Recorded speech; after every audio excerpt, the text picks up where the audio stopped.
to sleep. I dance in the realm of dreams. I dance when I'm in the boneyard. Dance when I'm caught off guard. I dance. I got a feeling I can't shake, but I'ma try to shake it anyway. I got a moves that I can't break, but I'ma break that thing anyway. Not gonna tell you twice, we're gonna dance all night. Not gonna rush the beat, we're gonna move our feet. Not gonna tell you twice, we're gonna dance all night. Not gonna rush the beat, whoa. You know I got to wake up and dance. You know I got to get up and dance. When I'm in the backyard, dance, dance. When I'm in the graveyard, we dance. When I go back to sleep, I dance. In the realm of dreams, I dance. When I'm in the boneyard, dance, dance. When I'm caught off guard, I dance. Feet on the ceiling, feeling great. Don't tell your mama we shaking, babe. Break the rules and do your thing. Bring your shoes, yeah, bring your date. Not gonna tell you twice, we're gonna dance all night. Not gonna rush the beat, we're gonna move our feet. Not gonna tell you twice, we're gonna dance all night. Not gonna rush the beat, yeah. You know I got to wake up and dance. You know I got to get up and dance. When I'm in the backyard, dance, dance. When I'm in the graveyard, we dance. When I go back to sleep, I dance. In the realm of dreams, I dance. When I'm in the boneyard, dance, dance. When I'm caught off guard, I dance.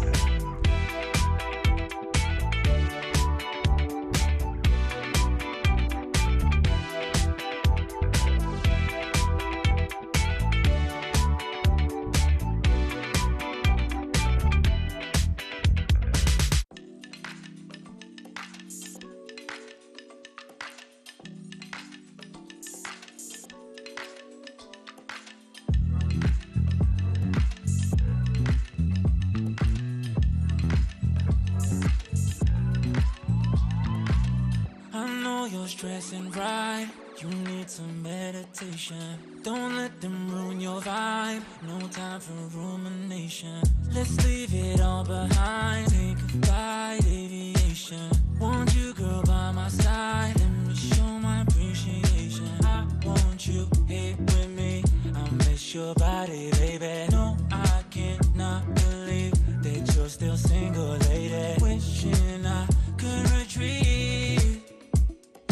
I want you here with me.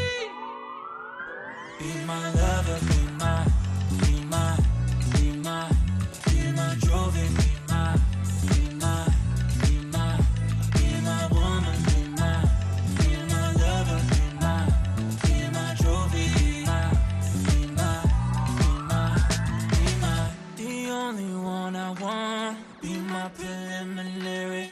Let me caress the way I think it's necessary. Monday, Tuesday, Wednesday, babe. 7 days, are you ready? I don't need to say you know it, girl, you're extraordinary. I want you here with me, I miss your body, baby. No, I cannot believe that you're still single, lady. Wishing I could retreat. I want you here with me. Be my lover, be my, be my, be my, be my trophy, be my, be my, be my, be my woman, be my lover, be my trophy, be my, be my,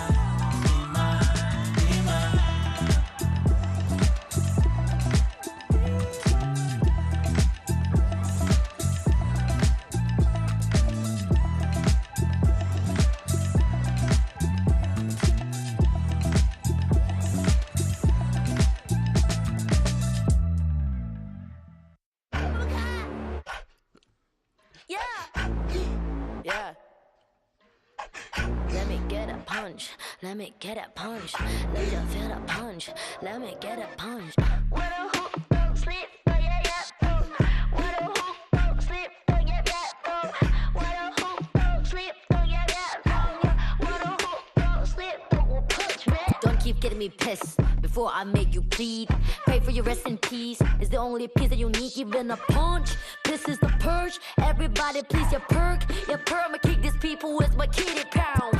Play with the wrong gal pound. พวกมันได้พุ่นกันไปพักผ่อนยาวพักก่อน now อย่าเอาไปใครก็ยิงมาpound Pack it out, back it out กูสร้างมึงภาพลับ yo how about now bruh จบบ้านนี้ไม่ต้องรอถึงหูพวกกูจัดมึงจุก now out Be the pepper pick a pack of peppers People like me pick a pack of breaths for a week per day per minute Rapper like me ทำพวกมึง panic บอกกูเป็นผู้หญิงมี point the proof ไม่ควรได้ pride เข้าใจมึง lose อะไรไม่รู้พร้อมพวกขี้แพ้มาพานกูพูดไปก็ไร point เขาต่อยสักชุดดีกว่าว่าพวก What a hook, don't sleep, oh yeah yeah oh. What a hook, don't sleep, oh yeah yeah oh. What a hook, don't sleep, oh yeah yeah oh. What a hook, don't sleep, don't punch me.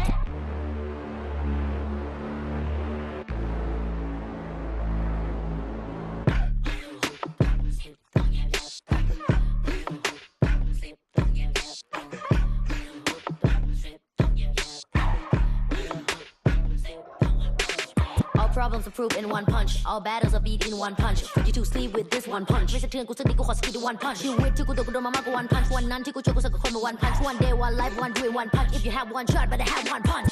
Eminem said, Millie Rabbit, I'm the world short. You just catfish. Kevin said, พ่อแม่คือความจริง Separate from the competition. ผลลัพธ์คือ I'm the best, right? What a hook, don't sleep, oh yeah yeah oh. What a hook, don't sleep, oh yeah yeah oh. What a hook, don't sleep, oh yeah yeah oh. What a hook, don't sleep, don't punch me.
miss you.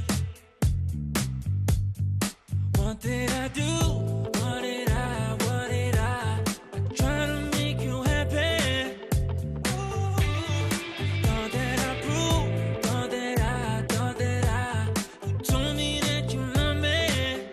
But now you're in the spotlight and you're cruising, you play with my emotions. I was foolish, but now you're in the spotlight, camera shooting, you're playing with my heart, you're playing with my heart. And now you're in the spotlight and you're cruising, you play with my emotions. I was foolish, playing with my. Now we know you fake. I just wanna say you've got tunnel vision. Enjoy with your mates, cause I'm on my way. You've made my decision. What did I do? What did I try to make you happy? Thought that I proved, thought that I you told me that you love me. But now you're in the spotlight and you're cruising, you play with my emotions. I was foolish, but now you're in the spotlight, camera shooting, you're playing with my heart, you're playing with my heart. But now you're in the spotlight and you're cruising, you play with my emotions.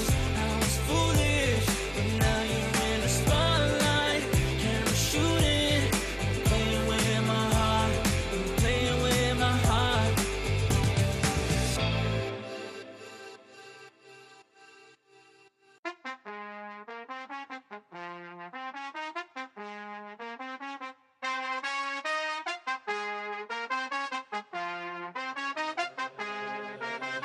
That's just the way it goes. That's just the way it goes. That's just the way it goes. The way it goes. That's just the way it goes. That's just the way it goes. That's just the way it goes. The way it goes. That's just the ballin', spotting, ballin'. Phone was dry, but now everybody calling. Good at taking risks, yeah, I always go all in. Swear to God that I'm deaf to the talking. I can't hear it, see the finish line, I know that I'm near it. Yeah, cut the check and I'ma clear it. Ain't nobody out here that I'm fearing. Hey, easy to see things all on the way up. Used to think it's hard, now I feel just like a layup. I've been in the gym, yeah, I'm tryna get my weight up.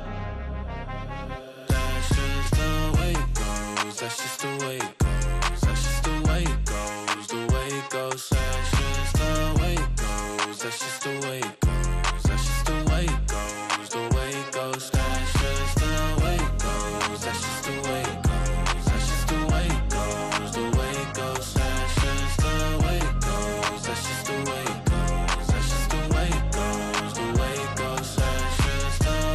Hey, you ain't realist, like you got a few disguises. Walk in the room, I know I'ma be the flyest. She like me, yeah, it's hard for her to hide it. One-on-one, ain't nobody like this. Got this far by doing me, I'm everything I knew I'd be. I don't care what we used to be, no, yeah. They try and get close to me, you can't get what you want from me. I got this vision you can't see, no. Easy to see things all on the way up. Used to think it's hard, now I feel just like a layup. I've been in the gym, yeah, I'm tryna get my weight up. That's just the way it goes, that's just the way it goes. That's just the way it goes, the way it goes. That's just the way it goes, that's just the way it goes. That's just the way it goes, the way it goes. That's just the way it goes, that's just the way it goes. That's just the way it goes, the way it goes. That's just the way it goes, that's just the way it goes. That's just the way it goes, the way it goes. That's just the.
Red Bull gives you wings.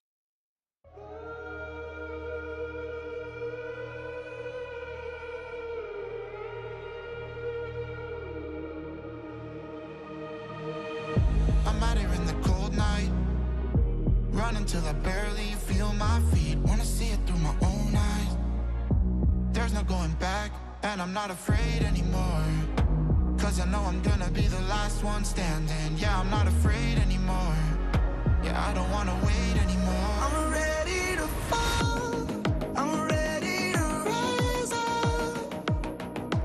I will do what it takes, I'll run blind straight into the flames. Watch me burn, alone in the shadows. I'll carry you home on my back. If it's you or me, then I'll take the shot. Still they say I'm the villain. I scream and nobody listens. Still they say I'm the villain. Too bad you can't take me down. See that I'm surrounded by predators. It's critical, they got me in my element. It's dirty how you trying to keep it elegant. Keep my eyes open wide when everyone around me is an enemy. See my life cross my eyes. I'm ready to fall, I'm ready to rise up. I will do what it takes. If it's you or me, then I'll take the shot. Still they say I'm the villain. I scream and nobody listens. Still they say I'm the villain. Too bad you can't take me down.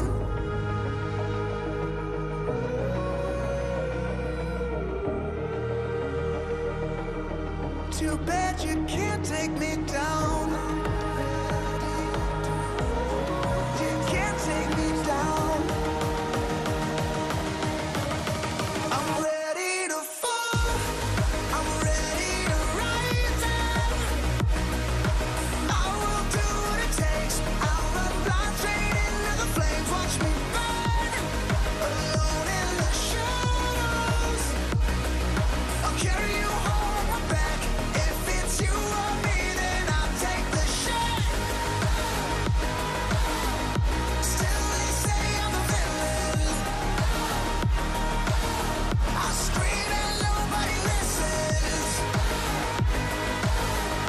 Still they say I'm the villain. Too bad you can't take me down.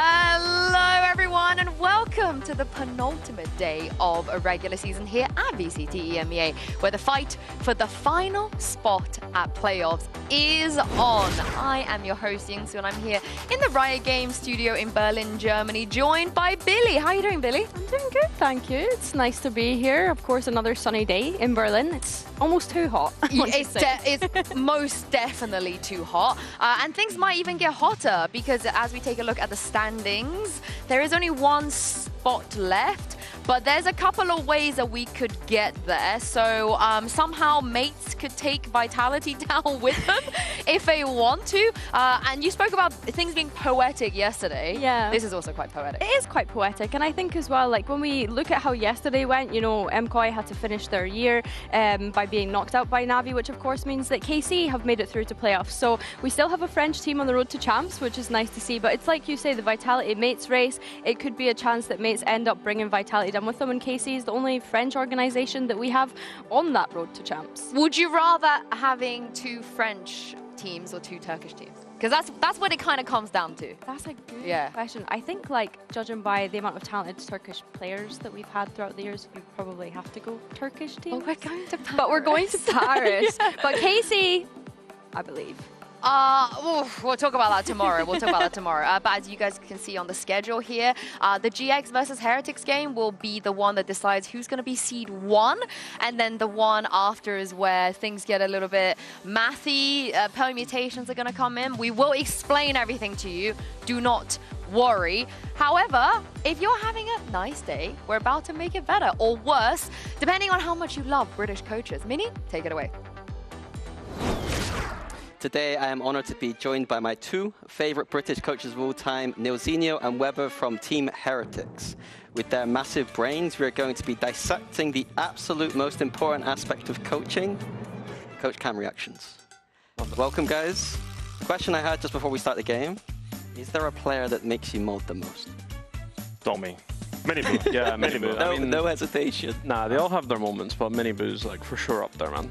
Well, as everyone's duelist is, you know, when you have a duelist that goes in, like, he's going to frustrate you. Do you watch him the most when in the cam as well? Sometimes I don't, except I just let it happen and then sometimes it's better to just close your eyes, you know. Okay. Right, so we got some clips here that we're going to be showing you. So the game is going to be, you're going to have to match the clips at the top with the clips at the bottom, right? So we got clips here and then reactions at the bottom. Some familiar faces, some old ones, some classics, some new ones. So we're going to roll each of the clips at the top, and we're going to look at them, and you're going to have to guess which coach cam reaction it is. Okay. So clip 1, here we see Corrode. Here we go. What are you seeing here? I know exactly where that's from. Already? I know exactly where that's from. That one's fresh. Oh yeah, true. That one is fresh. Here, clip 2, we got a split one. What are you thinking?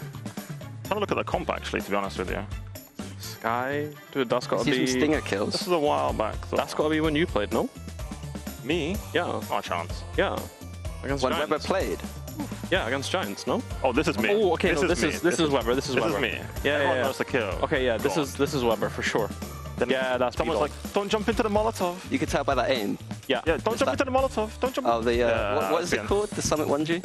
Yeah. You almost did. Yeah, they were literally terrified he was going to die. Ah, come on, guys. Right, okay, so that's quite easy then. So it's quite easy? I think so, yeah. What do you think? A, B, C, 1, 2, 3. So A is 3, right? Yeah, A is 3. A is 3. Split's your 1, for sure. So B is number 1. Yep. And then C is number 2. I agree. And the big reveal? Are you right? Is that what you guessed? Yeah. That's what you guessed? Yeah. Okay, we were going to do a forfeit that you had to take off your caps if you got it wrong. No, there's nothing there to see, so that's what full hair in that picture. Too easy. So yeah, so here are the clips in full. This was, of course, me, DRX, Mako, owning us at Champs 2023, I believe. Did you win the game? Of course we won the game. Oh, of course. But the classic, I have no idea what I'm doing. Oh my god, what are you doing, bro? I don't know, to be honest with you. Someone's in trouble, man. Do you have a favorite coach that you like to watch when you're like... Honestly, we've enjoyed the recent Simos clip. Oh, the Simos one was OP, bro. Which one? They were like... You can't read us or something. No, he was like, oh, guys, they don't have the counter. They don't have the counter. They don't have the counter. And it was like 2 rounds into the game and they lost the game 13-4. Yeah, that's a banger. Yeah. No offense, of course. That one's been referenced a few times. Yeah. This one, I got to ask you, Weber, what on earth were you doing here? Honestly, I was like, okay, I mean, it was kind of a little bit, I don't know. I don't know. It was, I didn't want to watch, to be honest with you. That was your, didn't want to watch. We had so much of a comeback, and then we just go and get almost ecoed, and I was just like, I can't be asked at this point, so yeah, just didn't want to watch it, to be honest with you.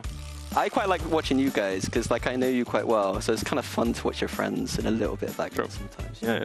Anyway, thank you guys for joining. Congratulations on winning the game. Good luck today, and we'll be going back to the desk. Friends? Oh, coach friends! Minnie's got friends! And I hope your friends do well today, because then Vut's stat of being them never losing a regular season game with him being on the roster, Billy, would still stay true. Yeah, and I think you have to consider the stakes that they have today, right? They are fighting for that top seed going into playoffs. So for them, we kind of expect them because it's Team Heretics. But for Giant X, they have a lot to prove. This could be the moment where they actually show us that they are contenders for making it to potentially champs. Yeah, and Mini, if you were coaching Mini Boo, would you have a similar, you know, reaction as Neon Weber? Like putting the headset over yeah. So I can't even see. I think that's a bit too far. But there are moments, you know, he's at his greatest, and like sometimes he's like one of those players that's just on and off, I guess is the right word. So I can see why he was one of the players that maybe upsets them sometimes. But I didn't realize they'd be so upfront about it. Yeah, for me, Billy, he's always in a frag movie. It depends on, like, I don't know which side of the frag movie he'll be in, but he's definitely one of the players we have to keep an eye out for today. He is, but he's going up against Ara, who's another player that we have to keep an eye out for, the duelist on the opposing side. And it's quite funny because there's kind of similarities between these two players in the sense that they can be quite inconsistent. I don't know if that's a little too harsh to say, but if we look at Ara's like week-on-week performance, it's like good game, bad game, good game, bad game. If we go by that track record, today's a bad game for him, just by looking at that.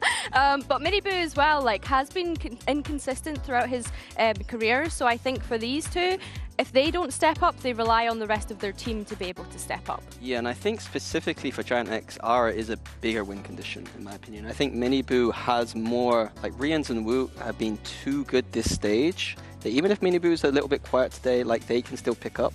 And Giant X, they do have those players, but I think Ara is more important in the team. I hate that Pipson is never in these arrival shots, by the way. I don't. Does he exist? Is he real? Working hard behind the scenes. He wasn't on the Bounty Castle. He wasn't in the water gun fight. Apparently, he doesn't even like walk into the venue at this point. So I just want to know where he is. But this is the thing with Pipson, though. I think he sometimes molds even when they play fantastic. And Mini GX have been playing fantastic. Yeah, that's true. They've been playing really well. I think that there's something we want to highlight today is we're going to do a little bit of a telestrator looking at why they're so good. And I was a bit of like a not believer at the start, but having actually done my homework and not being a fraud and actually watched them properly, it's their defense side that's really impressed me. So we're going to go into... Yeah, send it. Why not? Send it. You got time. Yeah, send it. Mini's telly. How was it? Telly? Mini's tech pause telly. Are we going? Yeah, go for it. You just start drawing and see if it comes up. There we go. There we go. Yeah. Here we go. Right. So there's three things, like always, that I want to look out for Giant X, right? So on their defense side specifically, those three things are Ara's aggression, especially set up by Flickless. I think that new duo has really come in, and if you're going to take nothing away from what I'm about to say, at the very least take away that Ara and Flickless together are making this team play more aggressively. The second thing is dynamic setups, and the third thing is their reads. So we have a clip today from Giant X versus Mates on the defensive Corrode, back-to-back clips. So we're going to go straight into it. We're going to look at the setup here. So this nice dynamic setup. On the B side of the map, we're about to see a camera being placed in this corner. And this is a trigger point for the Omen to be able to use a paranoia here, if there's any enemies, and then west side on the Cypher can clean up nicely. So what we call a trap setup on the B side of the map. On the A side of the map, what we're going to see on the mini-map is a push, a very aggressive push. Again, that Ara Flickless dynamic duo. We're going to see a flash in, reveal down here, and very aggressive play. So if I press play, we can see this on the mini-map coming in, as you can see. Aggressive play coming in. And unfortunately for them, there's nothing on either of the extremities, but they've given themselves a night in both of those extremities. On the other side, we have Mates simply just running up middle, and in reaction, are just going to accelerate through to the B side of the map. So we can see up here, accelerating across. Grobinho is going to do a little bit of work trying to contain them, but ultimately only has the outlaw, so has to fall back into elbow. Right here, though, this is where I'd like to pause again. Just show that the control that Giant X have. Because of that early setup, we're going to see west side here. And the observers don't quite catch it, but he's going to end up getting a kill back into B. And then Giant X are going to be able to control every single important choke point on this B side of the map. We're pretty much encircling Mates into this post plant, meaning they have no space whatsoever. So if we play out here, you see Westside right here. He's about to get that frag onto comeback. 5v4 now. So as I said before, 5v4, and they control every single important choke point here. And Billy, they control all these choke points, encircled them in. Why are you getting 5v4. called out? Who should win this round? I'm gonna say Giant X should win this round because they have the number advantage. Thank you very much, Billy. And they absolutely do, and we're not gonna play out the rest of this clip because 100% they do, and I'm not, you know, fluffing it. Mates shoot back, don't they? Of course they do. Yeah. I actually disagree about the numbers advantage thing because it's Giants. And they always throw 5v3s and 5v4. So if anything, that's I'm saying this because Minnie told me to say this. I don't. Oh, he gave you the script ahead of time. Yeah, he scripted me. Yeah, because initially I was like, mates win that. They got the firepower, but it's okay. Oh, I was gonna say GX in a 5v4, in a 5v3, in a 5v2. I've seen them throw all of those, and they can't afford to do that today against Team Heretics because if you give Team Heretics, and if they isolate you in 1v1s, Billy, it is bad news for GX. Bad news.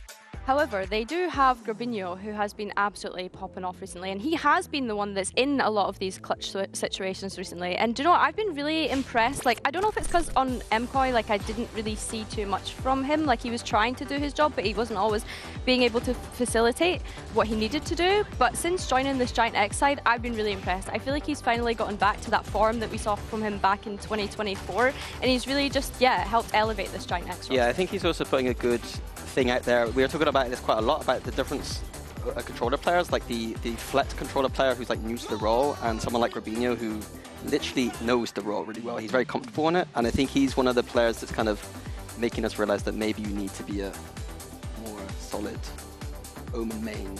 Knowing how to play smokes in this current meta, very meta. I would go back as far as to saying he was always good. He was always solid. I think you could see why certain teams wanted him. You know, we heard about him in trials and everything as well. I'm just happy to see him winning because this was a player that I thought was one of the people, Mini, that tried his goddamn best but couldn't get the results. And now they have the result. Maybe copying Apex a little bit. Yesterday, they've made playoffs so they could relax and just have fun and chill and see how far they can take them. I think for me, it's more about they've never really beaten, I would say, like a great team. They're always competitive and they able to beat good teams, and I think this is the moment for them to prove that they've arrived and can beat a great team and steal that first seed. And for them, stealing a first seed means going deeper into that bracket and would be huge for them because they don't have the champs points to work with. No. I have to agree, and I think for Heretics the pressure is on because we have the expectation of them to finish first seed, and if they want to be a favourites at champs, they need to show that they can do it in their own region before they even get to champs. Yeah, GS, they've got more LCQ wins than you though, so the race for first seed is on, and while everyone expected Team Heretics to be here, I don't think many of you thought they will be taking on Giant X. Here in VCT EMEA, you should always expect the unexpected. Please join me and welcome Heretics and GX onto the stage. I'll keep you in the dark. My love will leave a mark. Your soul will leave your body when I'm gone. Giant X.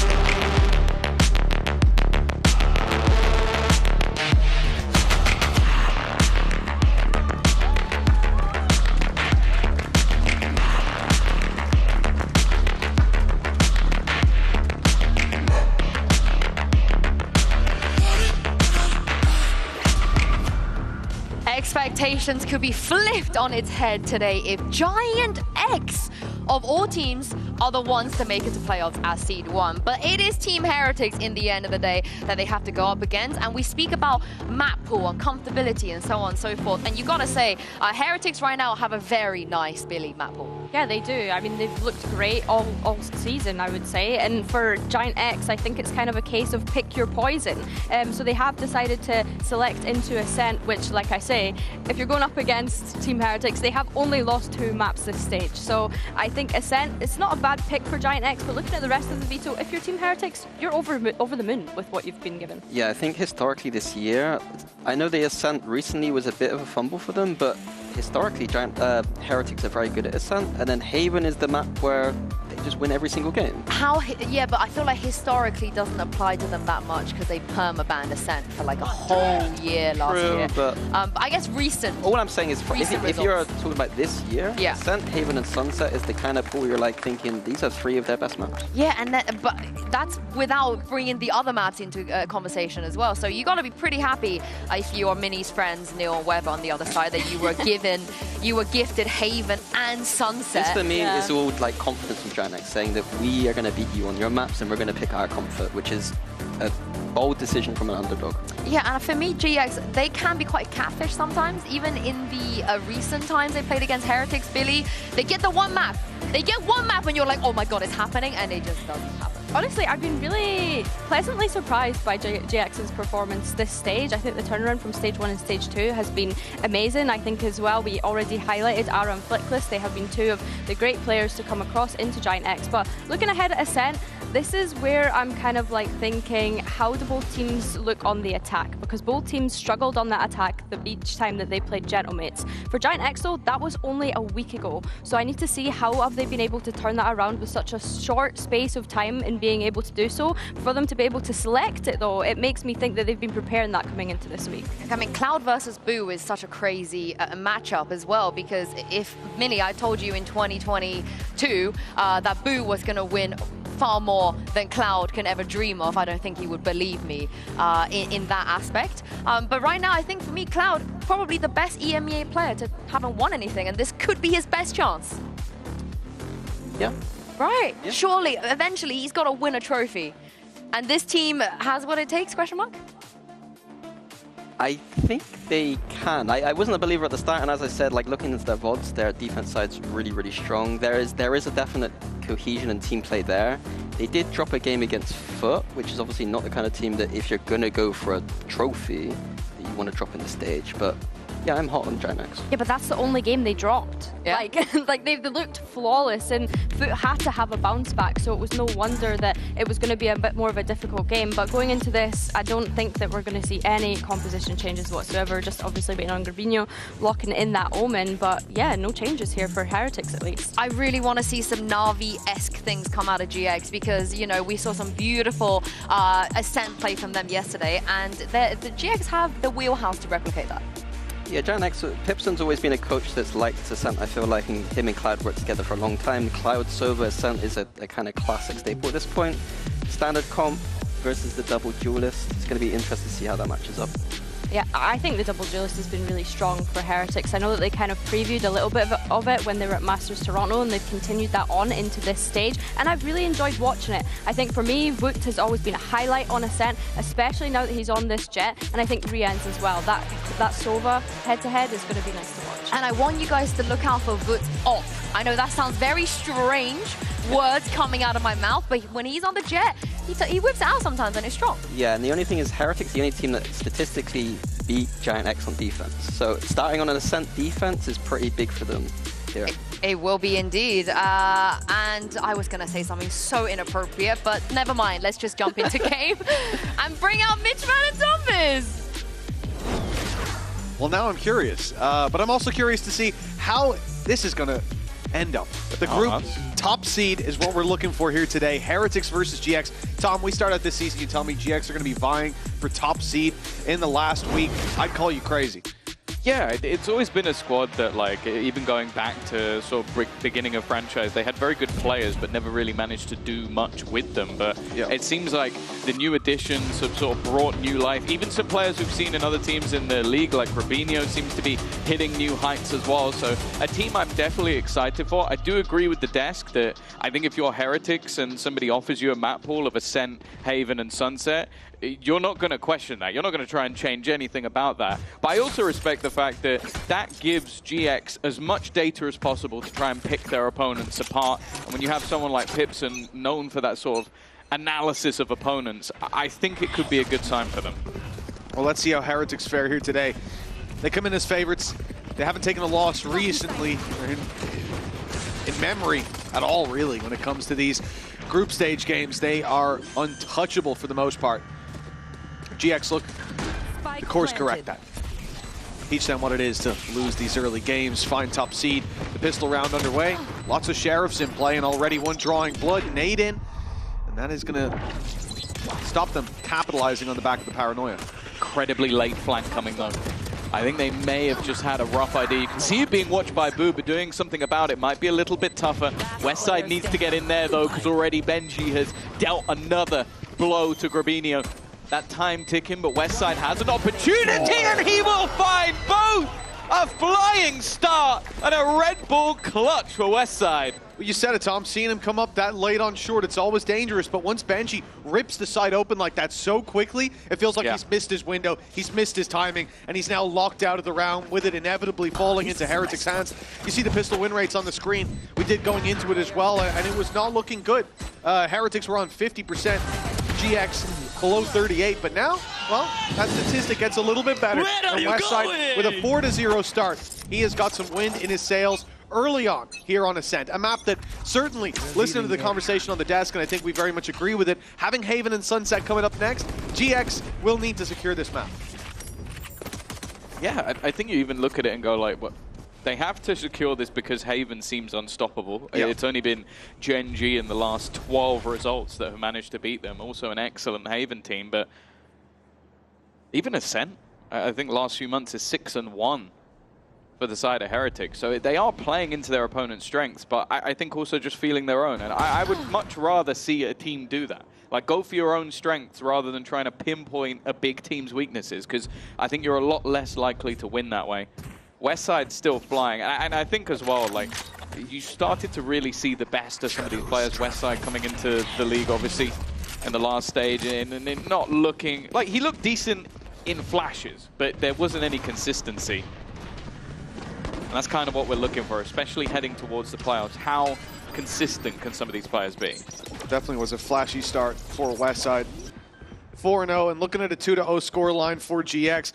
Heretics, Classics, they've lost Woot already. They've lost the B site. Strong post plant in play. You've already seen a trap be put in place, but by the looks of things, GX are very much willing to play ahead of that. They do decide to back off, play inside the smoke, let them trip that trap. But it's all about finding a way out, because Heretics have them boxed in. And they're not looking to try to win this round. It's not one that they'd stand much of a chance in, but if they can isolate a few fights, which Grabinho is about to offer up, then things can get scary indeed. A quick trade, but it's all about damage. How much more they can get. Benji in with an opportunity to make this costly. I like that Miniboo had known that that trip was there the entire time.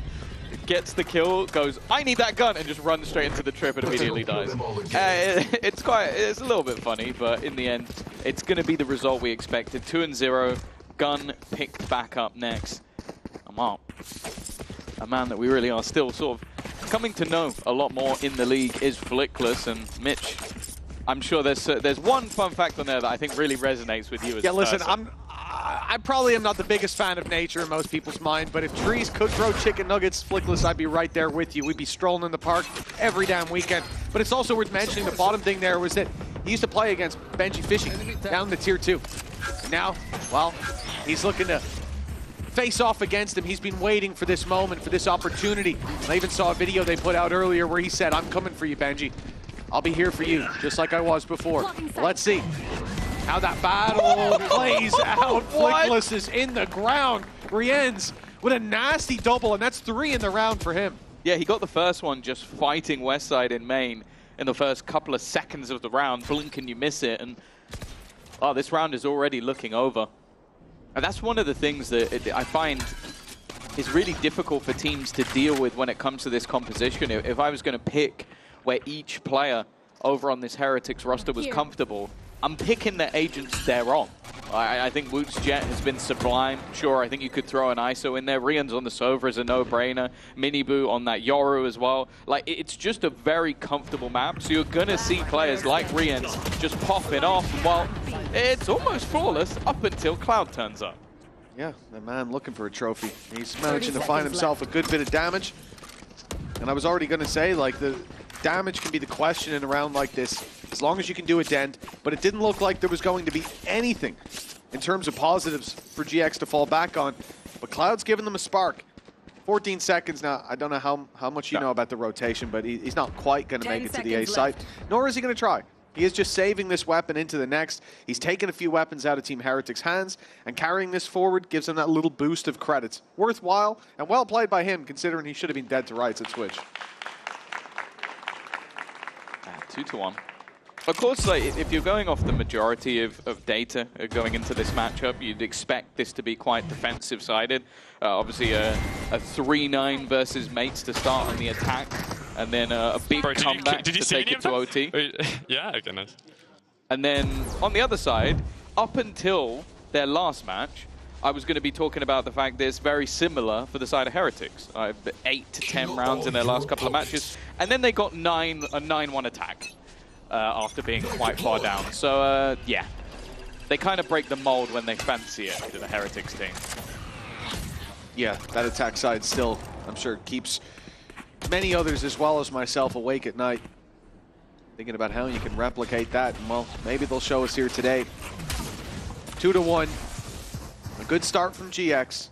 Those attacking rounds can be hard to piece together, majority of the time. We've got the rifles invested, a little bit of extra economy on Cloud. But they can't afford to have this round fall quite as flat as the previous did, because Heretics made it look easy at least down to that 5v1. Yeah, especially with this comp, you're really reliant on Ara, be it to either find you openers or at least get you space and be able to trade. Otherwise, breaking into these defensive strongholds can be incredibly difficult.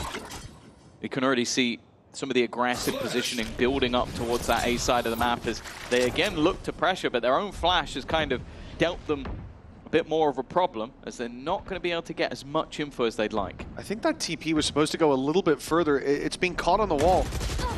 Not going to be as quick of a rotation, but it might not be needed. The spike here on short, Miniboo up close, a flash about to come through, right-clicked.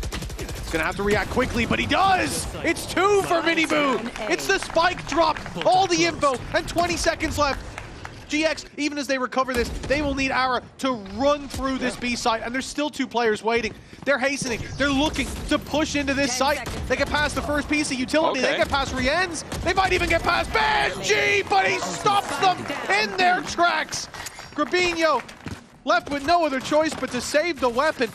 And it is a steadfast defense from Team Heretics. Yeah, really nice read. I think just being a little bit more patient. You know when you have this double duelist defensive comp that you kind of expect the aggression. No need for that. But it's more so just their adaptation with not seeing anything around A main, knowing that they had that sort of stronger hold on B. Short was their main worry. And they double up, they have the smoke to support as well, and it becomes very difficult for GX in the late round. 2-2. Unfortunately now is where GX have kind of run out of credit, so they'll have a couple of guns, but they'll need to be heroes. A couple indeed, just the 2. Make up for that with a more direct play. Flash pops up and over. Boo's not caught by it though. He was nice and passive, not overcommitting to the angle. Reveal goes in. Boo's gonna block it and go out looking for some. It's Ara that he finds. The weapon recovered. It's on Flickless now. Himself and Cloud back off. They don't want to fight this, and a good job as the paranoia came through. But now you have to hope that on the other side of the map, West Side's finding some space. You have to hope that maybe mid is left open, which we can see it's not. There's no real easy solution for GX. Super aggro cam as well. Like, the second you get around the corner, you're revealed. Doesn't seem like there's a way out of this though for Miniboo, and actually, yeah, he's just going to go down. That's really not bad. That's an extra gun retrieve. Now 3 weapons. Boo already tagged. 2 players still in this site though. They struggled to clear it with the last few seconds of the last round. They've got quite a bit more time here. The thing is, they dealt with Rien so quickly last time. You won't get that luxury in most rounds, and let's see if they find it here. 30 seconds on the clock now. The pressure mounting. The side covered by Woot. They need a smoke, but they haven't got one on Grabinho. Crossing, that's going to be difficult. 20 seconds. I mean, they are running out of time quickly. It's got to be a pacey hit. When push comes to shove, they were waiting for the smoke. In the meantime, Flickless goes down. Grabinho follows him. Rien still to be rooted from the backside. 3-2 for Team Heretics, and GX, they didn't make a dent on that push. Yeah, I was going to say he's on today, but I'll be honest with you. It seems like he's on most days, and that's twice now that they've gone walking into the hands of Riens, and he has managed to come out on top. They do well to clear out mid, but I think that's the problem for GX right now, is they have the expectation that there's going to be aggression, there's going to be map control taken, and in a lot of cases there isn't, and it's just taking them so long to get into the site. And then by the time they do, they have to wait for some utility to come back online. It is a much more patient strategy out from Heretics, and while you can kind of see the alarm bells already ringing, as those last couple of rounds haven't been particularly close. Well, yeah, and I think probably looking at that execute and how they had to just freeze, I assume the call was made, let's make the push into site, let's smoke spawn, and then the call back is, I don't have a smoke. So they will have to wait for it. And all the while, that allows for Heretics to close in the net. Now, I don't think it actually affected anything when it came to actually pushing into the site. There was already players close by. They didn't get closer. They didn't set up extra utility. They were still in the same positions. And when push came to shove, it didn't work. But it's more so about the deeper sign that tells you the players not being in sync with the game plan, with the pace of the round. And we can't see that happen in too many more rounds. For GX, it was a 2-0 start, but Heretics now chaining rounds together, making them look more convincing. That B-side hold seeming much more difficult here than in the previous to deal with. It is definitely Heretics who seem to have full control. Yeah. I kind of want to see a potential, like, even if it's just a pump fake, just to try and pull out some of that early utility. But of course, while you've had a chat, so have the side. Oh, Heretic, Benji, that's cheeky. He's trying to play around the edge of his own cage to find someone and escape. Miniboot is left completely blind, but they've gone past him. They have not cleared the gap, but that's left the problem of their own. Riens has gone down, and now the spike in on the other side of the map. It was all a ruse to try and sell an idea on the B site, and it has been sold. Yeah, I think just an unfortunate round for Heretics to decide to get aggressive in B main. Even now, look where Miniboo is. He's going to be so far disconnected from the action that probably the rest of the squad waits because they've got an off and no numbers to back it up. This is a risky play, but the confidence quite clear. Now the players come up on short. They're going to be here together. An up trap. Corbino almost punishes. But still, the numbers sit with GX. The time is ticking in their favor, and mistakes need to be made here by the attacking side. Fresh out of a timeout, it looks like they've come up with a solution, and putting all the pieces together, it will be 3-3. Yeah, a nice round coming out from GX. I think just having that aggro, aggressive sort of start into this part of the map, getting the opener, having the dive through that cleared out Riens, that pulled the rotations immediately. Like you thought it was going to be that B-site hit for a reason, and then the other players just go walking in on the other side of the map. They're trying to see if they can push and pull that defensive side a little bit more, and that's exactly what they've done. Solid call, and I'm sure coming straight from the mouth of Pipson. For now, though, that operator now heads into the hands of Ara. Looking for a gap, maybe even expecting a push. Well, yeah, Ara has to back out of there. Pull the reveal bolt from the drone out of him. The cam, excuse me. And make his way over towards mid. Now, for GX, they found a great round in the previous, and it was thanks to that disruption.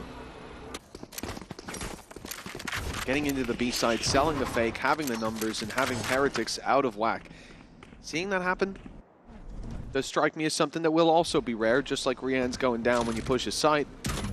Now taking a few with him. We'll see if they can find a repeat success here. If Heretics are right back to winning ways, as they will again look to push this site where Riens and Benji have been holding strong. Struggle, that's for sure. Rotation a little bit further behind. I think they're nervous, even though they've got full A main control. Rien's being spotted and cleared, and now the rotations come in from Miniboot to try and help, but he'll be cleared as well. Grubinho and Cloud combining, and the other two players too far away. I think they're just going to have to hold on to the guns they've got. The finances of Heretics are not going to be in the greatest space after this one. And while peeking into Grubinho, that has not made things any better. No, that hasn't helped out at all. And I mean, I don't see much wrong with that from Heretics. Riens gets one, they're pushed back. You know, usually you would have the trade come out from Boathouse there, but the paranoia had hit, so it was a good paranoia from Grubinho that sort of disabled that play. And then the TP comes in from Miniboo. He's there to help, pops a flash out, and they just miss their shots. Simple. But for GX, That's like gold dust. They're now on 4 rounds in the attack. They're heating up. They're finding consecutive wins. Their economy looks great with 4 players surviving. They've got that up on Grabinho.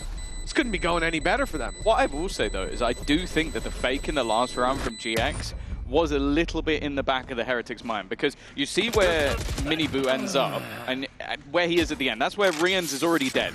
I think if that's earlier in the game, he TPs earlier and they fight together. And you have a much better crossfire, maybe both of them peeking. But because of that sort of worry of, okay, they kind of faked this out last round and went into the A side, there was a little bit more hesitance to rotate. Could be wrong, but that's just how it felt like with how quick it was for Rians to go down before there was any reaction. Yeah. I think even though if he TPs, he still gets hit by the paranoia the same. But yeah, they can have a much quicker reaction to that. Nonetheless, Flash went out, caught a lot. They don't capitalize on it, and that boathouse hold falls very quickly once they know you're there. They've seen the numbers. For Heretics, a timeout. Not happy with how those last 2 rounds have gone. They're going to try to steady the ship here. As again, 2-0 start. They get 3 rounds in a row. GX back. This early half still very much up for contention, but that play on B, it might have shaken the players. You could be hearing something in the comms. You could be seeing the reactions in that moment. Well, I also just think as well, like, if you're going based off the majority of their results, you're going to have the expectation that both of these maps should be defensive-sided, or both halves. Especially when you look back to the Mates result, it was, I think Arrow was 16-4 on the defensive side and had a pretty rough attack side. So if you know that Arrow's probably going to step up, I think Groovy as well was 14-6. So they have proven they can play the defensive side really well and have been a bit rough on the attack. So if they have a great attack, Heretics might be in trouble.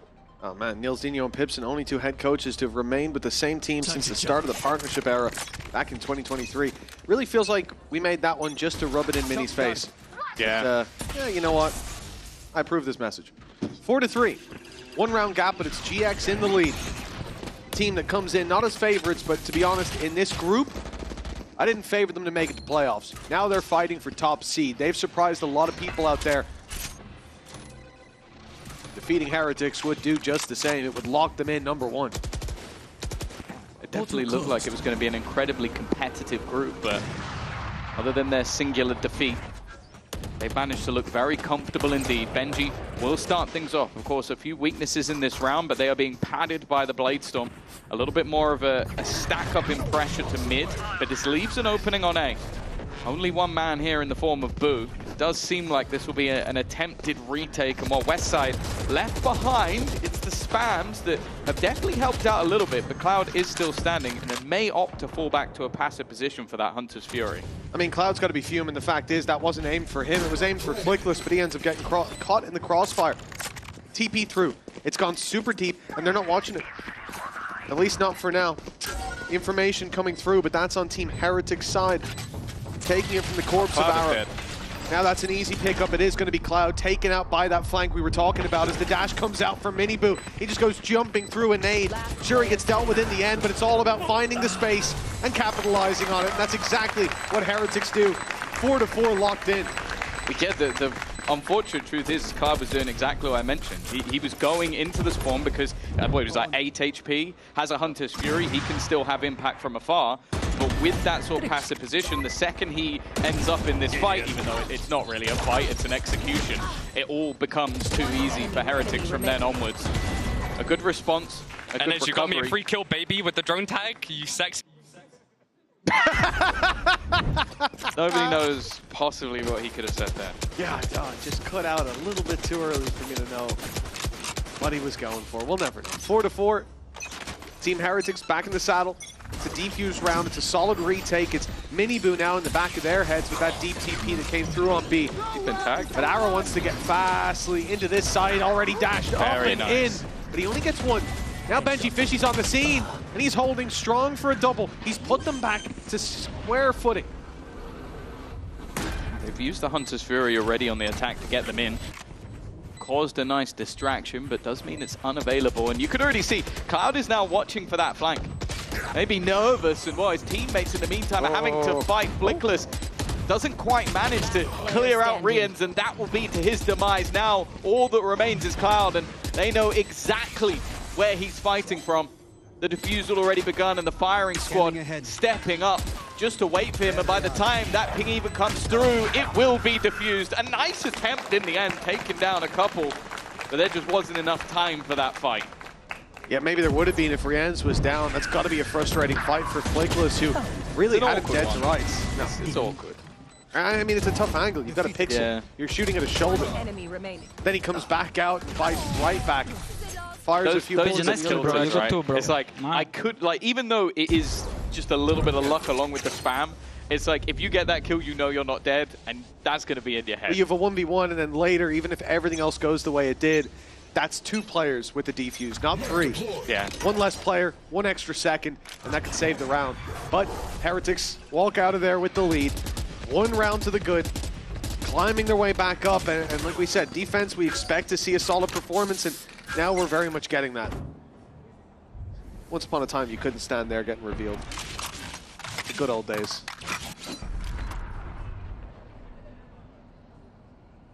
I like the wall. Of course you do. You just like how much pain it causes. I just hate Odin players, if I'm honest. But that's mostly sending this to Enzo, no problem. That's fine. Nonetheless, minute left on the clock.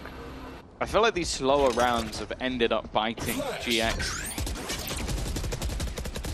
Allowing for, already you see the late gate crash going down. Miniboo now going to get aggressive for the info. And as they take this mid position, we're back to the same fight again. Benji and Rienz facing off against the full squad, but there will be a fairly quick rotation for Miniboo. Yeah, Miniboo's here now. You heard the gate crash. Now he's inside the smoke, ready to fight. Still got himself some flashes. Uses 1 to get on the site. 30 seconds left. This fight's been difficult at the best of times, but now it's the worst with an extra player here, but Benji Fishy falls too, and so does Rienz. Great reveal. TP coming in, but it's cancelled at the last second. They got in there. They stopped Boo from getting his weapon up and attempting a last-second hold of the B site, and now 2 versus 5. There's nothing they can do but save, surely. No, yeah, again, they don't have the credits for this. Only 1 player survived in the last round, so any weaponry loss from this point would be a death-dealing blow, potentially give a minimum of 6 for GX going into the half, which I think they would have taken all day long at the beginning of this one. But yeah, I think we're starting to see, like, even though, and I like this about GX, even though something hasn't worked once or twice, it hasn't made them frightened to go for it again. Like, they have tried that same B execution with either a player or 2 going through B main, and then having the rest split through mid and make their way onto the site. And each time they've paused, sort of cleared certain angles, built up together, and then taken the site.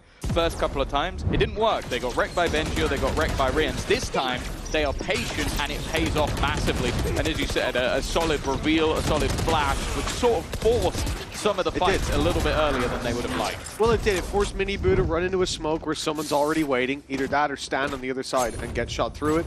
It forced Benji to fight inside of a cage. Again, jumping into an angle where someone's already waiting. I mean, that's just a really well-played positional advantage for GX. A great piece of utility coming out of Cloud.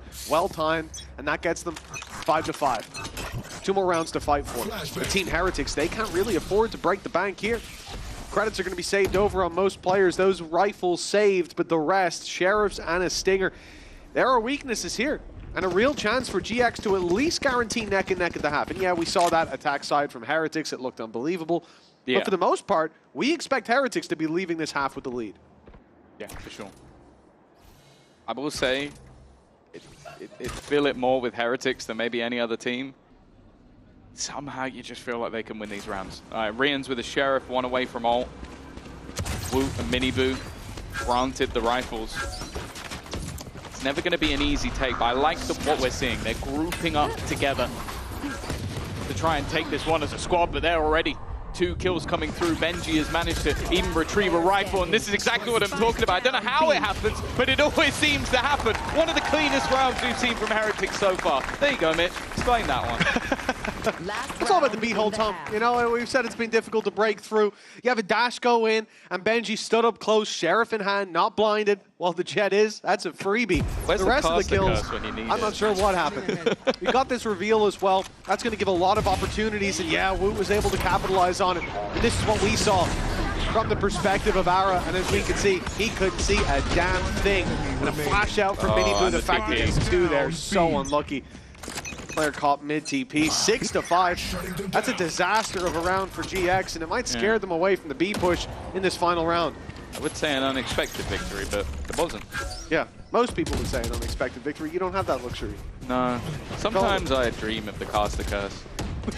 I wish that it would happen, because I feel like GX have really done well to adapt and fight back in. I said I like the fact that they grouped up, and it seemed like it ended up being their demise. It's a short push, hasn't been too successful, but a lot of the time they've been pushing into 2 players. This time it is only Woot here. Only Woot. Well, now it's a blinded Woot. Somehow, he gets out of there. Dashes again. over to Jenny. He's been nearsighted. He's lost Boo as well. Now it's a real problem. Mini Boo comes in, looking to avenge his fallen brother. And although he finds one, it's Woot going down. Just one in trade. A plant for GX. A post plant already positioned inside of A main. And you look at Heretics though, what they've got to work their way back through. Already you've seen Mini Boo pop that ult for information. He knows there's 2 on site. You can very easily deduce where the other player is.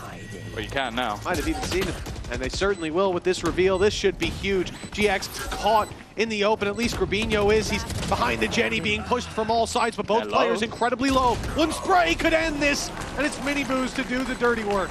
Yeah, really solid round from him to end out. I like the fact that he gets the kill, but then is patient in the end, knowing that he has that dimensional drift. And, well, a back and forth half that ends with Heretics just about taking the lead. But as said, that is the favored half for either side. We'll see if GX can turn it going into their defense.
Welcome back, folks. Now, that first half, we talked a lot about the Behold with Benji Fishy, and it's worth mentioning his performance. The first 3 weeks, even he was talking about how he wasn't delivering to the level that he wanted to. Yeah, for sure. They had an incredibly busy schedule with their 2 trips away, but it definitely seems like coming back, he's slowly been building into things, and their games have got cleaner as he had. Like, it was the first couple of weeks in the 2-1, I think 2-0s since then, and I think he's such a pivotal part. Like, you have the push and pull. You have Mini Boo and Woot, this aggressive partnership, normally supported by Rians or Boo, and then you have Benji, whose job is to lurk on attack or hold a site on his own. So if he's performing well, they're going to have a good time. Yeah, and this certainly has been a strong start for him, just like it was in the previous week. Great to see Benji hitting his stride again, but whoa, there was a timing there where he would be hit in the back of the head by a shot from Ara. Embedded in mid, but look at the players coming towards him. Benji could be in a lot of trouble. He's looking the right way, and they're not checking him. That's at least one for the lurker as the A site comes under pressure. Yeah, he definitely didn't expect 2 players to be there, otherwise he would have had slightly better trigger discipline. Already, though, still 2 players that need to be cleared. Woot in a bit of an unorthodox position with a chance to try and fight them, but getting rid of them could be difficult. Flickless has kind of gone alone, wanting to get back in, and instead of that, he has met his demise. Both players fall immediately from under, and well, Grabinho, audacious player of the year. That was never going to work. 1v4, I mean, what else can he do? True. Just dives in, someone's planting, maybe I can isolate a fight, and he did, but 3 shots out of that right click going to the chest is unlucky. And I think this is it. You know, we saw, obviously, on the retake, Flickless popping a flash. That was the flash. Right click through the smoke. It catches Boo entirely, and the power of the classic shines through in the end. He knows the angle he's holding. He knows if you flash, you're probably going to push, especially in a pistol. And the timing works out in Boo's favor. If it doesn't, that's a signal for the players to flood out of heaven, and this round becomes very dicey for Heretics. But Boo saved them that trouble and made it look easy. Now 8-5, a 3-round gap. Heretics in the lead, and this is the thing, 7-5 coming out of that first half, it's close, and it looks like, yeah, GX did a great job, but they won the pistol, they got that 2-0 start, then you start to think this would be a much more dominant game if that wasn't the case. Well, yeah, I think the first buy round is going to be integral for them. We've already spoken about this Heretics roster and how once they have the wind at their sails, they're unstoppable. Like they truly, these youngsters just start having fun. I think they probably play more ranked and work on their individual characteristics more than maybe anyone else in the league. So if they're feeling it, you're in trouble. And it's when they maybe come under aspects of pressure that at times they have crumbled. Here, they've already made it into the playoff stage. And now we're in the fight for the top seed of the group, which of course will skip a stage. Oh my. Mini Boo, a chance to farm up. I don't expect to see a scope used in any of these fights. Ah. You're a liar, Tom. Technically, he's not fighting. 30 he's just seconds looking. left. That's true, yes. He didn't shoot a bullet. All under control here for Woot. Yep, an easy little double. Didn't doubt it for a second when I saw him take his knife out randomly up in heaven. Not sure why he did that, but 9-5. Hey, you got to flex the skin sometimes. I mean, it's understandable. The Ruination Dagger would have been shown to him if I was there. I certainly... He wanted to quickly move into the corner to avoid the reveal. That came with its own risk, but fair enough, it worked out. It's the straight spam that just gets it done in the end. 9-5. That was really good round again. Good job. Let's go. I need some positive reinforcement in my life. I feel like I'd be, in a general, happier person, which for a miserable Brit would only still be up to like a 2 out of 10, but that's okay. This is the round, though. GX, they're up against... Oh, yes. Is it the round? This was the round? It could be the round. There will at some point be a round. Yeah, there's going to be a little bit of a pause down on the stage. And Tech pause, water on the desk, you say? Wonderful. Someone spilled their water, haven't they? Come on. Show me. Who was it? Show me who it was. Who's the tissue's going to? Oh, it's Ara. It is Ara. It's Ara. Although it could have been Cloud. Maybe he knocked it to the right. Cloud, is Cloud right-handed? Maybe, you know, he swings it that way. It looks. Let's get some analysis in here. It looks like the bottles are on the right sides of the player, so I believe it would be Cloud, or Ara pulled Cloud's water over, which would be a little toxic. I'm going to assume Cloud made the issue. This is all his fault. Water spillage around PCs, not ideal. And you know, I learned that the hard way. They talk a lot about liquid cooling, but it's not as easy as it might sound. Oh, there's a replay. Let's get into the replay of how this technical pause happened. Well, that's poor analysis for me. It was Ara. Yeah. Left. Yeah, you know, he was fist bumping a teammate. It's forgivable. It's forgivable. It wasn't a frustration. I feel like frustration. My favorite is still, I think it was Zipan, where he goes to drink and the lid just flies off the cup. That's my personal favorite, water spillage. But no, I do think that didn't look like a lot of water. So I'm hoping that will be cleaned up quite soon. And also, it's on the left side, so it's not on his mouse mat. And that's the danger zone. That is where it gets risky. You don't want a moist It depends. mouse It mat. looked like he had quite a swing at that bottle there. It might have splashed over onto Cloud's mouse mat. Okay, so just to let you guys know, we're going to be doing a little round rollback as some of the utility from Yora. Obviously, if you put it down in that pre-round, it will still tick down. It will still fade away. So that gate crash was placed, so it has to be reset to before. So we'll quickly roll back the round. We'll be back in a moment with the gameplay. Don't you worry about that. Shouldn't take all too long. And I think a good moment for that little bit of a break as well. Oh, I love the red on the stage. Focusing back towards the game itself for GX, they're coming into this with a full buy. They're going to be investing everything here and now. And like you said, Tom, this first full buy round is going to carry a lot of weight, having lost that pistol, having lost that 2-0 lead in this half, and seeing Heretics push up to double digits if they win this.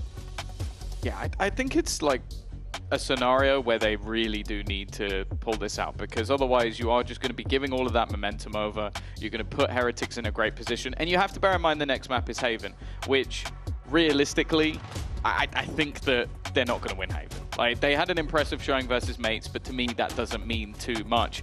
A man that will have to step up both on this defensive side and going into the next map. But you could I want to bring up the stats he had over on this map on the defensive side last time he played. I said he was 16-4 on the defense. So even though you're looking at potentially his stats now, I think he's got 6 kills.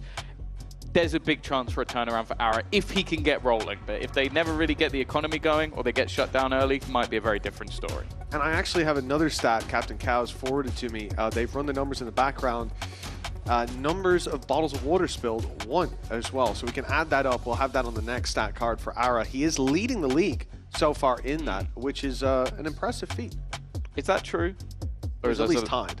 Okay, you know that he spilled 1, but do you know every other one that's been spilled? Captain Cow's about to come back to me now with a full breakdown. There's going to be a bar graph. Who has spilt the most drinks? Actually, how many milliliters? If it includes talent, it's probably spilled? you. Without a doubt. But if it's over yourself, then it's also me.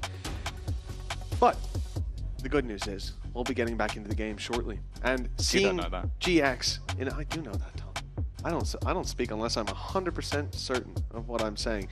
I can see the players nodding, and that means that they're confirming. Oh, I didn't know you were a body language expert. Yes. Please explain some other aspects of reading someone's body language. Yeah, so when you see them put their hands quickly near a cup, that's called the spillage zone. It's dangerous. It means they're confident, they're happy, they're maybe looking to fist bump a teammate, but they get a little bit too confident. They take that bottle So you could never do that angrily? No, not possible. You could never knock over a drink angrily? No, you'd think it would be more likely, but actually, and for reasons we don't have time to get into, I think you are evidence that that's not true. Well, as I said, we're getting back into the game shortly, and indeed the timer is ticking. GX, rifles in hand. This is a buy round that they need to win, because it has been a good display. We've been in many 9-5s that I sit back and go, well, the other team's not really competing. This should be a quick closer. But there's been a lot of rounds where there's been promise, there's been good shutdowns by Heretics when they have won. But this here has to go the way of GX, or all of that promise could quickly be forgotten. Well, they've spotted Wooth in mid with the cam. Oh, sorry, they've spotted Ara, I mean. We've swapped sides. Yes, we have. Easy to forget. Benji has done that spotting.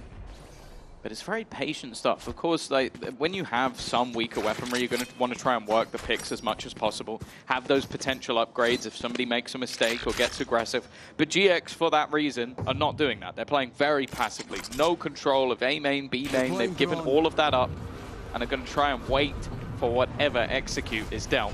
The other thing as well is when you're running this KO, you can get information a little bit more freely off the back of that knife. That will be 10 seconds until that's back online. I like the idea of flash through as the drone went in, see if there's someone there. As you know, Tom, we've heard from experts in the game, if there's a drone with no one behind it, it's likely fake pressure. And we're seeing that here today. No one on short. That read made by GX is still a player top mid waiting, but he's not ready for Miniboo to be this far ahead. Miniboo misses the shots though, and it's Flickless to draw the opening blood. Grabinho also gets caught off guard, but despite good positions, Heretics struggling to capitalize. Boo chases him down to the backside. 10 seconds left. They need to plan here and now, and it looks like they might have done enough to get it in. The plan secured, but at the cost of Benji. A gun retrieved at least. Boo beneath. And Woot looking to wrap back around behind them. They are waiting for it though. West side well aware, and Ara mentioned him going into this defensive side. The first buy round, he's in with the triple. I won't lie, I got a little bit nervous. I saw some lovely movement coming out from Boo to get around that corner as quickly as he did while completely blinded. But in the end, it's fairly comfortable for GX. Like having Mel back. But it's a nice angle on himself. Yeah, absolutely. That's confident. Self-report. That's unlucky for Miniboo though. And again, we see this. The Boo brothers both have good positioning in this round, a great opportunity. If that fight on top mid had also gone the way of Team Heretics, this would be a very different round that we're looking at. But GX managed to avoid that, and it's Ara, the player we highlighted. He had to have a good performance. He usually does have a good performance, and indeed, he's contributed to the stats. Number of water incidents on stage, this stage, 2. So he's 50%. So he is guaranteed to be joint first. Yeah, absolutely. I guess Crazy Tom's stats. leading the pack. This time a little bit more aggressive. Whoop, it's going to clear the angle immediately, and there has been no response. Benji waiting Paranoia through, and actually Cloud just spamming has managed to find that trade. GX now looking to fight tooth and nail, and Woo has even gone down as well. Hunter's Fury has been put in to try and deny them. Tag connected, but too far away on the second player. Yeah, it was the cage going up a little bit late from Benji Fishy. It was an adjustment hearing those steps start to rumble, but he hadn't got back up. He's caught throwing the cage, or just as it blooms. As you said, Cloud easily able to spam him down, then they refight for the space with a player caught in the corner, and that's Wood out of the equation as well. They do great to deal with Ara early on, but now Heretics still find themselves with the disadvantage. With the credits invested into this round, this is GX on the road to recovery without a doubt.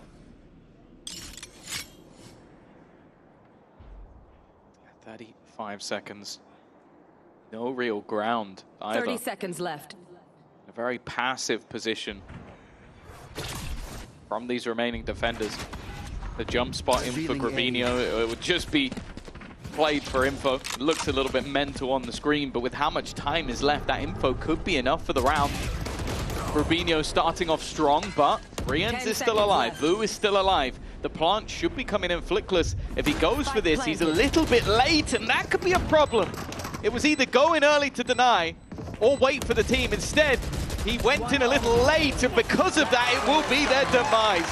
A blip from the side of GX, and that's enough for Heretics to capitalize. And that's it. We heard this conversation on the desk. It was Yinsu saying, like, you can't make the same kind of mistakes we've seen before in a game like this. There it is.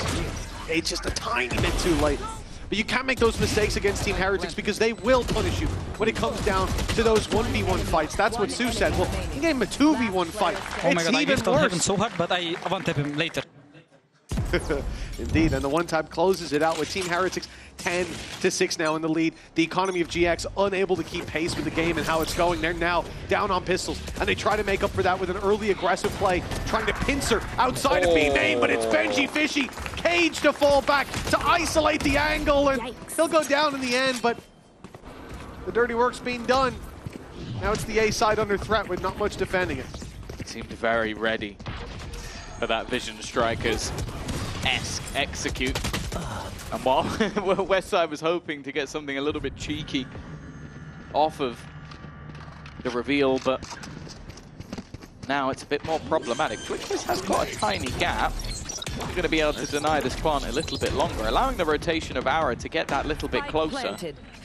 Might help out a little bit, but ultimately it is still a 2v4. 1v4. You know there's 3 on site, you know there's 1 main. Dealing with that will be difficult. And it's a 1v1 offered by Miniboo. Himself and his brother, both incredibly low. But that's not going to inspire enough confidence to go for it. 11-6 now, and this is exactly what I was talking about in the previous round, Tom, that yeah, it's been a close game. There's been a lot of promise there. There's been rounds that you could see go to GX. They put up a good fight, but losing that previous, it spirals you into this position where it might not matter. At the end of the day, it's all about winning the map, and Heretics, well, they are very close to doing so.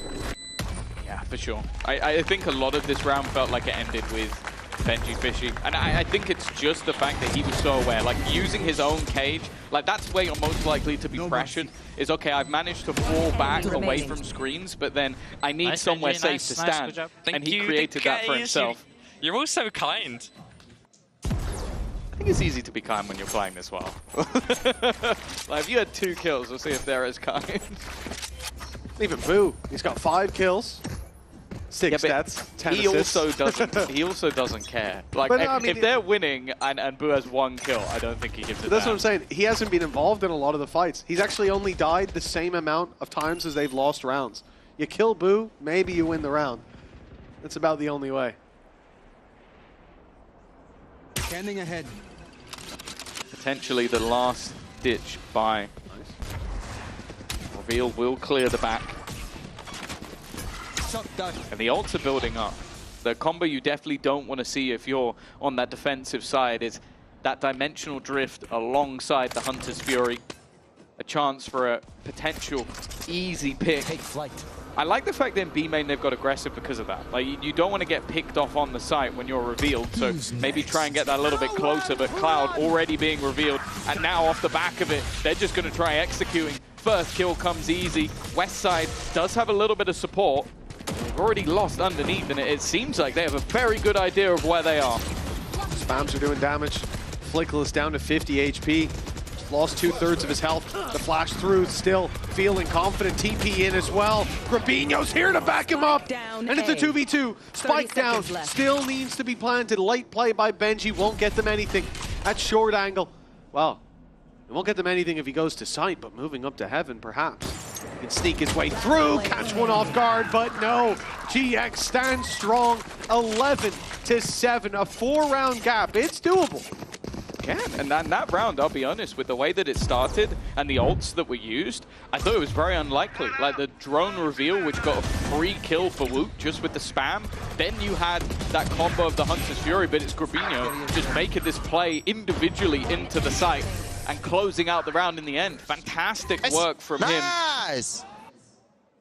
Well, they were the two that we sort of said, if they're going to have a big defensive half, it's Ara and Grabinho. They've had their moments and won the 2 rounds that they have. Well, it's going to be a direct play from Heretics with Miniboo, dealing with Grabinho, the man who put up numbers in the previous round. Flickless not going to be able to get that knife off, so there's still utility. Activates his ult to deal with it. They won't capitalize on the paranoia, or so you think, but then 2 quick kills come in, and Flickless goes down. This round is ended in the blink of an eye, as Ara's left alone.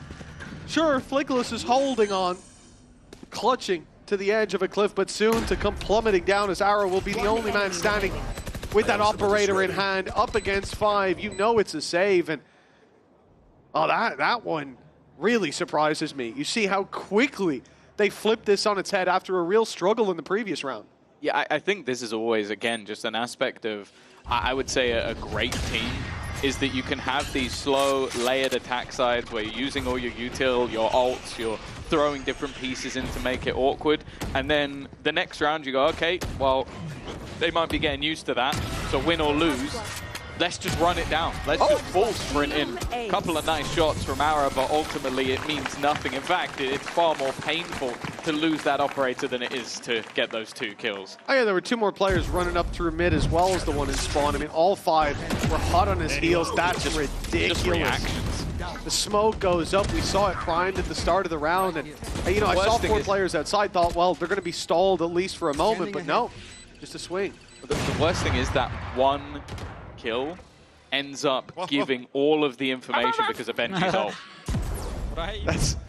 I love that reveal. It's giving me flashbacks to yesterday. But the utility so far today, it has. But also that was just a freehand. Oh yeah, no, listen, that wasn't a lineup. That was 5v1. Just screw it. See if this works, right? Not a set piece of utility you messed up 2 rounds in a row. Not set piece at the beginning of the round. Like, it's a little different. I was gonna say, like, the util in this game has made me happy because I don't feel scared every time I see someone lining it up. I feel like, if anything, I wonder what this is gonna do. I feel bad for Flickless because his flashes have been really good, but every time he gets wrecked, like pop flashes, they're completely blind, and he still gets one just down. like right clicks him with a classic. Yeah. Like, what can you do? Yeah, well, he did well in the last round, the GX won, diving out of heaven. Yeah. That flash got Grabinho on side. It got Grabinho with 3K, 2 of them at least, and then he was in position for the 3rd. But they need 5 rounds in a row now.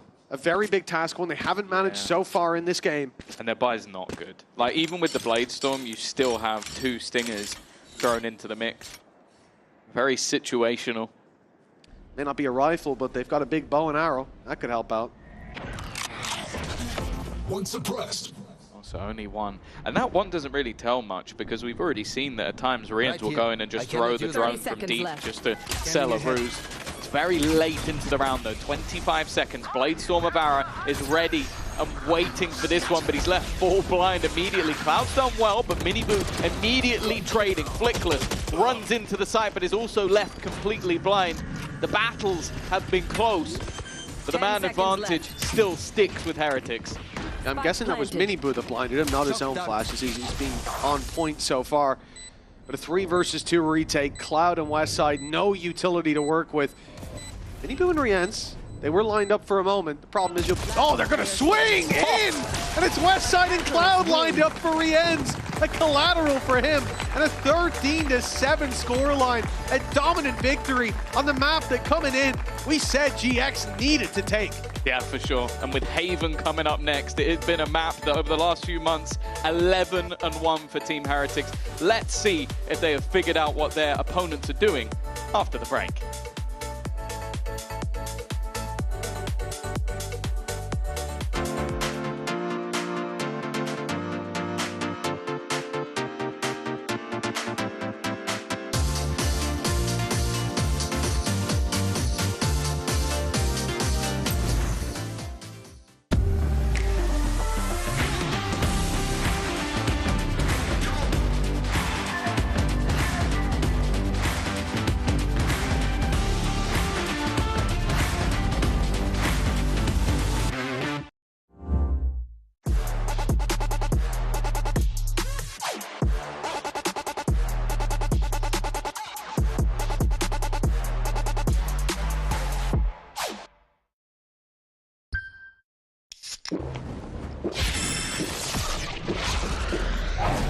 Red Bull gives you wings.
Can I have hand warmers, please? I can warm your hands, Benji.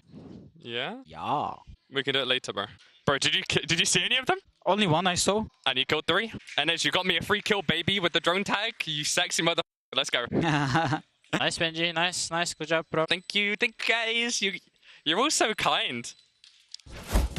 Me and who, am I right? It turns out Team Heretics are very good. I'm your host, and I'm back here with Minnie and Billy. You know, we set up a lot of expectations in the pre-show on how GX could potentially put up an upset, but in the end of the day, Billy, I think we forgot they're playing against Heretics. Yeah, and do you know what? I actually thought Giant X did really well to get the amount of rounds that they did on the attack. It looked like there was definitely improvements from last week, but you cannot doubt Team Heretics, especially when they're on that double duelist. Like, as soon as you move on to that defense, it was already going to be a bit of a difficult ask, so they needed to do well on the attack. Yeah, that map to me looked like a very good team playing against a world-class team, simply put. Like, we put a lot of stock on Giant X's defense, and Heretics had no problems on their attack dealing with it. Remember when I said that the 4v3 isn't an advantage for GX Mini? And yeah, you can't, when you give chances like this to Heretics, a team like Heretics, they're going to take advantage of it. Yeah, that's where the player quality comes in. Like, some of the early rounds were quite even, the chess match was even, but coming into the later part of the game, I don't love isolating players, but Flickless in a lot of those key moments was dying a little bit unnecessarily, and that is the difference between rounds against a world-class team and rounds not against a world-class team. I think it's also just like the decision-making from the less experienced players. Like, there's only so much we can expect from these new players coming up into VCT. So I think with time, like, it's not a major concern for me at the moment. It's more just when we get to playoffs, you need to kind of have those issues fixed. Yeah, and the pressure is really not on Team Heretics at this point. They should be expecting to win this. But the good news is, though, Mini, Benji is heating up ahead of playoffs.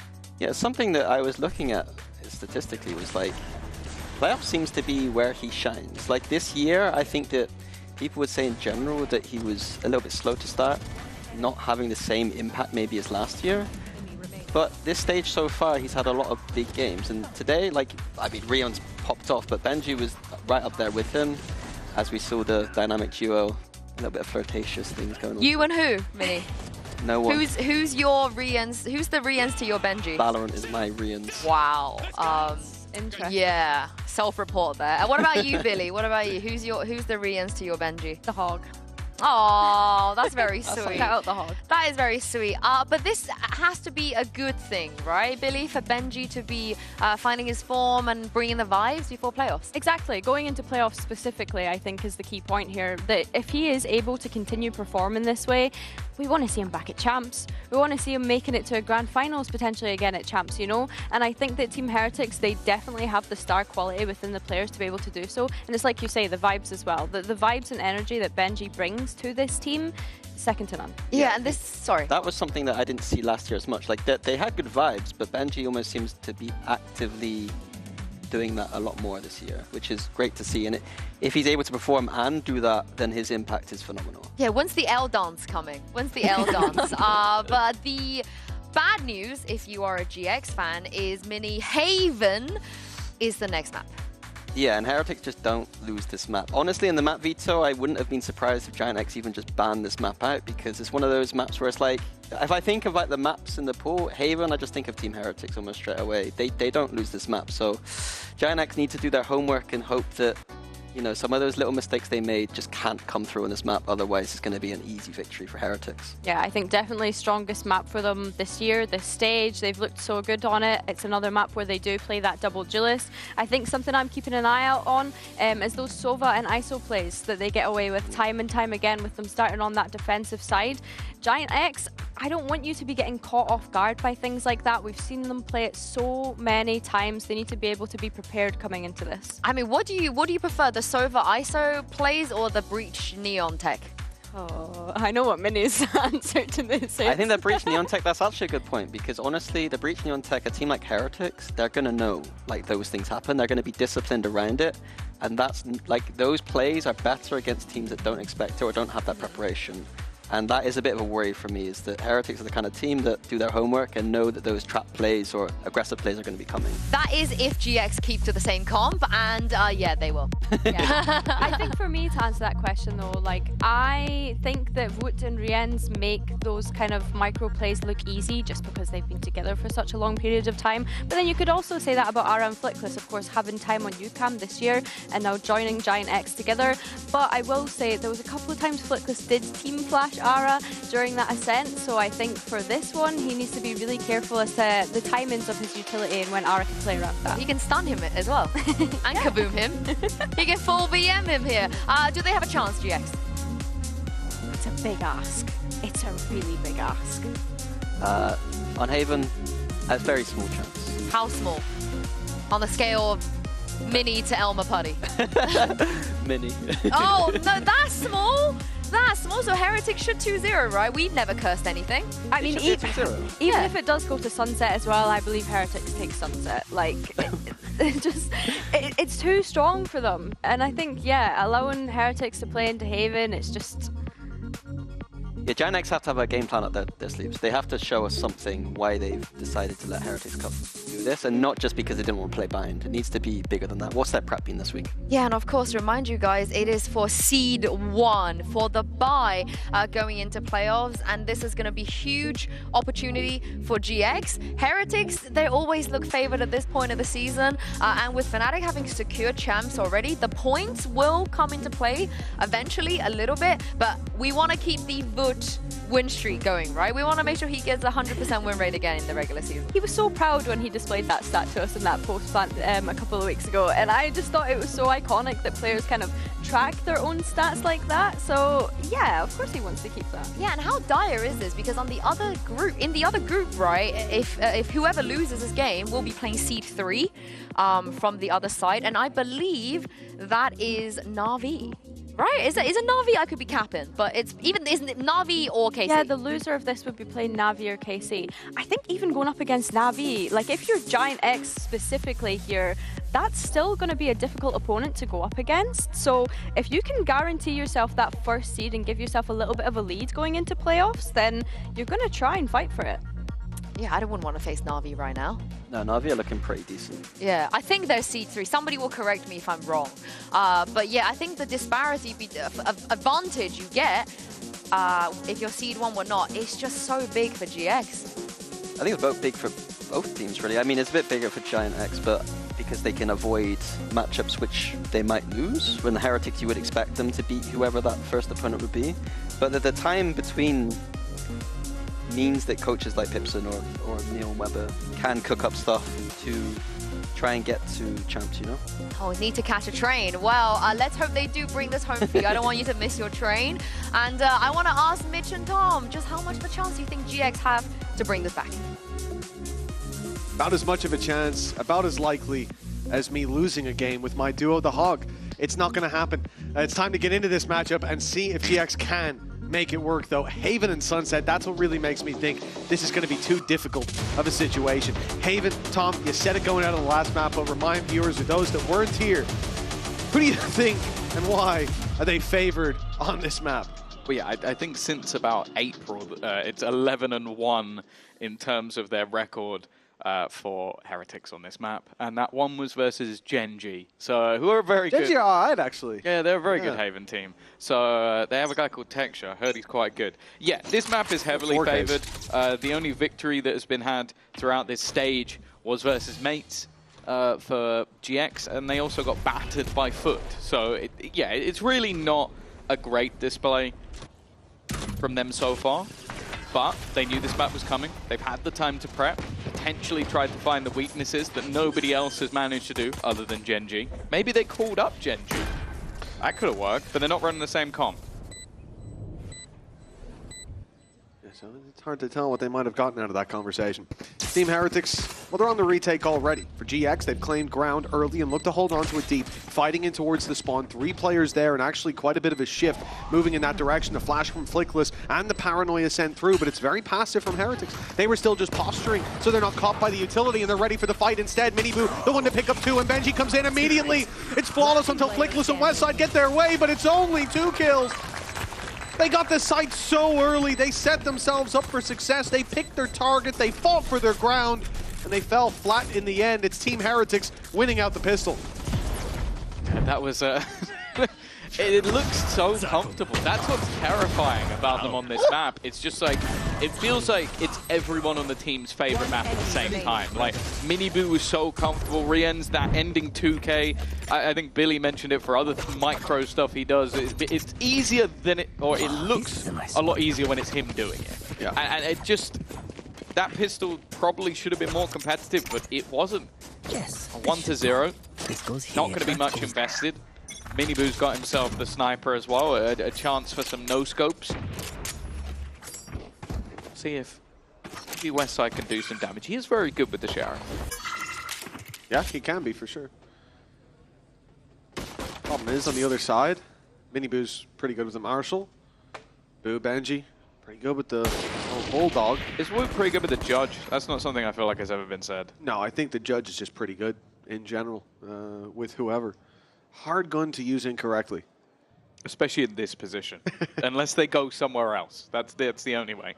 It's obviously like, I mean, even the paranoia won't help, but you have the flashes from Flickless that could maybe get them in, but they've decided to go towards B and into Mini Boo's hands, and he is very happy about that decision, at least to start with.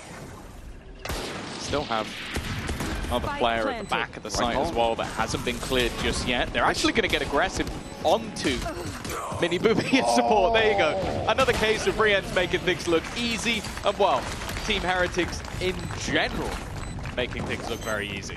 It was the right call to move towards A Link, but they just took that little bit too long. Rien's was that little bit too quick in adjusting and moving back off the A site, not worrying about a lurker coming up into that space and being there for his buddy. And yeah, there was no chance in that initial fight for Mini Boo. He was stunned, he was flashed, stuck in a corner, close range, but the fact that you've got that cover means it looks way too easy for Team Heretics. And in-zone flawless for round number 2 means they get to keep all that they bought and purchase up an additional rifle alongside it. That'll be in the hands of Mini Boo. And Rien's already has his ultimate online. So if things weren't already in the realms of possibility for a third round victory, that would add to it. Mini Boo already going for an early fight and spotting someone out. That's going to pop the ult. Already a tag and a second tag. So that is a decent amount of damage. No kill, but with some of the weaker weapons, that's going to help a lot. Yeah, Grabinho acted really quickly, getting his shrouded steps out so he could take that little TP away from Danger, but unfortunately he dragged Danger over to Arrow, who now goes down to the wallbang. A strong early fight for Team Heretics. In a round like this, that's exactly what you want, where you've got those weaknesses. You look at Woot, in his position, that judge isn't a weakness. And now Benji's pushed all the way up. He has his cam as well for cover. They go back towards C long. They'll have him to contend with, and moving towards the B side ain't going to be any easier. But a lot of the pressure here from Heretics, or rather a lot of the defensive setup, is towards this A site. Not only do you have 3 players here, you've also got that TP, the gate crash sent through, so they can quickly rotate. C is definitely the easier of the 3 sides to hit right now, and it looks like most of... Oh, no, they're not going there. They're going to B. They faked out that C control. It means they're going past Mini Boo, and that's certainly not what you'll normally want. Not bad from Grabinho. Yeah, at least trading him out eventually. Even still, man advantage for the side of Heretics. Now, at least that rifle has dissipated, so it's going to be the Bulldogs as the best weapon in position. Benji's spot. Does he check behind him? You feel like he should do. The swing out works, but it's still only the trade. And they have not cleared Cloud. This could be a major issue with him still holding on to that backline. Still have a chance to punish, but hasn't quite spotted out the players just yet. He does know they're not defusing, but this has to be the realization now of roughly where he's going to be. Peeking together, Cloud still holding the line, and that time is now ticking. It won't matter though, as the confidence of this duo once again. Rien's doesn't even hesitate for a moment to let go of that defuse. I think the problem as well here is that Cloud had the perfect position, but as soon as you lose that player towards C-Link, you now start to think, well, did the other guy push Garage? Is he wrapping around on mid? So it's no longer like you're flying under the radar. You're now in a predictable position for other reasons. Just really unfortunate for him, because that did look like the round-winning play, and it's a spam through the smoke that ultimately robs I know you're gonna kill him, bro. Like, don't you worry. That element of surprise. See, that's what I mean, though. I feel like a lot of players, they had enough time that Rien's could have actually let go of that and gone for the fight, but they're so confident in each other's ability. And well, Benji's yet to die so far, so you can understand why. That's a bonus round, though, for Heretics. That had a couple of Bulldogs, a Stinger, and a Judge. And one singular rifle, and that was still enough for them to win a third round. The worrying thing as well is this isn't like the last map where I go, oh, normally they do better on defense. No. They are very good at both sides of this map. You can't fault Arrow for that. He just got spammed straight through the smoke in a round where he's going to be the one creating space. But they've done it. A breach flash and a dive through the smoke. A jump in by Flickless. Grabinho holding a smoke. They lost the main thing they needed in a Stinger round, which is your Neon player to get in there, draw the eye, maybe find a kill instead. Somehow they're the ones with the advantage. They've recovered 2 rifles. They've got Benji on the flank. GX, they lose the third round, what should be easy. And instead, they end up taking the follow-up. Round 4 goes to GX. Well played. Minibu loves doing audacious stuff, doesn't he? The run through when you've just lost 2 players with the sniper out of the smoke, like it's just, it's so audacious. And you can understand why they're feeling confident on the last few rounds, but... No, Tommy, no. What the frick indeed, Weber. Yeah. Couldn't agree more. I think that was so aggressive, and I'm glad to see that I'm not the only one. It's great as well, because we saw earlier them having... Oh, he was almost gone down to that shock. Nice setup. And again, the benefit of throwing in that vulnerable from Woot, from the ISO. But we saw it, Weber and Nielzinho, they're like, Mini asked them, is there any player that like makes you mauled the most? And they were like, Minibu. Yeah. Sometimes you got to just close your eyes. And there, I bet Weber wishes he did. It's a round that they shouldn't have lost. The fact is, though, they kept the prior so clean, even in the bonus, that the credits are very good for this one. Operator in, a player already tagged desperately low. The Rolling Thunder is available for GX, though, so it's going to make holding onto this C site quite a bit more difficult. A bit of an unorthodox position for this operator to be in. Now, he does have an immediate teleport out of there, but currently looking the wrong direction. 2 players about to come through, and he's already dead to rights. Managed to help out at least on site, but it still leaves only Benji. Benji knows there's someone in his cage. Grabinho's super low. This could be an easy cleanup. That's the spike rushing backside! And they peek before the paranoia hits! GX, that's a fumble! After an incredible round in the previous, this one certainly could have went a little bit better. Yeah, there's been a moment or two where I feel like there's been an angle left unchecked. And they do well to start this one off, but yeah, just I think it's like almost a half check, and yeah, everything just feels a little bit labored. And while that almost becomes a bit too easy for the Heretic side at the back of the site. 4-1. Still enough credits because they won themselves a low buy round. Hunter's Fury available as well. It's seeming like they might try and pick up the pace a little bit. The spam not far away. West side is almost dead as well. Is that a door spam again? I think so. Or maybe a window spam, I don't know. Give me the spam through the wood on the door there. It doesn't have to be broken for you to see the damage. Right here. Spam through window equally as dangerous early, and we've seen many early advantages found by it. As you said, Westside 43 HP. Flickless has taken quite a few blows. A little tickle up on Ara as well. GX already showing some scars early on, and there's a big one on Grabinho. He won't be getting up after that. Big shot for Minibu. Look at this play inside a garage. If Westside walks forward, it should be an easy fight for Woot, who has hidden his intention. He's hiding in the corner. Westside seems aware. He's certainly suspicious of someone being here. No utility, no deep trip, but as he walks forward, he'll be seen. But Woot fails the spray. Now the pressure again falls onto Benji to deliver on backside, and he's delivering and then some. 2 already. The low HP Westside sent fleeing, but where can he go from here? He's trapped in the corner and re-ends. Gets the classic out to deal with him. Heretics make that look easy.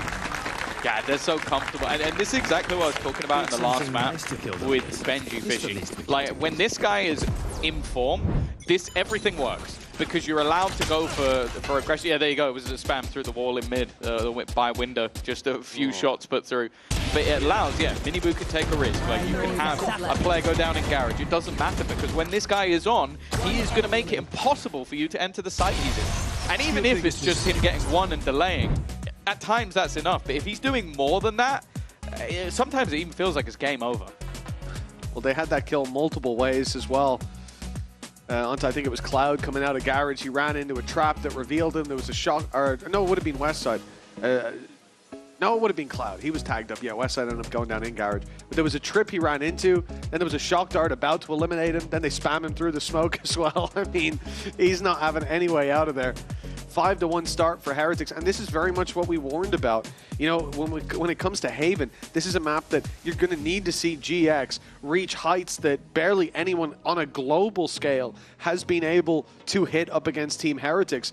Losing out map 1 13-7, again, despite a close first half, despite feeling like they had a lot of fight in them on Ascent. it just leaves you with this sense that even getting it to a third map will be close to an impossibility, let alone winning the series. Yeah, I think as well, like the player we mentioned in the last map of needing to have one of those bigger performances, Ara, yet to get on the board. And it is a struggle. You're playing up against a double duelist where you have two of the best duelists on the same team in the league.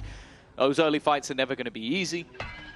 And if you're not running into one of those players, well, you're either diving into a Benji fishy setup or maybe you accidentally walk into the crosshair. Oh, the re-ends orb now, boo. Flickless, already gone. Wow.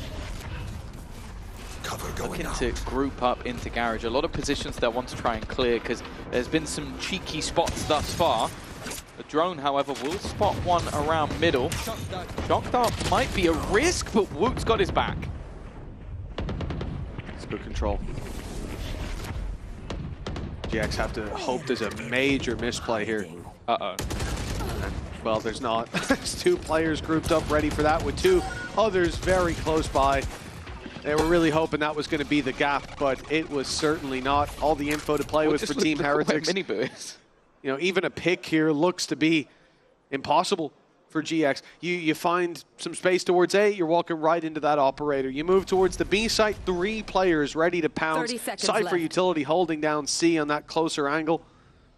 No matter where they go, they're walking into a disadvantageous fight. It looks like they'll pick the arguably easiest, but there's a cage here, there's a cam to spot them. And how are you going to get out now? He even cages long so he doesn't have to look that way. 10 seconds left. Wonderful as well. They can't move. This is like every time they play a card, they're activating a trap card on the other side. It is just utter filth. An in-zone flawless from Heretics, and there wasn't even a millisecond in this round where they looked like that was going out of their control. No, you're dead right.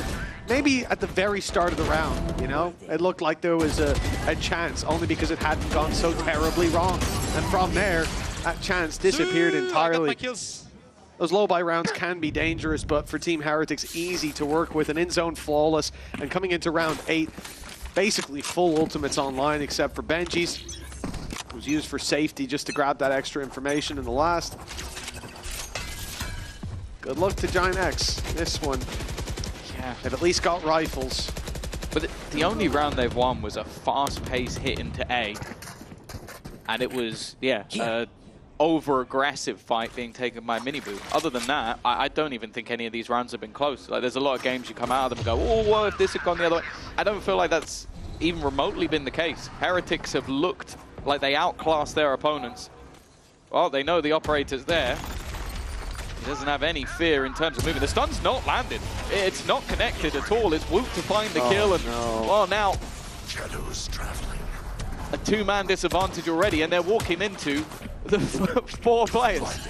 That wasn't even the vulnerable Woot used. It was just a double pulse. Hunter's Fury. Woot finding another. This is a buy round for GX, for God's sake. The Shock Dart almost closes it out. This is looking like a ranked mismatch. Woot gets 3 with the AWP. By the way, he has his ult. He's playing an AWP on long. No intention to use it. Hunter's Fury's activated. He could have thrown the vulnerable, but he went, no, do it the hard way, mate. I'll put my shield on. But and Rien's does it the hard way. The thing that's surprising there is they see him with the drone. And I mean, they see him for a full, 3 seconds. Yes, like, it's just following him. And then they stun, and it doesn't hit him. And that's just like, you might as well have just, if you could on this map, jump off the map, because that's he's never going to miss that. It's Woot. Probably don't jump off the map with your rifles, but it's about the same, really. The result wouldn't have changed. One guy died instead. I suppose they didn't give orbs over because we already had the ult, so there's a silver lining for you. They wouldn't have given orbs over if they jumped off the map. It's a silver lining on a very, very grey cloud, but it's something. It's the game that we expected to see here on Haven. A grey cloud and a dead cloud, for the most part. Oh, I like that. That's interesting. 6 rounds in it. Still that ult for Woot. This time, he's not using the off. Ara gets away with that. That's a solid start to the game for him in round number 9. A player that we did talk a lot about and has had great performances, but up against Heretics, It seems like, not just him, it seems like GX are way out of their depth here. Okay. Able to deal with Miniboo. Benji still on site, and he's only going to get one. Okay, it looks like at long last, they've shown up. And Wu can't really use his ultimate here. He has to just run through the smoke. GX, they've got another round on the board. Yeah, a lot of it comes off Ara selling a nice fake on the other side of the map, finding his first kill while they really just set up this ruse, gave them a little bit of space, and they then caught the players as they're rotating. Similarly to the last map, actually, on the attack, was where they noticed that a lot of the rotations were coming in quite quickly. They throw in a fake and it works. The problem was then there were immediate adaptations from Heretics. So it's not something I fully expect to be a mass change in the game. There's still plenty of credits for Heretics to play with going into this next round, but it's definitely a start, and I think especially for Arrow, who was sat on a goose egg up until this point, it's good that he's on the ball. Yeah, valuable opening kill as well. It's not an easy one found. The thing is, chaining these rounds together is of the utmost importance for GX. They're already behind at the halftime. The question is, by how much? Stun through, it catches one, but it doesn't catch Rien's. Ara's down through the wall, and they're starting to crumble. Ult goes in, it steals a player away. Boo, tucked in the corner, is it being cleared? He's got a freebie! Grabinho's all alone as Woot wins his fight. The isolated, flickless, dealt with, and in the dirt. Grabinho's got it all to do. He's got inside the smoke. He's clearing out a lot of space, but the problem is, on the other side, Boo just ran away. He's given him that space, knowing that, well, good luck to you planting this spike with 35 seconds left, 4 players to deal with, and this, like, the position he's gone to is actually filthy. There's a chance that Grabinho thinks he can run up long and go to Seaside or something like that. He's fully boxed in now, and these two can just sit there and wait. And they saw the TP, so they put Benji in a spot watching B, but he's still very close to C. Like, again, it just feels like Heretics have thought of everything. Like, they have just boxed him in, literally, but also taken into consideration the TP. He should at least get the kill on Taboo, that's something, but it really is, as you said, the grey lining at this point. It doesn't play a part in this match at all, and while Heretics are going to be up to 8, this has been incredibly clean thus far. I also want to point out, I'm pretty sure that Boo waited for the ult for Woot to win the ult fight, and then was like, okay, now I get the kill because I don't need to worry about it. Yeah. Clever. Yeah. Here's a head-to-head that I think coming into the game, there was a lot to talk about here, but those questions have been answered. Just for anybody wondering. Week 4, this is not right now. Miniboo has a rough performance. That's definitely not the case today. And Arrow was on fire, but he's been struggling. He's 2-9 at the moment. Yeah. And those were both in one round. Flip-flop of what we've seen in the previous week. Yeah, tough opponents. It's also worth mentioning that even with Miniboo's stats not being great, they comfortably won the match last week. So it shows the depth that is there, even if he's not the guy we know and love. A faster play. I like the change of pace, but it's not going to change on the other side. Double flashes, Grabinho just spamming, hoping that he could save his life. Westside's going to be revealed as well, and even stunned up. There's nowhere to go. They're just trying to find a gap in the armor of Team Heretics, but there seems to be no gap to be found. Boo on the flank already could catch them out. They know where both of these players are, but still standing, still fighting, still trying to hold on. Just boxed him into the corner, and the spams almost closed him out, and now Ara is all that's left. 1v3. He has to swing wide eventually, and they are just waiting for him to do it. It's Boo with a classic, because why not add that in? In how many rounds would you see a player in Benji's position swing in to help out on that fight? But they go, nope, I'm going to defuse. My 2 friends are going to hold from down the bottom of mid, and you are going to die. There's no way to get back into that round. Boo smoking off Flickless down there as well. Might be the first time I've seen that, and he goes to a classic to close out the round. It's again, though, it's like he knows the 2 spots they have to deal with if Benji starts defusing. It's one wall in the corner, and the other guy down in the box. If he's smoked, he can't do anything, and if the other guy's in the corner, he has to swing wide. Like, he creates the perfect scenario for them. Yeah, well, a controller by every definition. He has controlled the battlefield and this game's under control. Put it into their favor, and exactly, it looks like the series along with it. 9-2. GX, a flash in the pan here or there, but He just wanted an ult or blue. Oh, man. Well, he got one. He got one. And he said, oh, and the drone wall bang. Ara is going to be left blind as well. They already have themselves a two-man advantage. The ult is faded, by the way. The neon ult is gone. There's a reason we talk about this map as just being somewhere you do not want to face Team Heretics. Hell, even if you've got a permaban, maybe just ban Haven. Risk it. Yeah. Roll the dice. You're probably going to do better. Whatever poison you have, this one is worse. Yeah, exactly. This team is just so difficult to deal with. TP, it's in the spawn, but they're waiting. They're watching. Not a team that's going to overcommit to those angles. A lot of faith in the players on site, especially when it's Miniboo and Woot holding the first choke Look how point. much faith they have in Benji. Yep.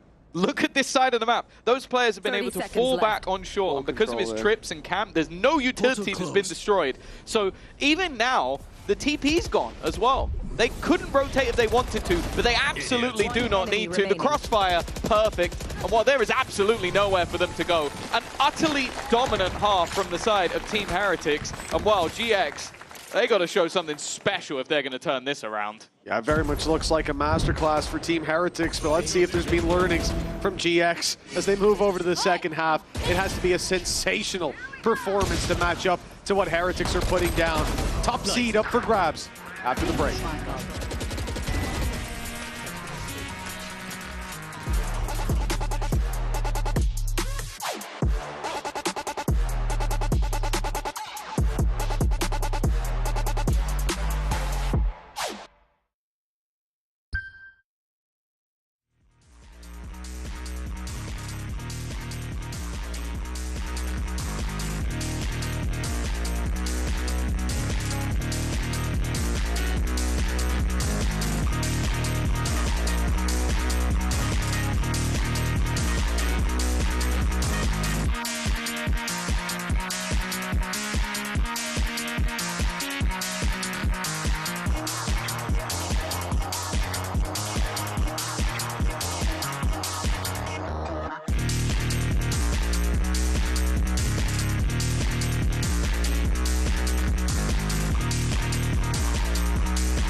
Welcome back, folks. Well, we've prepared a few fun facts about two of the players on Team Heretics, who it seems like have a lot in common. Yeah, we wanted to sort of educate you. Mitch is obviously going to pronounce the surname, they have Boo in their name, so there you go, both of them. It's weird coincidences. I don't know how all of this, they're both from Lithuania.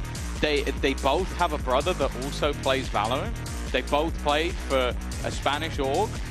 It's really coincidental, everything that we're learning about Boo and Miniboo. Just in case you guys didn't know that. The Lukasevicius brothers. There we go. I'm very confident that was correct. Can't tell you if it was wrong. There we go. Stats are in, 100% on the ball. Please don't ask either of them to listen to that afterwards. 10-2, Team Heretics.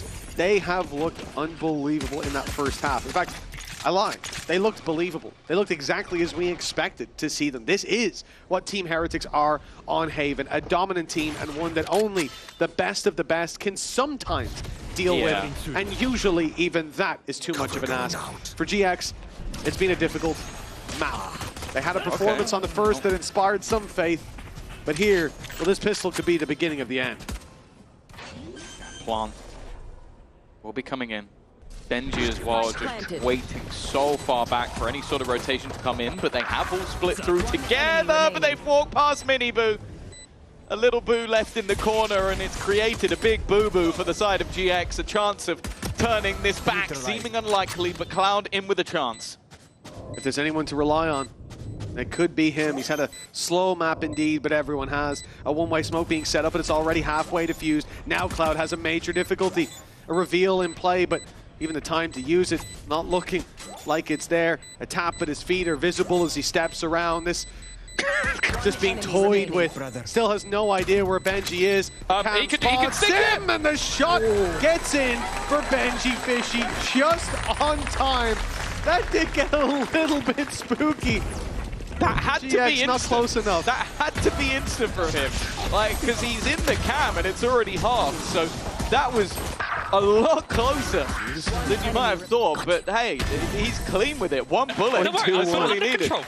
Yeah, I think there might have been some people in the comms just as worried. But this is it. I mean, Heretics are on the home stretch now for GX.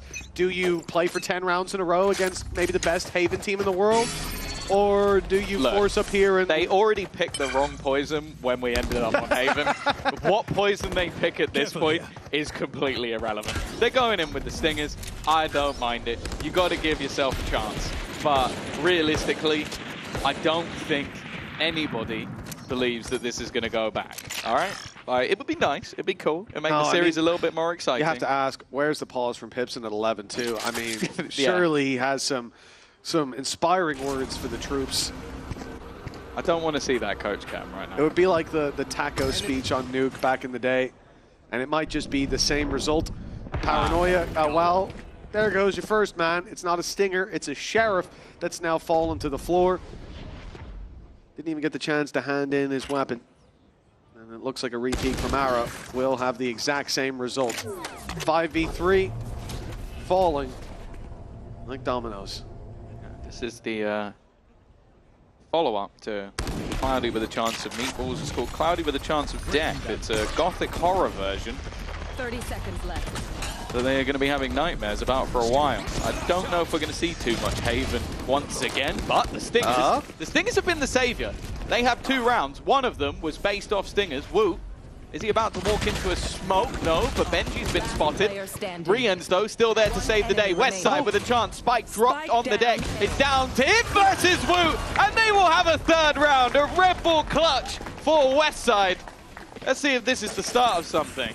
Well, you know what, Tom? I didn't believe after those first 2. That was looking like it was done and dusted. 2 clean picks to start us out from Flickless and Grabinho. And you said it earlier in the first half, Westside with a Sheriff. He can be a dangerous man to deal with, and he certainly proves that to be true. I don't think they've won a full buy round. I think they had the Stinger round in the first. I think the one that they won had like Guardians and slightly lower rifles. It still had some weaknesses. In the second round they won, and then that was with Stingers as well. So I don't think a round of Vandals and Phantoms has been won yet for GX. Well, on the upside... they don't have those. They don't have them right now, so another round win, perhaps? Bad start. Not great. They have got Miniboo to 11 HP. It makes him a bit more manageable. He does almost have his ult, though. This is true. He's given the Sheriff over to a teammate as well. They're making the right read on the rotation on Heretics. I shouldn't feel this nervous about a team with 4 Sheriffs and a Classic versus a team with full rifles. But I do. I really do. Ara in position. Riens has already picked off another. Ara, this is a one-shot kill sniper right now, but he's got to be careful. The reload's good, and that's the spike on the deck. Benji has still managed to find another one, though, and the timing is awful. It's Woot with one more. There's always just something about Heretics with these low buys, and they are ready and waiting for Cloud. He's about to swing the ankle, and he doesn't even get himself one. It is deja vu once again, because you can never doubt a Heretic. Match point. They haven't been able to get 2 rounds in a row, Tom. 1 round scattered throughout a sea of red. They're too good. I think to make things more fair, we have to have like a limit on the amount you're allowed to play the game a week. Just because I think that they must be off the charts. Like the raw aim of every player on their team is nuts. Whoa! Also ended 13-3. What are you saying, Captain Cow? He has the script. Do you know how this game's gonna end? You know what? Based on what we've seen so far, I reckon I do too.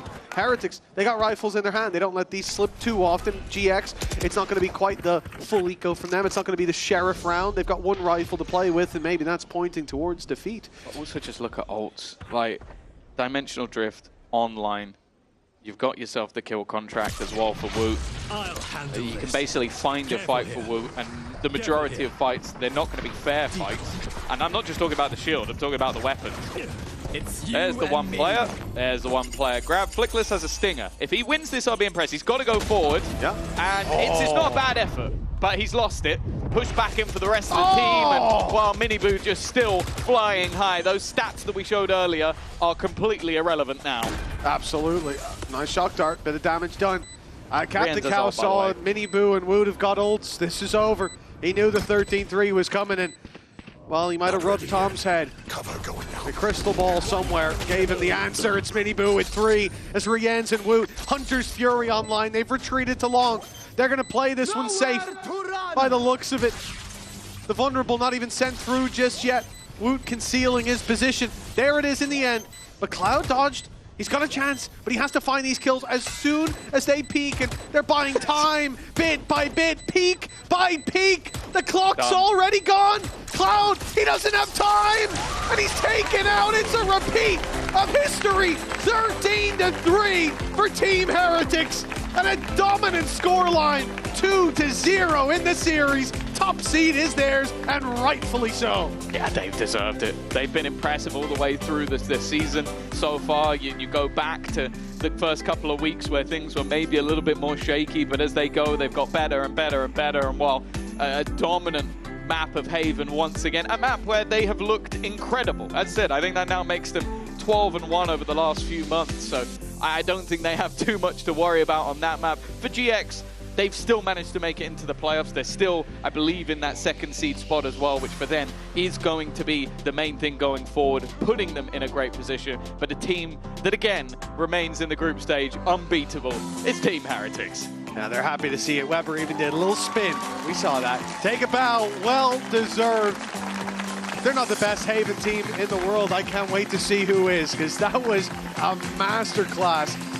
A couple of spots on the record, but that's about it. And the man down on the stage, we heard from Flickless, he wanted to face off against Benji Fishy. Well, maybe he would have wanted to face Benji in week 1, 2, or 3. Because ever since we hit week 4, that guy has been on fire, invigorated by those weaker performances. He talked about it. He said, I'm not delivering the way I should be, and he showed us exactly how he should be in those last 2 weeks. Yeah, well, like I think especially you go down to the C site on this one. He was impressive, even a clutch or two. But you mentioned the man, so let's hear from him now alongside Yinsu. That is right. I've got Benji the Fish here with me. Hi, guys. Congratulations. Thank you. Now, your super stat, Vut, being on your team and never losing in the regular season, lives on today. So how does that feel? Yes, feels pretty good. To be honest, I'm pretty surprised that teams keep picking Ascent against us.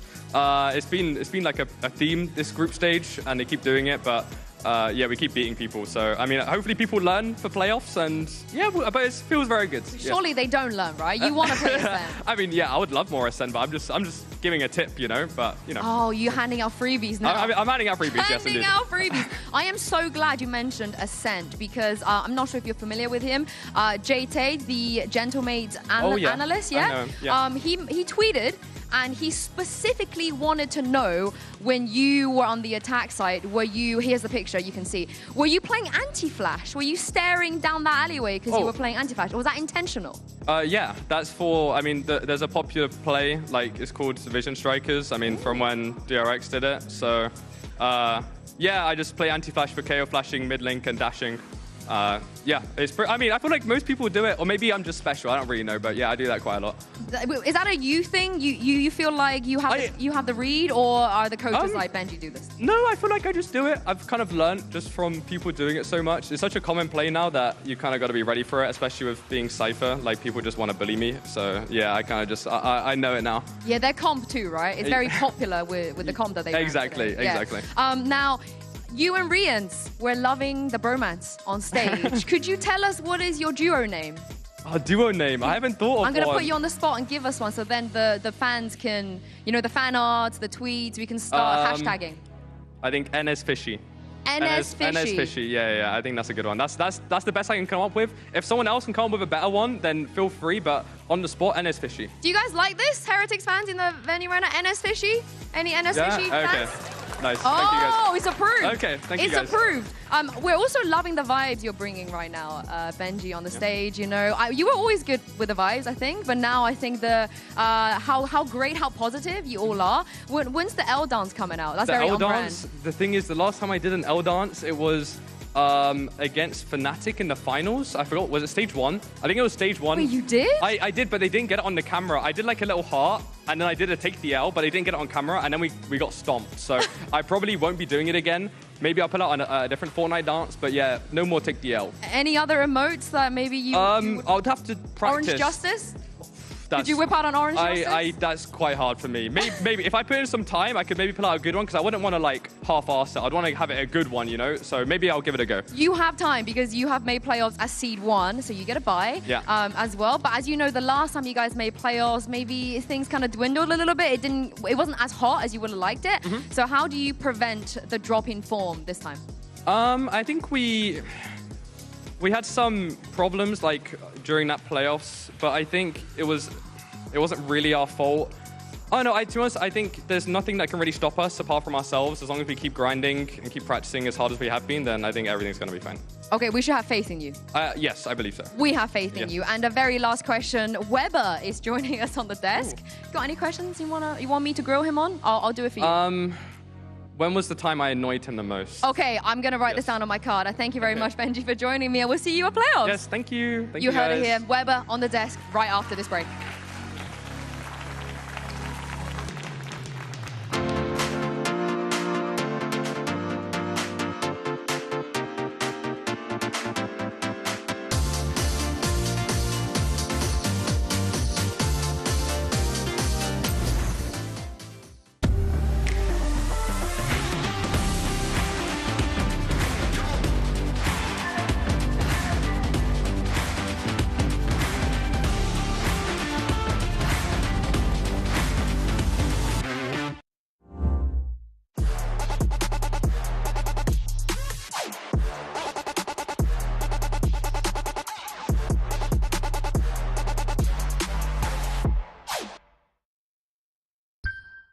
Game Changers. It's about competition, pure happiness. It's like a crazy experience. We're making history. It means so much to us.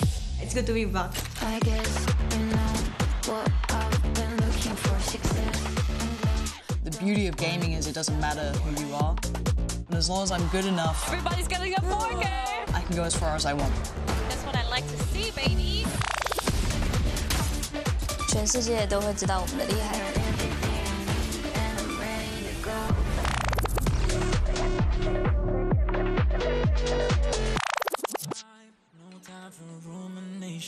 Let's leave it all behind. Think about aviation. Want you, girl, by my side. Let me show my appreciation. I want you here with me. I miss your body, baby. No, I cannot believe that you're still single, lady. Wishing I could retreat. I want you here with me. Be my lover, be my trophy, be my woman, be my lover, be my trophy, be my, the only one I want, be my preliminary. Let me caress the way I think it's necessary. Monday, Tuesday, Wednesday, babe, 7 days, are you ready? I don't need to say you know it, girl, you're extraordinary. I want you here with me. I miss your body, baby. No, I cannot believe that you're still single, lady. Wishing I could retreat. I want you here with me. Be my lover, be my trophy, be my woman, be my lover, be my trophy, be my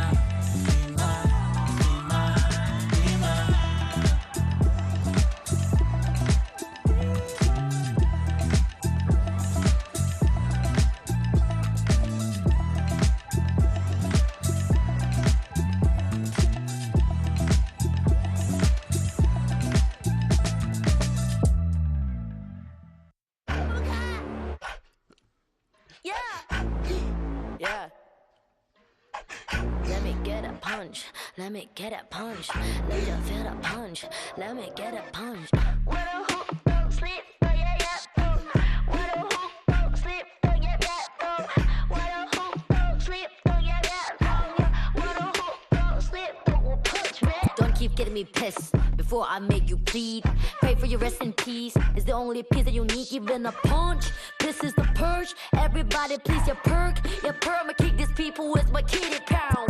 Play with the wrong gal pound. Put when they put get the pop on out. Pop on now, yeah, over cut the ying my pound, pound, pound, pound. Pack it out, back it out. กูสร้างมึงภาพลับ yo how about now bruh จบบ้านนี้ไม่ต้องรอถึงหูพวกกูจัดมึงจุก now out Be the pepper pick a pack of peppers people like me pick a pack of racks for a week per day per minute rapper like me ทำพวกมึง panic บอกกูเป็นผู้หญิงมีผลแต่ proof ไม่ควรได้ pride เข้าใจมึง lose อะไรไม่รู้พร้อมพวกขี้แพ้มาผ่านกูพูดไปก็ไร point เขาต่อยสักชุดดีกว่าพวก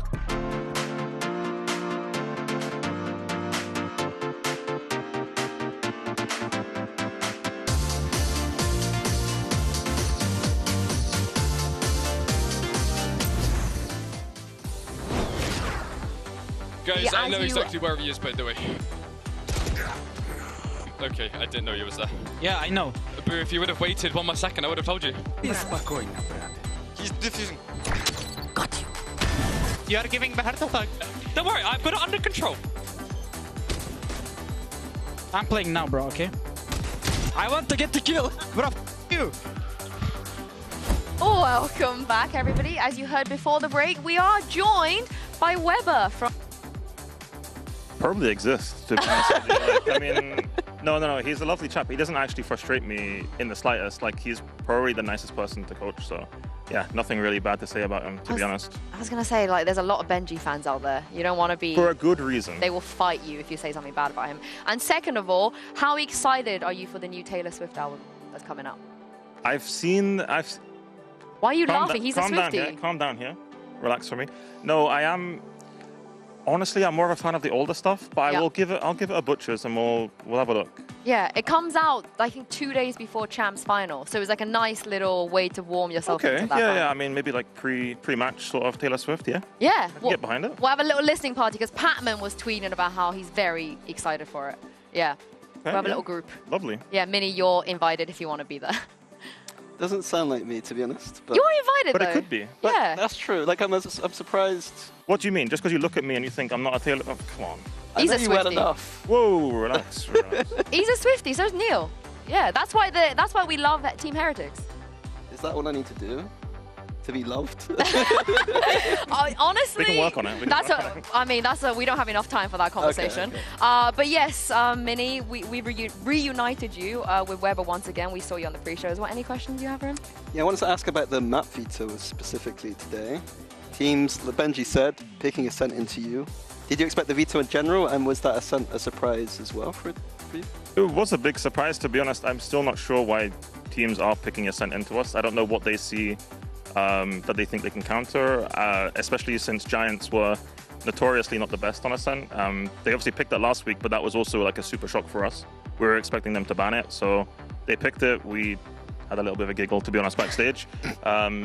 Yeah, I still don't know why teams keep on giving us that, but if they want to give us Ascent, we'll take it. Did you giggle more that they gave you Haven and then Sunset as well? Oh, it was the same as last week. They gave us like Ascent, Haven, and Bind, if I'm not mistaken, and we had a good chuckle about that as well. So maybe that's just testament to our map pool, but it's still quite funny. What would you do, Minnie, if you were playing against Heretics now? What would you want to push the map pool towards? Well, you have to ban Haven. Yeah. And then after that, probably don't pick Ascent. Just don't be bad. Yeah. After that, just get good. Yeah. I mean, I thought Corrode might have been a map that they could have picked, like, because a newer map is more variance. Nobody's amazing at it. Like, yeah. I think that was probably the angle I'd do if I was an underdog team facing a world-class team. I mean, that's what Gentlemates tried to do against us, right? We were ready and prepared to play it. They picked it, and I mean, they had a good half, but I think Corrode is such a one-sided map at the moment that even if they were to 9-3, 10-2 us, like, I think we would come back on the stronger half. So yeah, we get your Cyclops moment again. Yeah, in that reaction cam.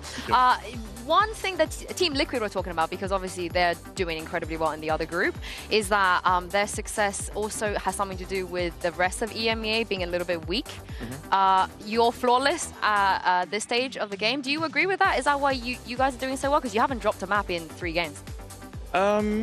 No, I mean, we go into every single game saying, like, we can lose this game. Like, we're always prepared for the worst. We expect the best, obviously, but we always prepare to lose, and I think EMEA is a strong region. I don't think it's easy. I think, if I'm honest, I think Liquid are talking a bit too much. Maybe they should just focus and play.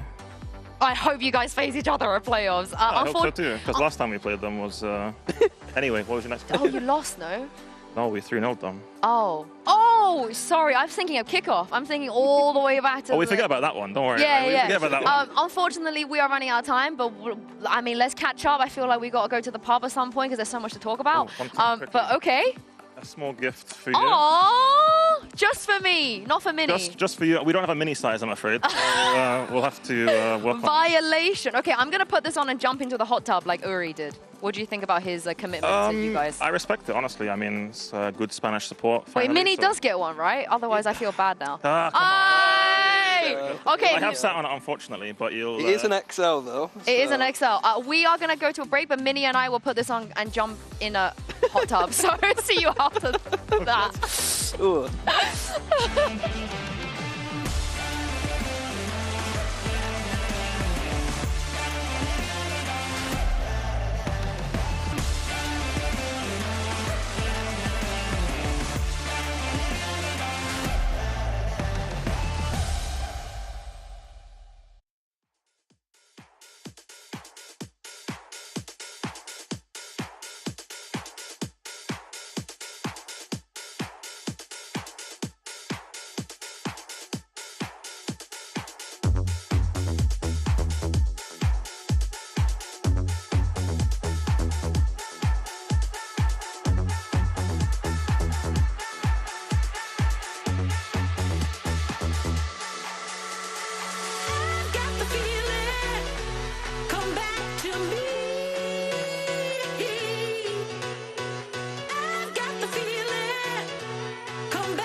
It's time for an absolute mammoth clash here at VCT EMEA. As you guys know, we have one slot left in this group. Welcome back, by the way. Billy, we need two things to happen in order for Vitality to qualify, or Gentlemates could just take them down with them. Yeah, that's the thing, right? Vitality have to win today, but they also have to rely on BBL winning on Friday, I believe it is as well. No, have I got that right? Yeah, BBL. Yeah, okay, I do. Yeah, so there we go. They do have to win today, and then we need BBL to win on Friday as well. So it's a lot of an ask, but they can at least set the right foot forward by being able to get a win over Gentlemates today. But it would be kind of funny if Gentlemates were able to keep them out of playoffs when they don't really have a stake in this competition anymore. Yeah, I mean, on paper, right, you should favor Vitality, but Mini, why do you think that they haven't been looking so hot? They should have qualified by now. Why are they not looking so hot? That's a very good question. I think that, I mean, Dirk and Lesho is there, and it's the other three players that probably need to step up a little bit is one of the issues. I think the other thing is today is going to be, to me, like, this whole game is about pressure. Gentlemates have none of it, and Vitality have all of the pressure today. And we've seen that how good Gentlemates are at times, but then when they feel that pressure, they're not so good. But there's no pressure today. So this is like a dangerous matchup for Vitality. Yeah, and you would like to think in these kind of situations, your Durkers, your Les, they're going to be the ones to be okay under pressure. And let's talk about Durker, because every single day, you know, he wakes up and he says it's Durkin time and he Durks on them. But sometimes Mini, maybe he Durks on them a bit too much. Yeah, I think for Durker, it's... Like Durker and Les, they have been brilliant at this stage, for sure. But I think for Durker in particular, it's about... He needs to almost play perfect, unfortunately, during this stage. I think that he's doing well, but in this team, if he makes any of those small mistakes, like over-aggressing, then it's almost like it matters more on this team because the rest of this team isn't there to almost clean up some of these rounds. I really like that you mentioned the pressure contrast between two teams because, like you say, the pressure is on Derka and less today. They cannot be having their year finishing this early when you actually think about this Vitality roster that was put together at the very start of the year. So the pressure is on them going into today, and you saw it just there as well, that lower third that flew up. Derka has never missed a playoffs. Yeah, and I'll do you one better. He's never missed champs either. So this will be incredible if somehow we don't see him there. And look at the stats. He's been playing really well. Yeah, a world where Derka's not a champs feels... I'm not going. I'm not going. Canceling my flight if like Derka doesn't make it. It's almost like the pressure for Derka and Less, it's almost like a fear of embarrassment, kind of like because it would be kind of embarrassing to end their year as two of the GOATs of the game to not make champs. And then you also have like the pressure of the two sort of inexperienced players, at least at this level, when you have Kovac and Unfake as well that have come into the roster too. So yeah, I think like today it's high stakes for Vitality. It is very, very high stakes. And you mentioned the, not first aid, you mentioned some of the moments in which maybe you don't want to see Derka fall. I mean, in any rounds you want him to be alive, right? Because he can literally win you every single round. But let's take a look at some of this because this is where, Mini, you don't want to see happen today. Yeah, unfortunately, even though he's playing really well, I think that I almost need, like, we need Derka to be perfect. Like, he needs to be doing these amazing things, but then it's these silly little deaths that he just has sometimes, these tiny mistakes that unfortunately needs to be ironed out of his game. And I know it feels kind of rough to put all that pressure on one player, but it's him and Less who are the players that basically need to be flawless. I want to like lighten the mood a little bit though, because he has been on form. Like you can't just rely on Derka. I know in this moment in particular, like we're Mini did for 3 years, so that's great. Yeah. Like, I love that clip, sorry. But yeah, no, like they can't just rely on Derka. You need the other members of the team to be able to help out, especially like some of those first deaths. Like they're tradable and we're just not seeing them come through whatsoever. I think my point though is that of course these other players need to step up, but those silly mistakes when Derka's over-aggressing, if he can just iron those out, that will make things a lot easier for Vitality. Yeah, I mean, you know him well, Mini. Is he the type of player in these moments that feel like he has to step up, or, you know, is he more relaxed about things? He will feel the pressure to have to step up today. And I think it's something I noticed in their games in general is on defense, you'll see that if they're losing, those last few rounds, Derka will end up going very aggressively, feeling like he has to take over.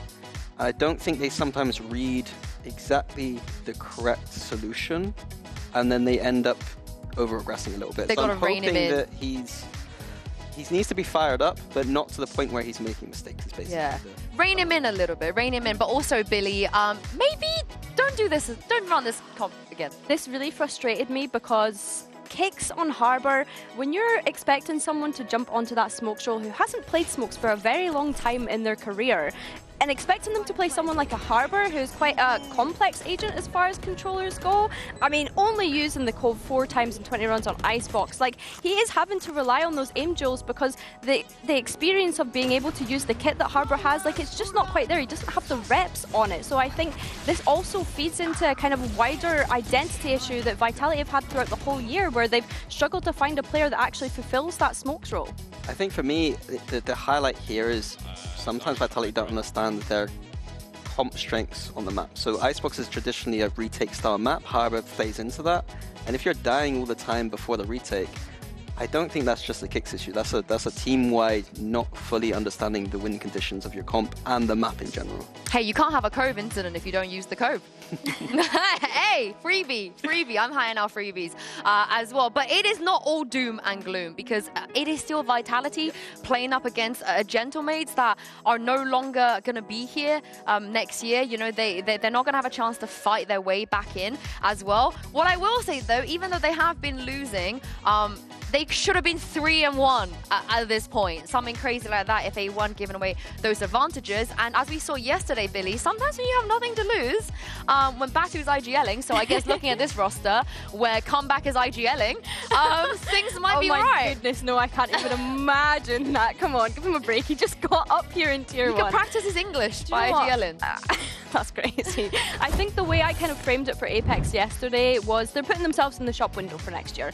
And I truly believe that when we look at this Gentlemates roster, majority of them will be here in VCT next year. I have no doubts about that, because it's like you say, there's so many series that they should have won out and got unlucky because of the pressure. They don't have pressure today, so I think that they can set themselves up for what should be a good year for them next year. I also need someone to explain basketball to them, because I'm not connecting the dots. Sorry, this is a whole other grievance thing. Minnie, what were you going to say? I'm going to say I just agree with Billy that all of these players have been very good. I think that it's about how, like, it's not about if they come back next year. I think it's like in which kind of teams, like what standard of teams. What about do we comeback? Expect? That's crazy. What about comeback? You just said it's not about if they come back next year. What about comeback?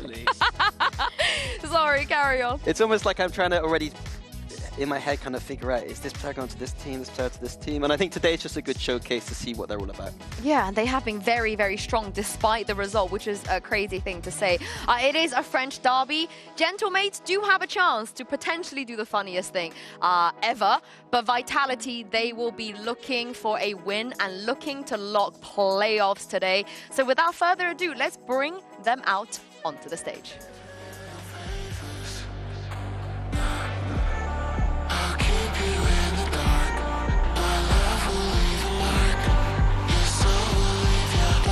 When I'm gone. Gentlemates.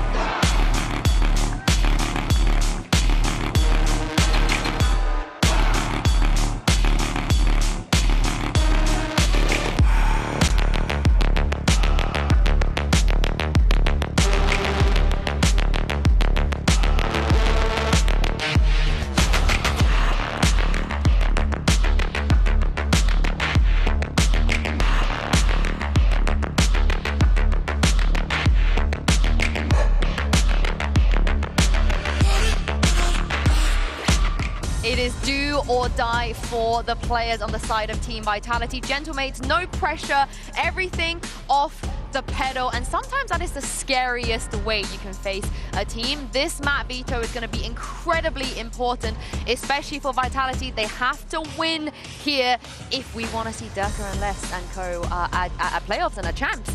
But looking at this, what do you guys think?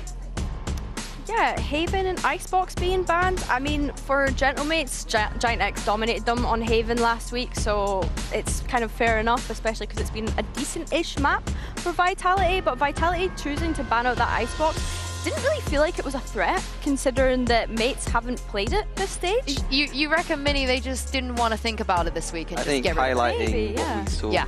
They just did not want to go there at all, and they're more comfortable on the other maps. Not really surprised by the picks in general. I think Vitality Lotus has been one of the maps that they've won twice. Mates are actually pretty good on it though, so it's a bit of a dangerous map pool for Vitality going into this.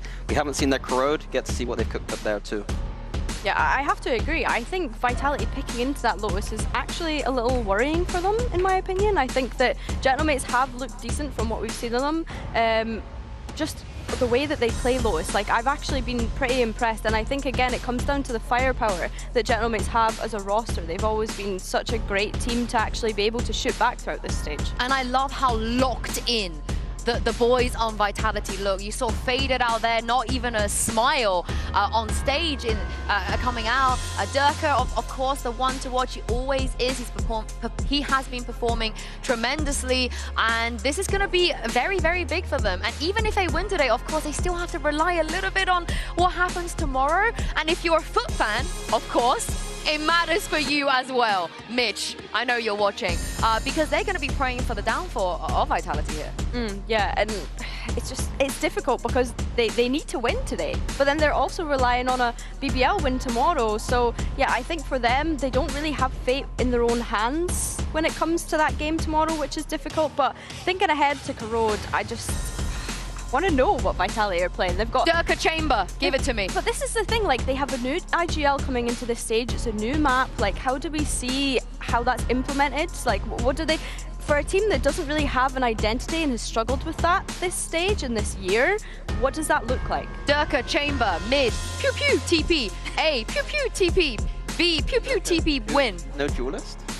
I mean, actually, they can play duelists. They've been running double duelists a lot. We've been kind of giving them a lot of kudos there. But I just think at this point, you got to pull out something, like you said, Mini, yesterday. Sometimes it's the weird stuff. Sometimes it's the stuff that you don't expect that can push you over the line.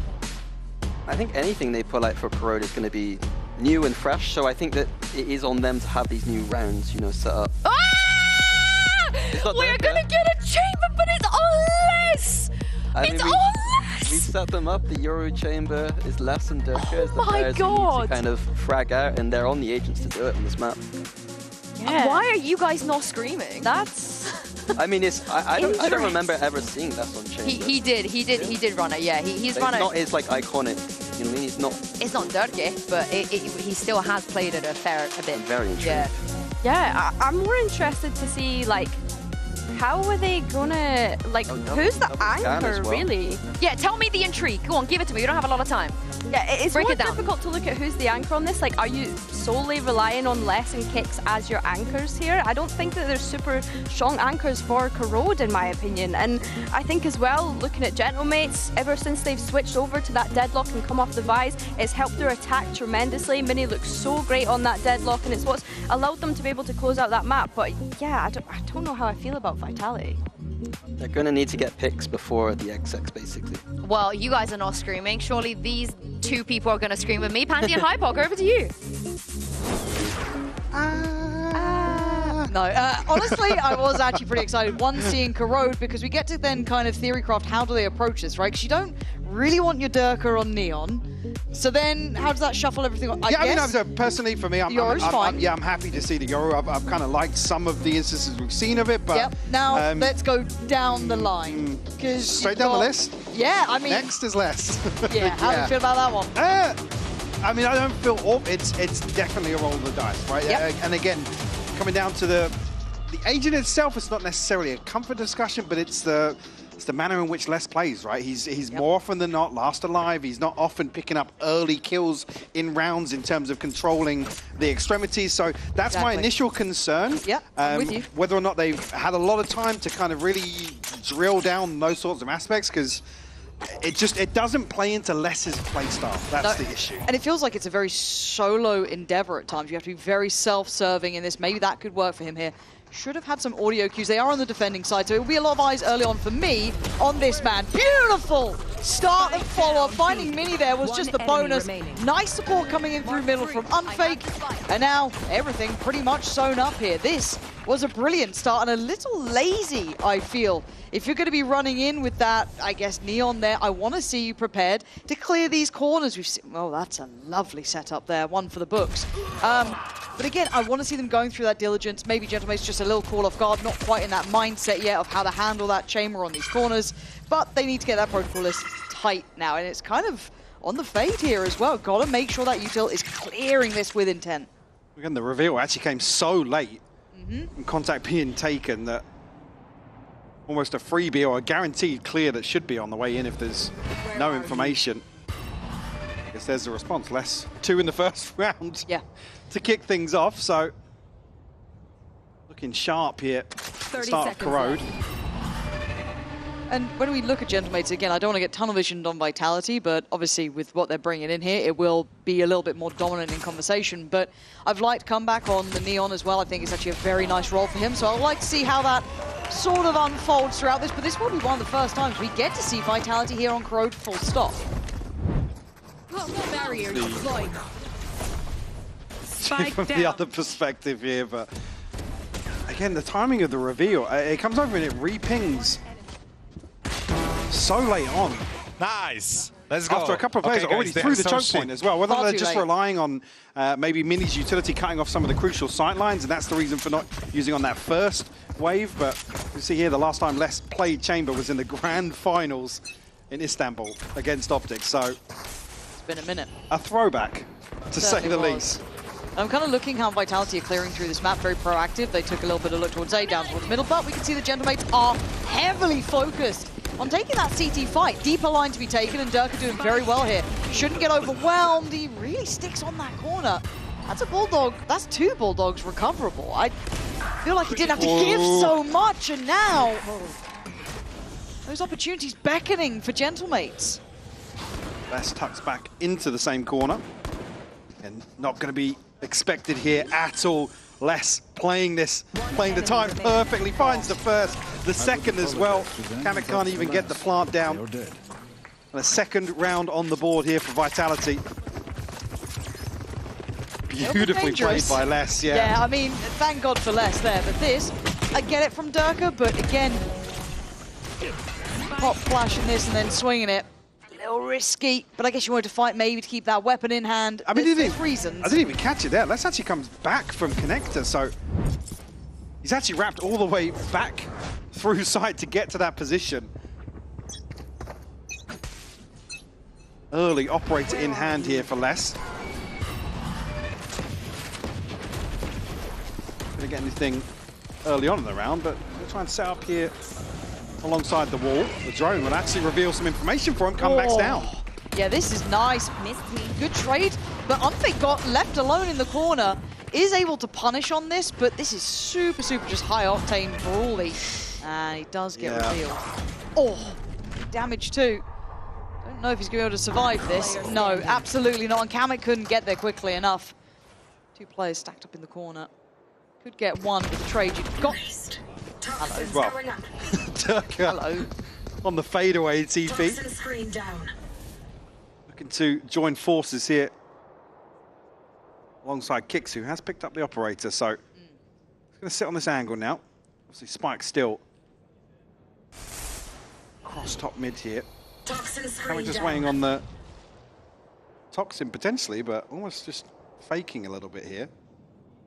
Again, that initial pump of the wall will make them think that he's repositioned elsewhere. 30 seconds Why you see left. now Kix trained towards B main.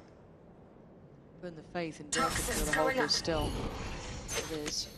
I have this toxin screen down. Nicely approached, but with 18 seconds, the time will force his hand. Yeah. The cross back out. Oh my God, that is unreal. 10 seconds though, he's got to run on. 10 seconds left. All could still be useful, but there, look at this. Durka instantly. Well, if he commits to the plant here, yeah, it's a round for Vitality. He's going to come in, just get shut down. There was a second, there was like a second to get the gun out. But well handled in the end. Vitality, even under all that pressure, making the right choices, and the operator not lost either. Yeah, certainly an opportunity for Kamek. I mean, the flash connected well enough, but seemed like a little bit of a... Oh, you can't even really say missed. Where's the zoom in there? Where is the zoom in? Good job. And we save it, my owl. Hell yeah. The bye's looking rotten for Gentlemates, isn't it? Operator yet still there. Odin as well. Now, I know there's a lot of kind of discussion about the Odin abuse that could happen on this map. I haven't seen it as much as I think we could, so I'll be interested to see if that does become more commonplace. Maybe Unfake being one of those to show us how it's done. However, a tempo change here. Look at that crunch towards A, a lovely little seed towards the connector. Going to slow the roll, give Durka time to think, pause for thought, set up the TP and get ready for the hit. Back though to open things up. Sponsors found, but Durka now springs the trap. Caught there, but able to TP to safety. Right here. Like now set up and actually slips onto an angle. Yeah, Durka's still just turreting away. Just look, I've told you, it's the 1-2 punch of Vitality. It feels like Durka and Les just in constant competition to be toward the top. This time Kamek's still alive, but you can hear those bullets spraying. He's down low. It's on the operator now, and can Kamek do it this time? It would require a 4K with a Sheriff, and the Spike is not in hand. So this is a really uphill one. And 20 HP to boot. So yeah, it's I think he's got to be careful here about that. I like what he's trying. Obviously tapping into something he attempted in the previous 30 round. seconds left. Les is on an open angle. It has to just be the perfect shot, though, doesn't it, for Kamek? There's no opportunity for it not to be, so... Well, now that Les is backed up a little bit, he can hold both the walkout from elbow. Did he see? Yeah, he's on the weapon. There it is. So Les securing it comfortably in the end. That ult's now there as well. I mean, Durka's not far away from his again. This is looking a little one-sided so far. Very, very comfortable start here to Corrode. Handling makes almost at the first hurdle. this engagement here, Kamek with 2 fantastic shots. Actually, Brilliant. first onto Unfake, I believe. He's holding that angle, so you can't fault him in that regard. A couple of ultimates online for Gentlemates, but as you noted, tour de force here. Decent progress for Unfake and Durka. Coming through here from Unfake. No connection just yet, but you can see on the X-ray, plenty of bodies on the other side of this. Nice fade on, that should catch 2. The paranoia goes in, counter doesn't catch, so now Comeback gets to move maybe forward. Kicks. Oh my god, he doesn't see it, but we do. It's Durka who's the one to actually catch Comeback on the push-up here, but Gentlemate's carrying on the roll, bullying their way through middle, and Les standing his ground. Stuck around on that. Will fall. Spike planted. Actually trailing behind a little bit here.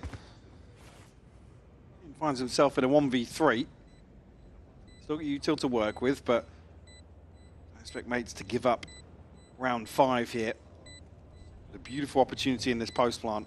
I mean, actually playing utility themselves as well, only really missing the paranoia as a key component here.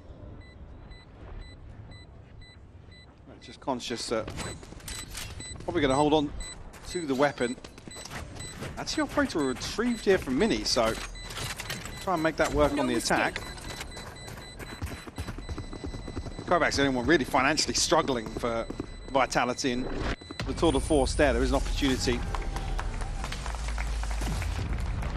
Still get, well, actually Kicks is at 4200, so they could afford. The operator didn't want to buy through, but see just how sync they are in the next.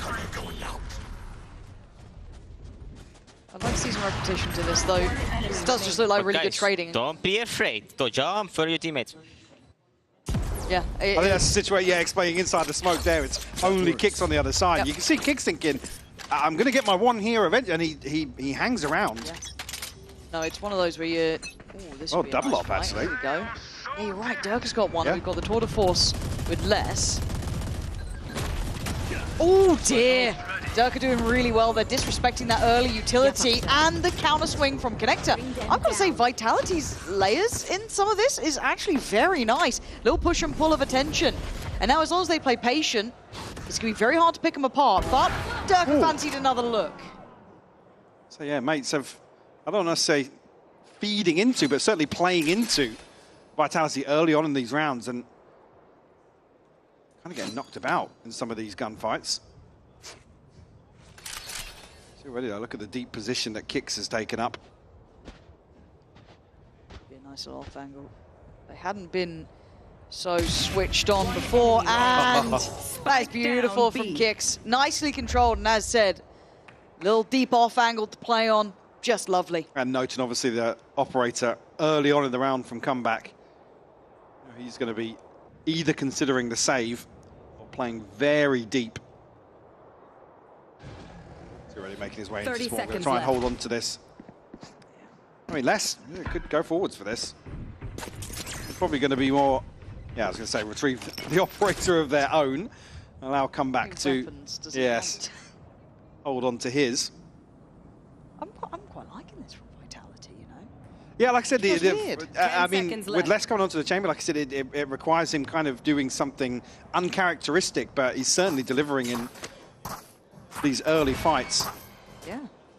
No, it's been very nice. Again, I do want to give credit for the Gentlemates on that previous round where they were able to scale up really nicely behind each other. That's rough. Not wrong, but rough. I like that stat, actually. Yeah, honestly, can we get that in the game? But again, I did initially like what Gentlemates were doing with that trading, but I wanted repetition, and that's going to be hard to find now, especially with those operators coming out, keeping them at arm's length. And also, I guess, with that discussion that's going on internally in comms, which is, don't be scared, guys. Like, there almost seems to be a break in the synergy in some of these little situations. Maybe something that's actually going to be addressed here. Timeout ahead of round 7.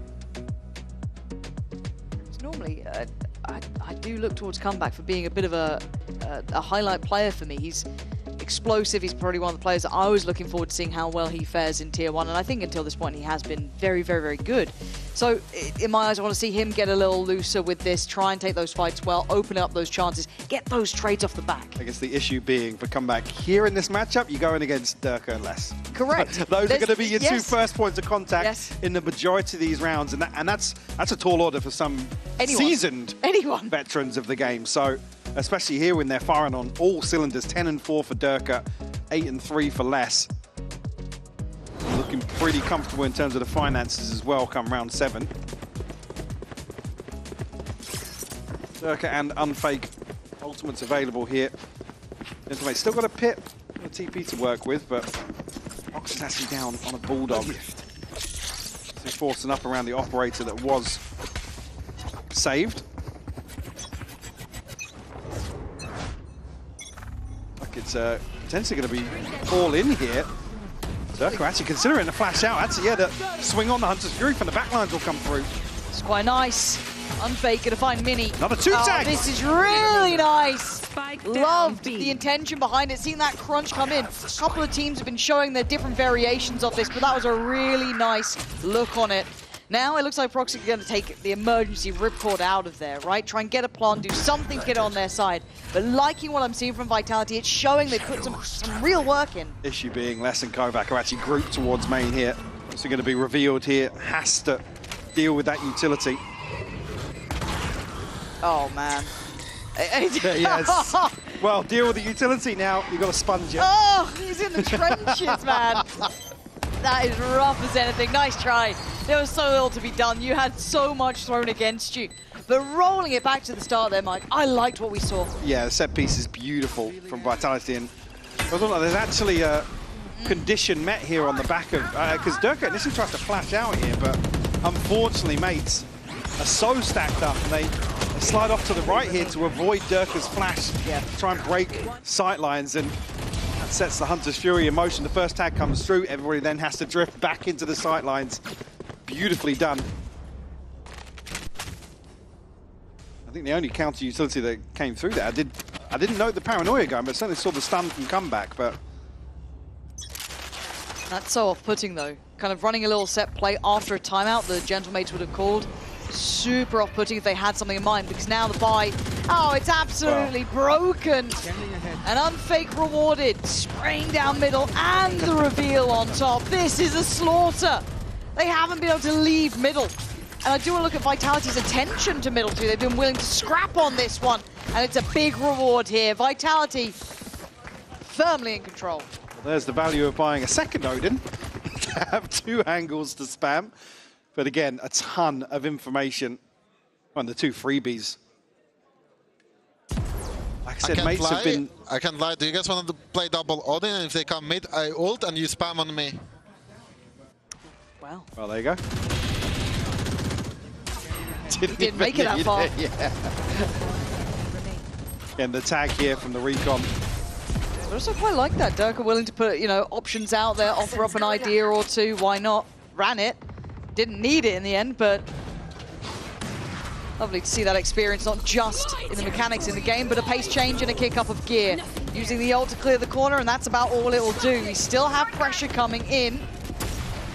Les gonna hold eyes towards him. Vitality aren't fully giving up this site. Caught in the C's here, but no actual damage done. Kovac's ultimate could be huge here. Does connect, but actually, come back. Able to counterbalance that. We'll find the first kill. Oh. That's your second onto Kovac. That's what I wanted from him. He's one of those explosive players. I need a bit more of that Unfake. He's got 2. You got 3 more. Got a bit of util. Oh, this is getting tough though. Revealing area. These angles, hard to break. And util in the way as well. I think those odds are just tilting too far against him. Trying to get out from this one, and he can't make it away. Well played there. That's the explosivity I want from comeback. It almost looks like this is not fully considered by Vitality. Like I said, they've been happy to greet mates in mid and winning out a number of these engagements, but even here with Kovac's ultimate, they can't capitalize from Durka. But it looks like it's going to connect on pretty much the entirety of mates, but Comeback goes above and beyond into the back lines. I think as well, Mini almost just throwing his ultimate on a whim to catch the TP from less. Oh, ideal. Oh, dear. Oh, a little bit of chip damage. Stuck around for a minute. Won't be able to get it fully away from this. Looking at the pressure coming back in from Connector, though. I'm looking towards Unfake. Yeah, swings in. He's got some really nice approaches coming straight through middle. Vitality digging in their heels here. There's just one remaining.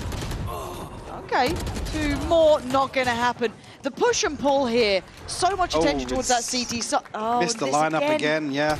But it's giving a lot of freedom to who is it? It's Unfake to push back in then and pressure from that backside of sight. I mean, I'd love to know if they're actually kind of addressing this in the comms as well. Well, we see it here in this package, but this is, again, Unfake gets into a position that they're not going to anticipate unless they've got confirmation that's missed ahead of swinging through the choke.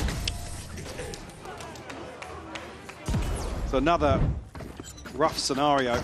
Oh, yeah, that is the second time that's happened. Was that on the pistol round as well? I can't Yeah, I even believe so, remember. yeah, because we talked about the reveal being late. Oh, that wasn't where that was supposed to go either. Mini's not having a great game. 1 to 8 as well. A couple of fumbles on the util, maybe just some discomfort on the map. Fake teleport. Whatever it is, not going to go well for them. And obviously the economy suffering off the back of it too. Guardian, 3 Sheriffs and a Bulldog. So they're spotted, but that's about it. They're still feeling like someone could be around here. He will be under pressure. This is at least going to have the Prowler on the corner. There we go. Good, put him back to that second step. Stun in. He's disrespecting it, man. Just no respect given. And I don't blame him. The way they're playing right now has been fantastic for Vitality. Mini does land one. They know where comeback is, though. This time, Utility does land. Spike's in a awkward position, to say the least. They come back, almost eating that shock dart, but Kamek's found a response, but now stuck behind his teammates Util. Finally, they land it in this round. Yeah.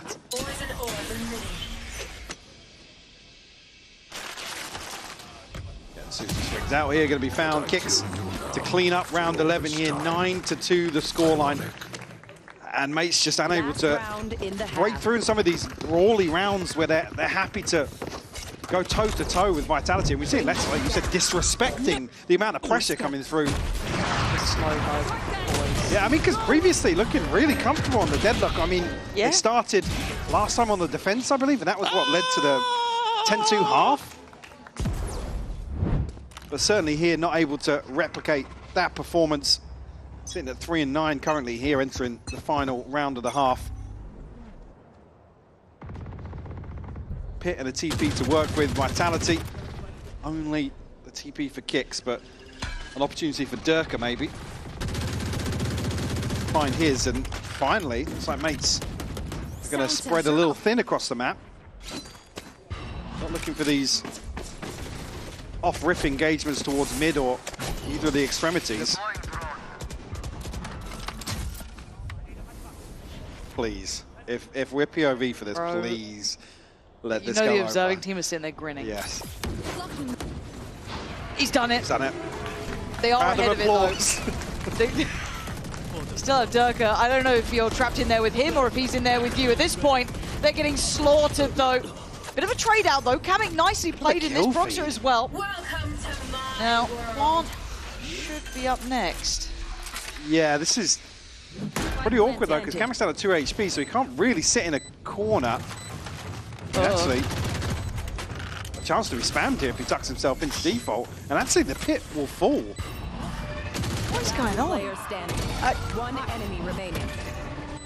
Kovac, 1v1, doesn't get it this time. Little bit of silver lining for Gentlemate at the very end of this, clawing up to 3, but it felt a rotten path to walk. Yeah, silver lining. I guess the benefit being that previously they had a fantastic defensive half. It wasn't the first time. Now they have a deficit. Have to see if in the second half they can piece things together.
So back into this one, checking in with the fragging IGL was the kind of leading point here, wasn't it, with this man?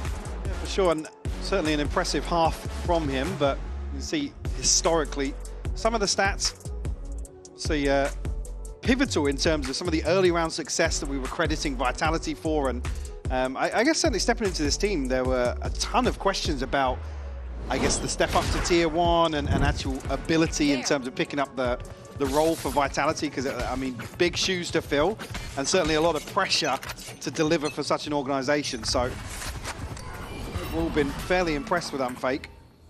Toxin screen So it will be a big accolade to claim to punch their ticket even further. You also don't want to be the IGL that doesn't get Les or Dirk going to a champ. Oh, absolutely, yeah, Yeah, sure, it's that double-edged sword, isn't it? But find you a good IGL in EMEA. It's easier said than done. Already First Blood has been drawn, though, while we've been discussing. And that's Mini going down, who's just not really had that ball rolling well early here. They're still looking for his challenge. Just dipping through the bullets his way. The approach is going to be a little different here for Vitality. Find a ton of space, though. Straight through A. Does Rock swing this? Going to try and find something. No, he's actually going to respect it. Backs away, plant will come through. Less noted earlier on in the round, but eyes trained elsewhere. No! Oh. No. I should have been a bro, why are you trying to cast this? Last player standing. What's happened here? Kamek. Getting back in the game. Kicks is low. Clutching at straws. Around the world for kicks there. Nice concept from him. As long as Kovac keeps an eye on it, which he will. And it's a slam dunk. Mike, what happened there, mate? I'm sure we'll have a replay package, don't we? Yeah, oh, well, yeah. I'm certain of it. I'd love to see it a second time. There we are.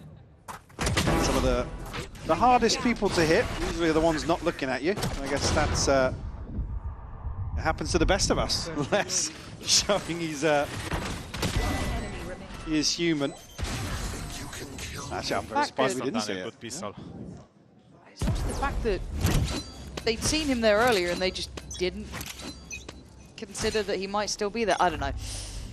But fair enough. 10-3. Sheriff's out. 3 in hand and a push out of A main already. Vikaj going to do well, taking down kicks. And on the other side of the map, that is where the bulk though of Vitality still considering. Mini and Kamek here. Come back. Also, be careful again. Les going to try and find something in mid. Certainly looking for an opportunity to right his wrongs from the first round. Just going to hard clear this corner. Duck away, get back into range for his TP. Second shot of things, still not able to find the kill, but meanwhile, Vitality are going to make their way back into A main, which is wide open once more. Stacked as 4 now. Netbase will find a backstab in mid, and that should be the green light to take a little more space elsewhere, but Durka. Oh, it's Kamek will find a response though, and an upgrade. Yeah, game's still very much on here. 30 seconds left. Glance in. Here, the util, Unfake doesn't have that reveal for a little bit of time as well. Not sure on Kovac if he gets it back. Still got a drone and a dart though, so he can certainly do a little damage and find some information here. Again, awkward to... Both of them, 17 seconds. Okay, now drone goes through, cool. Now gotta just chill. Kamek is revealed. There's little to go wrong here, and it's kept safe. Kovac there. Secures it, and it got a bit dangerous, Mike, but for sure, yeah. It fell into place in the end. Yeah, they certainly drew blood. And it's Durka to actually get... It almost looks a little awkward here, because there's no confirmation of just how reinforced this flank is. I think Durka's probably caught off guard by maybe the third body swinging onto that angle. But then notes are fourth as well, so there's no question marks towards CT, and allows Unfake and Kovac to play a little safer. Replay team locked in for anything that could go wrong here. Should be alright. Don't think that's an issue. Prowler goes through. Look at the choke. Look at the utility behind the choke. And Les has just, he's been giving them options and opportunities through middle. I quite like that Comeback's tried to slip down mid and maybe get some safety or information if he hears them rotate. It's important as well, when that kill happened, Durka was close enough to hear the traps, so knows that they're just going to be tucked in on B site. I like that they use the owl drone. I had to watch EG forget that Sova had utility for several rounds. Now, I'm rewarded.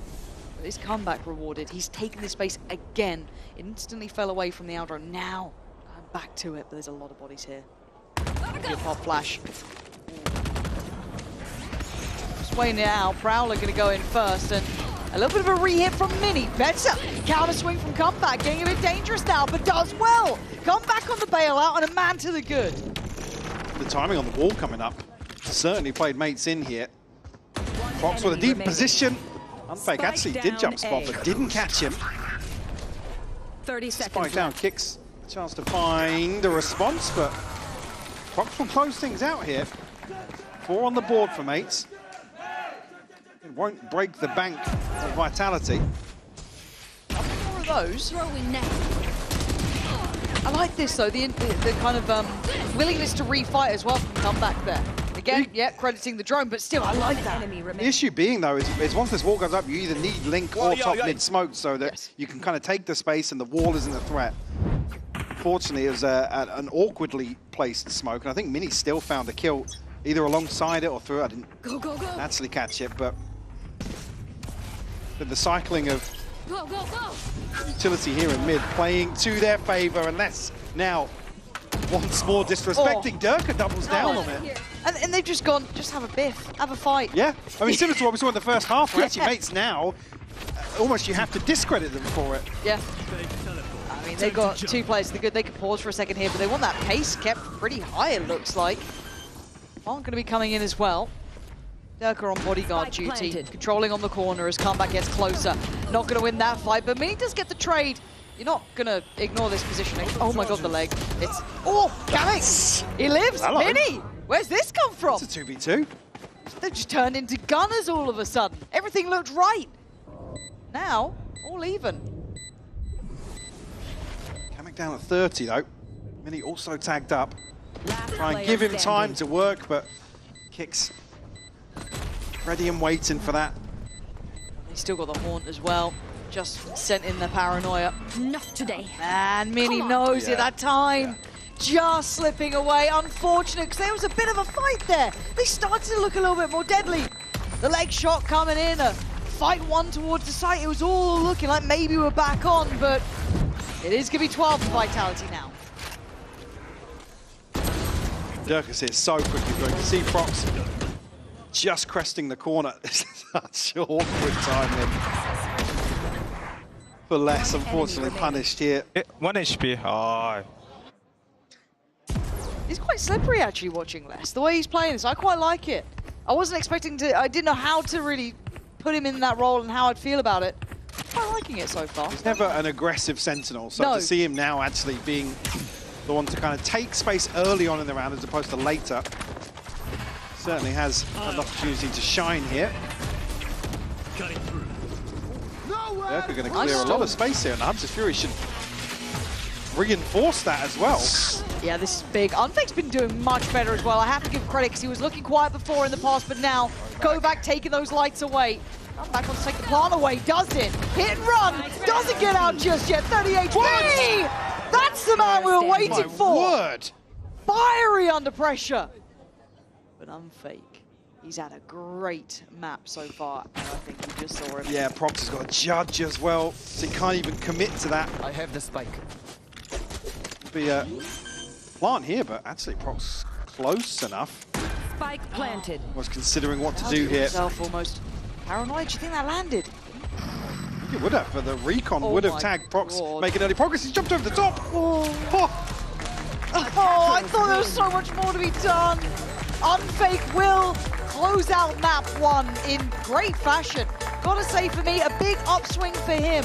We've seen his IGLing abilities, they were fine. It was get that fragging alongside it. Today, he outdid some of the big boys at the top of the table above Durka, Les, and everyone else. So a really good map 1. We'll be back with map 2 after this.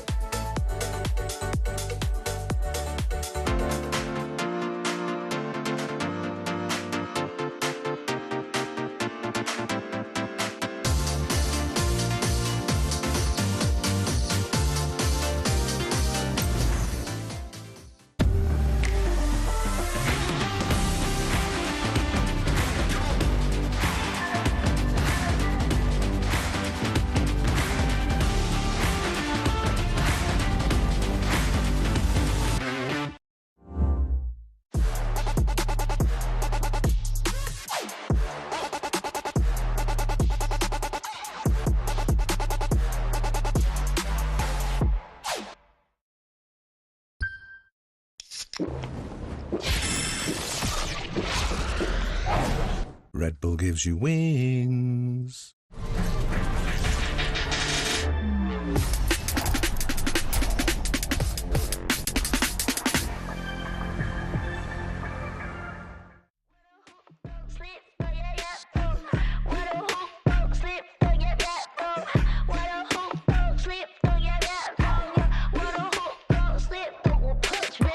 Getting me pissed before I make you bleed. Pray for your rest in peace. It's the only piece that you need, even a punch. This is the purge. Everybody please your perk. Your perk, I'ma kick these people with my kitty pound. Play with the wrong gal pound. Put when they put get my pop on out. Pop on now, yeah, over kite ying my pound, pound, pound, pound. Pack it out, back it out. กูสร้างมึงภาพลับ yo how about now bruh จบบ้านนี้ไม่ต้องรอถึงหูพวกกูจัดมึงจุก now out out. Need the pepper, pick a pack of peppers. People like me pick a pack of rest for a week per day per minute. Rapper like me ทำพวกมึง panic บอกกูเป็นผู้หญิงมีผลต่อ proof ไม่ควรได้ pride เข้าใจมึง lose อะไรไม่รู้พร้อมพวกขี้แพ้มาผ่านกูพูดไปก็ไร point เขาต่อยสักชุดดีกว่าว่าพวก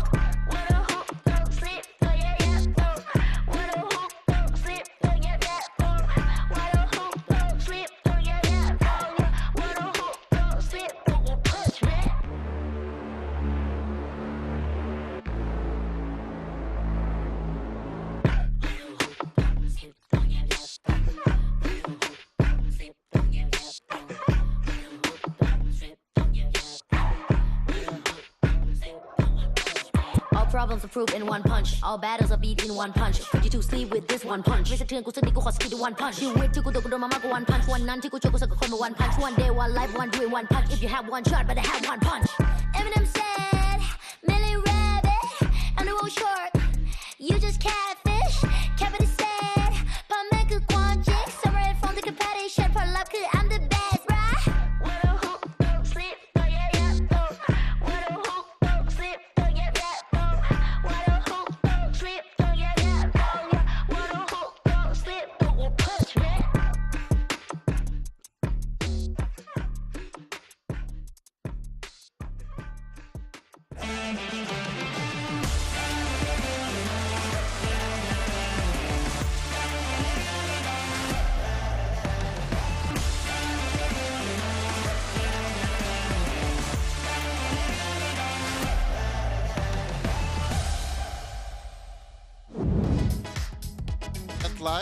I can't lie. Do you guys want to play double Odin? And if they come mid, I ult and you spam on me.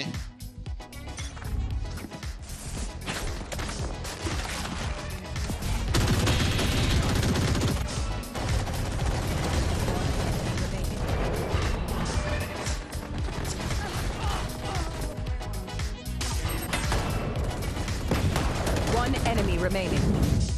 And that fantastic double Odin clip, of course, is our performance highlight presented by Herman Miller Gaming. Welcome back, everybody. I'm your host, Yingsun. I got Minnie and Billy here with me. I love the double Odin. I love the double Odin so much. But what do we think about the comp? I'll start with you, Billy. Yeah, do you know what? I really wasn't sure, like, when we went into that, especially starting on the defense, I was like, how are they going to anchor sites with just having that chamber sentinel? But I think what they did was really, really nice. They had the kind of double TP agents by having the chamber and the Yoru, and it felt like it made their composition almost more dynamic in a way, which was really nice. And because they had the Yoru in the chamber, they were able to alternate who was using the operator as well, which felt really nice. And because there's been no footage of Vitality's Crowd, it wasn't really something that Gentlemates could come in and prepare for, I guess. Unless they watch American, because there is footage over there. And in 2025, Mini, we're seeing less and cryo on the chamber. I used to pray for times like these.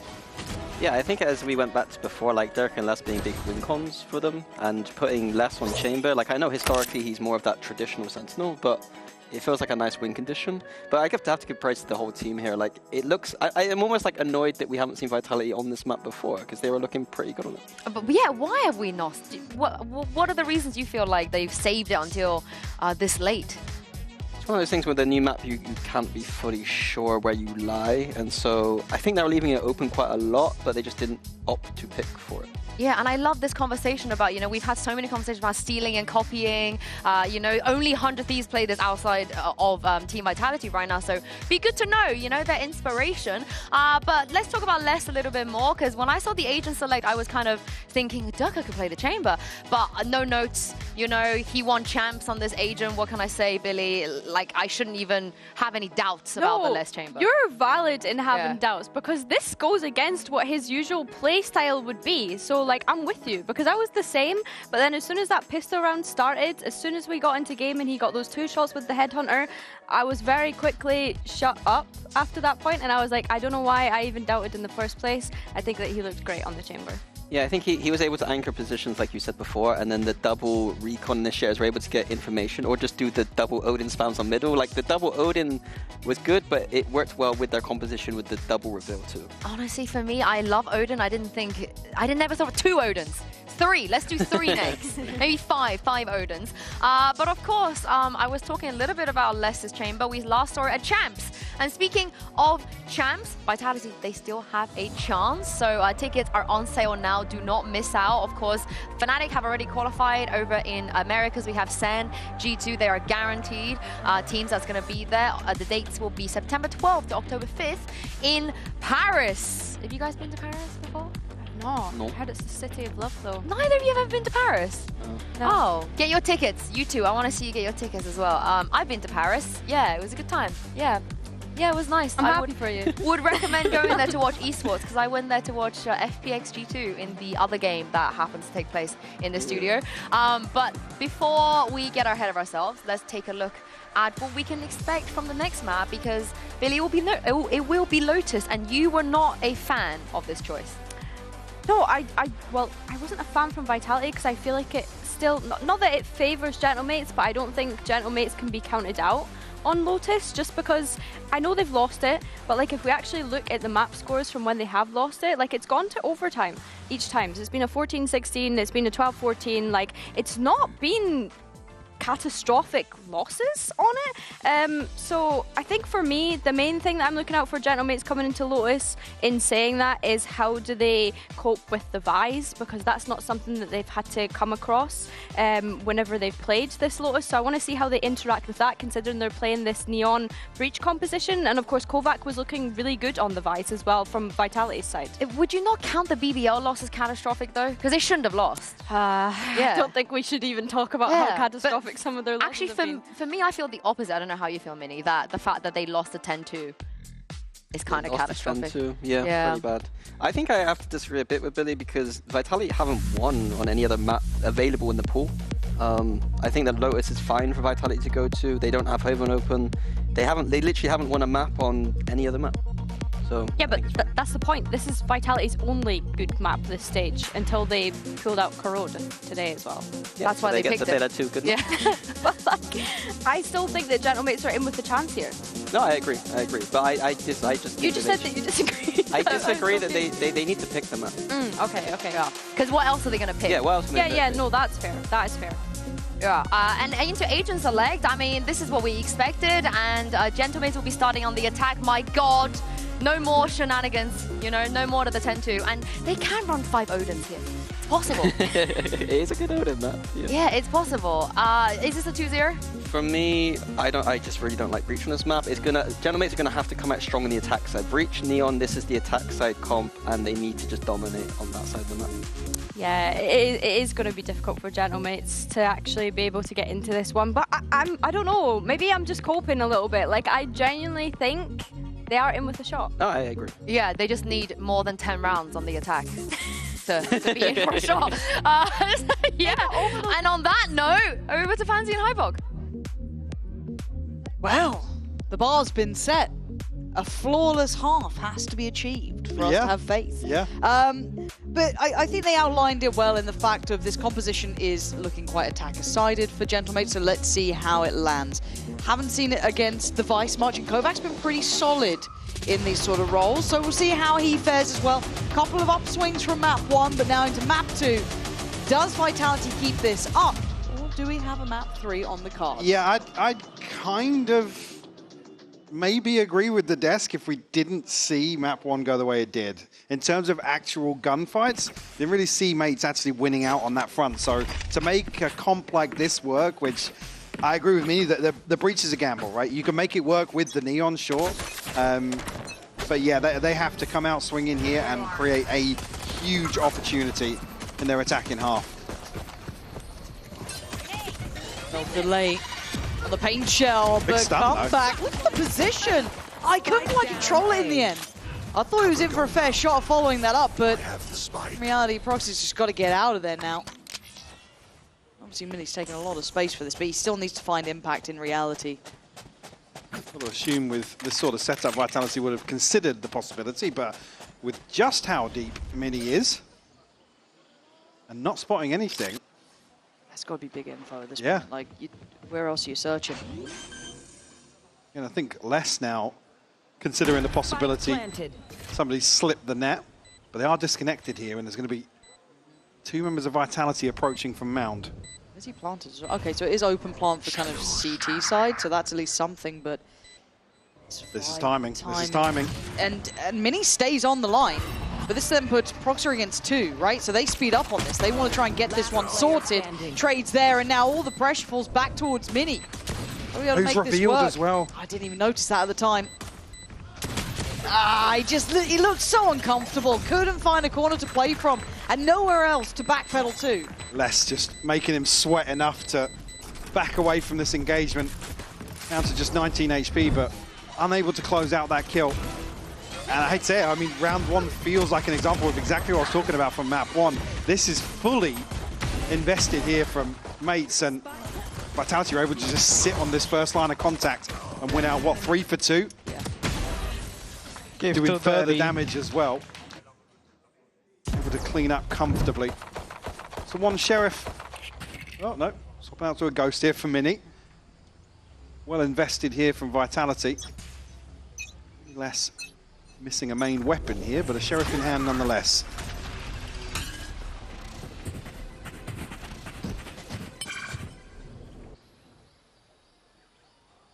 So, going to go through the protocol list at least for now. Going to get the orb building up if they can.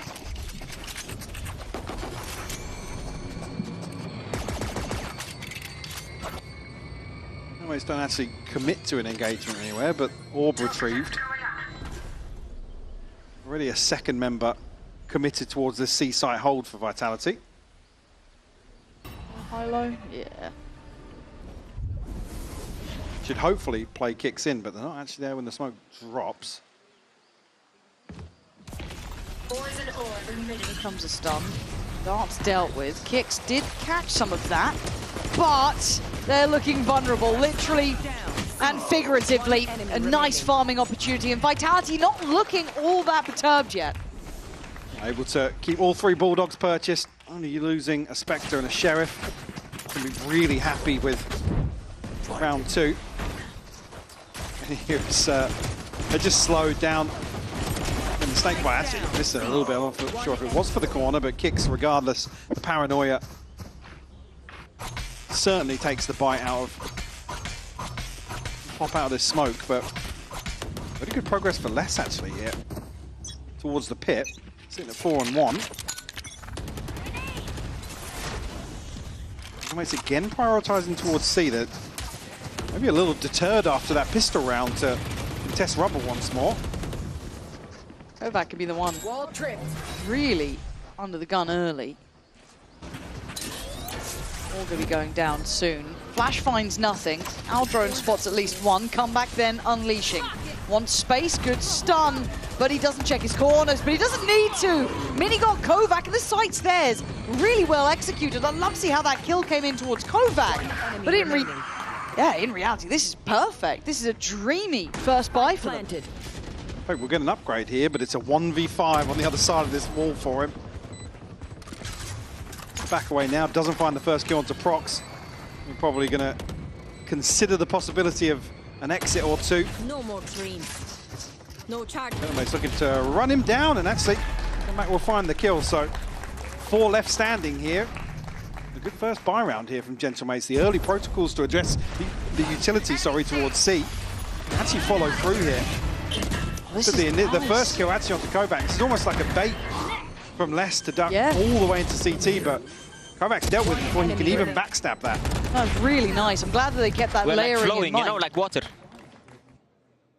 Flow state. Flow state. Just play our own game. The Soulcast special.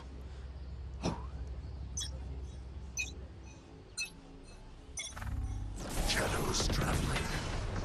Through to this now. 3-play stack over towards Bound.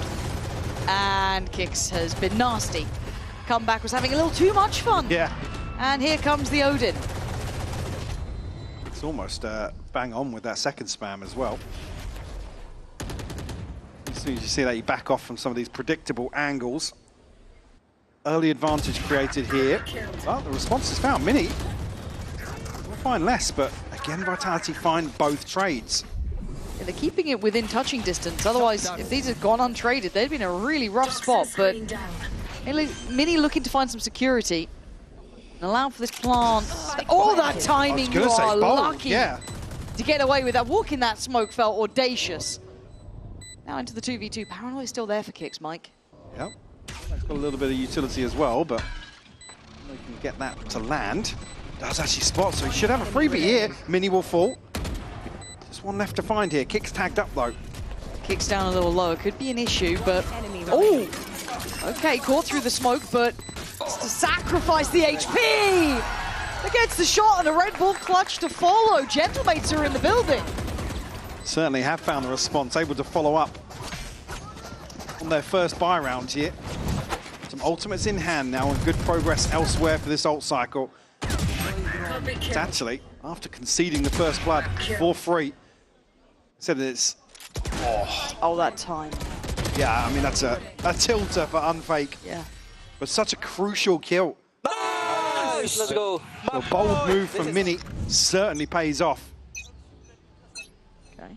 We've seen Gentlemates on the attack before. We've been here before. We've had faith before. So only 2 rounds.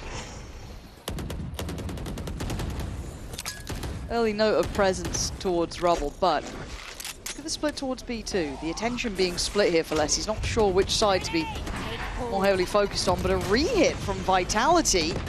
Wanting to go for a challenge. They do have Sheriffs to play with, but Mini's work has been perfect there. Whoa, Durka found 2. Nah. You're not meant to get 2 from there. And now that's weapons. Certainly is, and actually information here from the Boombot as well. Confirmation also from the door. It's going to try and slow things down, but can't come through. No pressure going to come off the tap. Look how surrounded they are though, Mike. You've got 1 CT, 1 T side, 2 through the door. And yeah, some a little bit more well equipped than others, but still Kix and Kovac going to be working in. Steps now heard. That's Kovac. Gets himself a Vandal too. Gets a couple bullets put his way. Spots a player as well. This is looking nice. Solid from them. Roxa, this is brutal. 5 bullets to play with, and Durk has done half on the defuse already. Vitality off the back of Durka finding 2. Getting away with daylight robbery. A thrifty in response here from 2 rounds from Gentlemates will stop any early momentum. Actually, yeah, which missed here was obviously the nade to go over the top here. I mean, yeah, C's in front as well, but Didn't end up mattering too much. Durka with two beautiful shots. Oh my god, here. I missed an A, but I hit 2 shots. Again, finds his value elsewhere. I think that combo would have farmed as well. Oh, it would have behind. been mad, wouldn't it? Genoese do have ults. I mean, that's, yeah, just 2 orbs missing from full arsenal of ultimates here. Les does have a pick. You hear that ringing off towards C site. The back of no contact though, so unless things go very wrong towards A, Gentlemates are going to be able to mitigate that altogether. Yeah, the Paranoia primed, and Kick's going to take the quick way out. Come back and fill the space behind it. Still eyeing up this A site. Smokes in. You just heard the ult come through. Oh, and it's a lovely catch. Durka getting caught mid-air on that. Nice work from Comeback as well, pathing back sight. Unfake's got to do it all with 14 HP. The rest of the team are pretty far here. Finally got some support from Kovac coming in, but he did do well. He played his life out. Took away Mini and brought him back down to this 2v2. Still with some util to work with as well. Now, issue being Kamek does have the rolling thunder. Spike planted. Vitality are split, so a risky investment, but Kamek will fall regardless. Oh, this Kovac made that look so easy.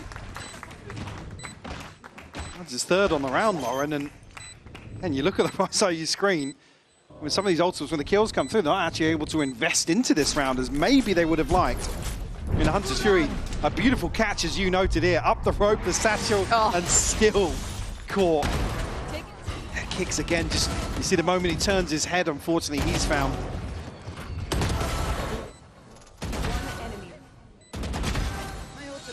Nice, Kovac, good job.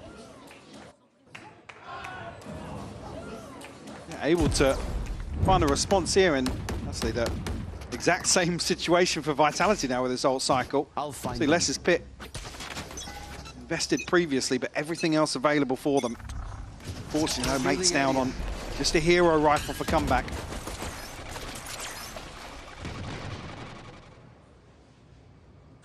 This walk on B. I like what Vitality are doing.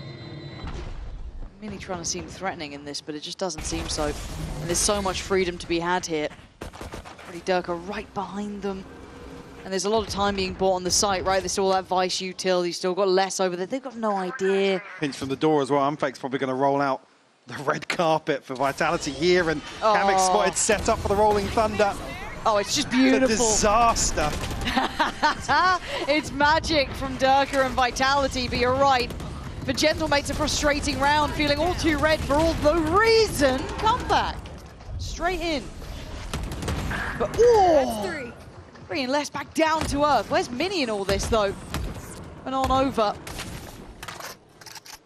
No gun apart from that Sheriff. And Durka's not letting it get dangerous at all. I mean, the start of that round, that walk B was just lovely. Durka looking very sharp today as well. 4K for him. Actually still just sitting behind Kicks, but the worst possible scenario here looks even worse on the replay. Fox and Kamek caught sleeping. Guys, it's a bit messy, but it's fine. Gentlemates, yeah, probably a little frustrated with the outcome there. I think they know their win con as well as we do, right? We look at this composition, we look at them on the attacking side. It has to be where they get their bulk of rounds. And now with 3 back-to-back against them, it's not looking so likely. Yeah, in situations where you'd hope to see. I mean, even here, this is a hero rifle for comeback. The Rolling Thunder would have been invested. But maybe him to find something in a couple of upgrades here, but I wouldn't mind to see that if you're trying to build around him, get him on a bit of a confident run as well, play him in, because when Comeback gets going, he is really, really impressive mechanically, but again, you're still trying to build something out of very little. As well, back to a full buy here, so wouldn't want to see them try the same thing again and leave the back door open for Durka to punish, but indeed not. And whether or not he takes further liberties, we're yet to see. But I mean, it was the right read, wasn't it? Can't even be mad about it. Similarly to map 1, when mates are kind of stacked up as 4 or 5, they weren't winning out those engagements. Not even really getting towards sight hits on Corrode. I mean, better getting past the choke point, if anything. We had a few instances of missed utility and kind of throwing them off balance in a few of these rounds. Like, this is certainly another example. This time around, I mean, Mini's here to at least control one side of the map, but Gentlemates don't follow through elsewhere.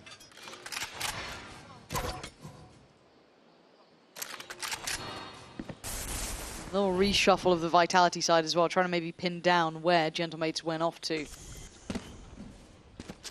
Fake committing to the side. There it is. Good little alert system on the jump peak. It's going to be under a lot of pressure now. Does get out of danger. So as it stands, all good. And comeback does what we were waiting for, though. Does get put down, but a 2-for-1 trade out and securing the plant. You take that. This is going to have to do some magic here. Let's have a fair fight for a couple of seconds, but that's gone away. Durka, though. And one on site. Paranoia will land, but Mini deals with Kovac. Anti-Kamek finds the second. All right, there's fight in them yet. Yeah. There's a little bit of fight there. The investment here certainly pays off for them. Won't break the bank, but themselves a third on the board. Stop Vitality stringing anything else together. But yeah, the stun's perfect.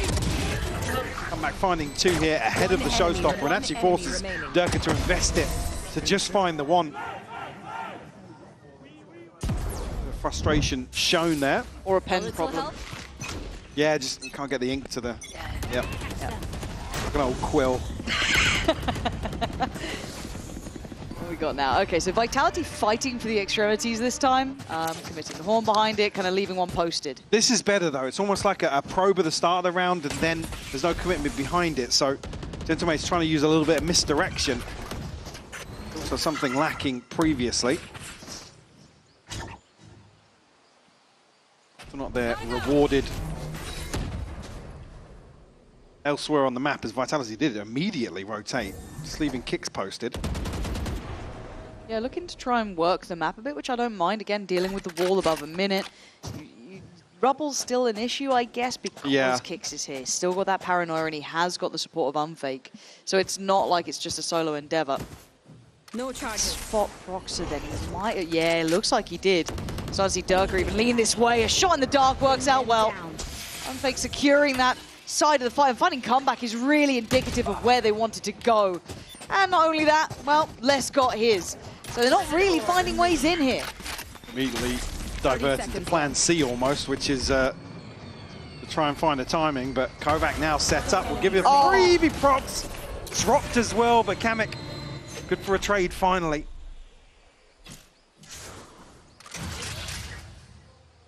There's a Kicks on the way. 10 I quite liked how Vitality approached that, though. Again, keeping that investment of Kicks over towards Rubble, and that's Kamek removed. But again, playing around those conditions well, Gentlemates couldn't really get a step ahead the whole way. Yeah, I mean, it certainly looks like a better approach in terms of this push and pull across the map, but unfortunately Vitality in terms of, I guess, that mid-round adjustment, come out on top. Nobody really excelling on the side of Vitality. Everybody getting theirs in these rounds. Back and Prox do have their ults available, one off the Hunter's Fury, but it's all order here, and it might be a pace change towards B. Okay. I mean, A didn't work, C didn't work. Let's have a go B. Makes perfect sense. The spam of utility is foul. Spike planted. Barely got vision, but they did get a plant, and they focused on trying to fight through CT a touch here. Hunter's Fury actually could cause a lot of problems with Vitality huddled into this choke point. There'll be a connection here. Massive, massive work for Gentlemates. Much better from them. Last player standing. You've been watching that the whole day, it feels like. This is Kamek comes around, and hey, look, A didn't work, C didn't work, B does. Pace change probably catching Vitality off guard here. They said with no presence shown towards B, there's nobody really able to slow things down on the way in, but the Hunter's Fury capitalizing on close quarters here.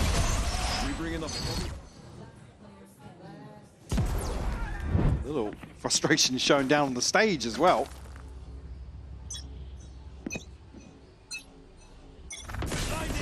spur on Gentlemates to continue.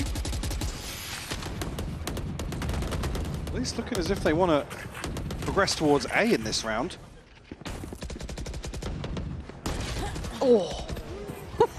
You got to be quick to outdo Durka. Yeah. So that was pretty sharp there. Okay. They continue on this? Do they pause? Do they try and get a little tricky? Or do they just fancy pushing this? Been struggling in those post plants on this side of the map. Stands that door just being spun around. Oh. Well, Mini was looking for options, wasn't he? One where finding the entry that adds to Gentlemates don't feel as if they can scale up behind this, and Vitality will find an equaliser. Actually, Kovac will make things even worse. Comeback good for the first here. Should have a second freebie here with the stun. Unfake though will create enough pressure to stop the plant. Now, why do I think this is possible? Unfake making it look very likely as less the last one alive, and he's normally a safe pair of hands. But Kamek up against him. Spike isn't to hand yet, nor planted, obviously, but with 20 seconds, what do you do? One has to go down. Spike planted. And now you're in the 1-2-1. Les wins those. He wins those all day long. 7 on the board for Vitality here. Give him the pit. Unfake just one away. Kovac one away as well, so a good position to be in for round 12. Gentlemates, well, able to get a purchase together, but only have the TP of Prox. 2 for a Rolling Thunder, maybe for Kamek. Nice, nice, Les. Vitality guaranteed an advantage here, regardless of round 12. And I think I want to roll back to something you said earlier, that it is a team effort, it feels like, from Vitality currently. Every single player kind of doing the right thing. We're not just having Les or Durka, it's been all of them. Miss on the dart here, not going to matter too much with the pit going down in front of them, but yeah, I agree. It's been one of the examples actually where you see Vitality kind of coming together. I mean, last week I remember saying that you're waiting for that week where things fall into place for Vitality. And this probably feels like the best example we've had of that. Hey, watching Corrode, I was like, is this what they were meant to look like the whole time? Is this it? How the hell did we see Icebox then? Yep, bro. Take flight. Get that out of there. I'm sure we're going to have a replay on that nice little Sova lineup earlier, I imagine. Oh, it's going to be in the highlight package, yeah. There. Still Paint Shell, still Paranoia, and a whole lot of punish. Push forward and played in though. Comeback still doing his job. Kamek actually retrieving the AWP here. Will give them the Rolling Thunder. Durka lucky to escape with his life here. Now, what does this post look like? What does that cam look like? Looks at that. Stunned in the cam. You're right, these post plants have been a bit tricky, but Kamek surely is that win con, right? Durka goes down, no trade. No one able to even be close to that. Les does well, and Unfake chimes in. It's down and out 2. They're going to know where they are, but there goes that Rolling Thunder. Kamek! Dead and buried. Unfake bangs out a shot, leaving just one alive. It's over. Vitality looking stronger together. Dismantling Gentlemates in this post plant. Again, it's almost one of the situations, benefit of hindsight, sure, but you want to see Kamek at least invest this proactively to get a kill or get some space that they can operate with. Yeah, we'll find out more just a moment's time once we get started on the second half.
Well, 8-4.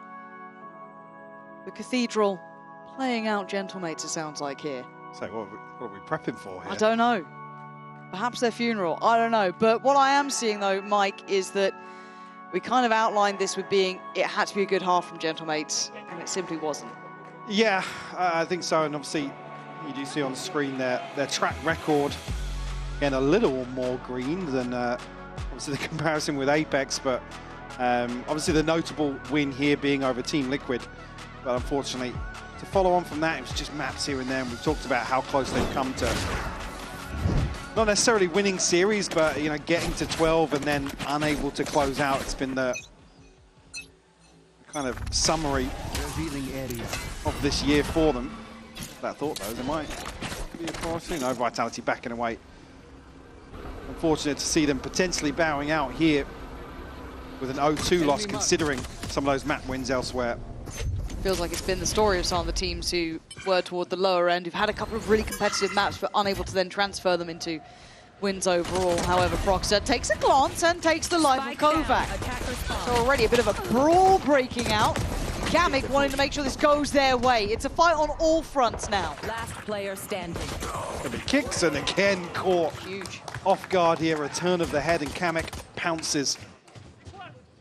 Pistol round secured here. The Gentlemates get them a 5th on the board.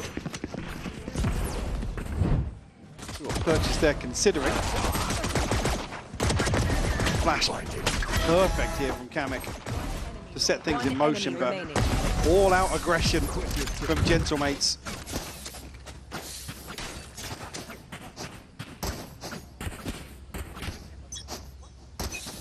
Minion procs down on Ghosts here, but Vandal. The Bulldog invested, come back also. Oh, he's going back for more, you know he is. Of course he is. This guy's a farmer! Absolutely kills it on that. It's 3, that's a nice confidence booster too, right? See him starting to feel out the game a bit as well. Good impact. And able to pick up the weapon that he dropped as well back into their hand. So Mini, I think, gonna be on that one. Kamik. Overestimating height like Tinder profiles, but it's fine. Kamik gonna find Unfake and leave it just less alive, and it should be a formality. It's Prox to find it. Only the one casualty. Everything invested, maintained here for Gentlemates. That's an operator in the hands of Comeback here. Down round 3, want to try and get a snowball established very early on in the second half. A little further on that. Nah, it's fun to watch. That operator, that's a big investment though, isn't it? Yeah. He's got good progress towards the ultimate, but not necessarily going to have it. They do lose out here. Like I said, this is to really establish a ton of momentum to kick off the second half.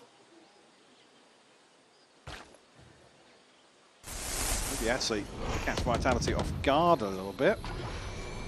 See the X-ray almost lining up for him. One player didn't make it across towards Broken, and it won't be cleared either. Aldrone unable to see that kind of shallow angle. Yeah, and the issue being it's less as well, so it doesn't necessarily paint a vivid picture here of the setup. I don't know if it ended up catching a glimpse of Durka, but regardless, Comeback not necessarily in the line of fire just yet, but he is the solar anchor towards A site. A lot of faith there. One way just reinvested over towards Mound. Feeling someone's playing off that. There goes their side of things and a dip away. So finding a bit of that utility to maybe soften that site hit. And weirdly enough, actually, the adjustment from Gentlemates is sending another player or eyes back towards A.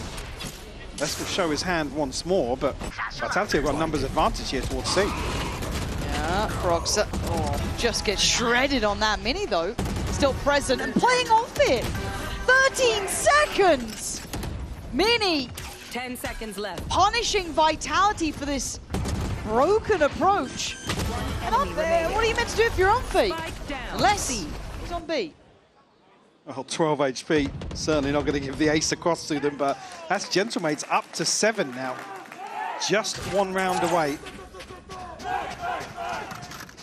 The operator investment certainly paying off, not necessarily finding the kills here, but it's tough because Durka falls here and Kovac's so desperate to get a trade. Steps back into the snake bite. Less saving, bro. Who would have thought less is saving, brother? Who would have thought less is saving, brother? Feeling himself after that one. Yeah. Just gotta hope that Les doesn't hear you. There's something about Les that's very intimidating. I feel. Stands timeout for Vitality. First round, well, pistol round, should I say, picked up. But you saw the tone in which they came out with. It was aggressive. It was in their face. They pushed every side of the map. From that point onwards, it's been a bit more traditional. Nothing too crazy. It's not been, you know, out of the realms of normal reality, but it's been it's been damn good. Come back, hitting some lovely shots, everything lining up. Vitality can't let this slip. There's more on the line than just this map, Mike. Indeed. As well, the defensive win rate as well for Gentlemates historically certainly a concern here, but off to a flying start and a chance to equalize early on. It's just going to be Sheriffs around this hero rifle for less held from the previous. Unfake with decent progress, but elsewhere nothing really available for Vitality.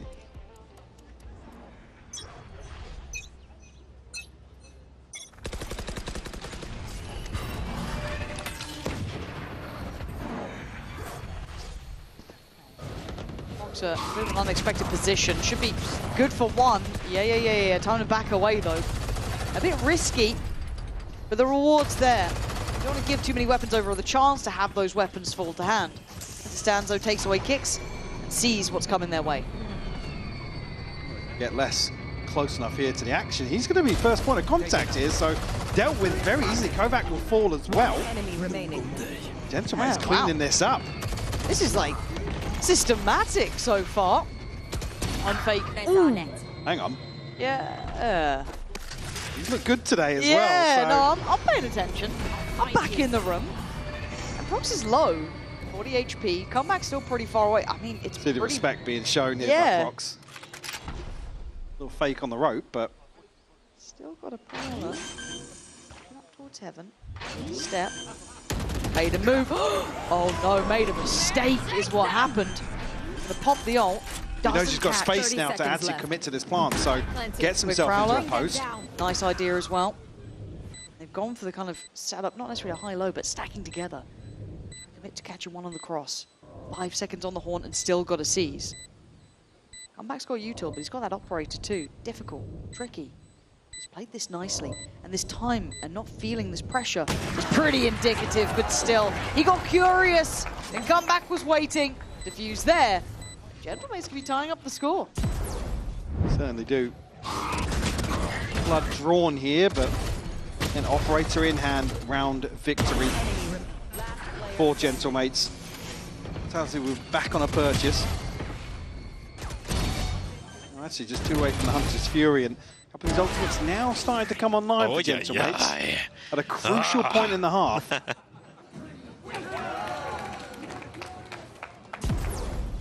Even here with the light shields, Vitality will have money in the bank behind this.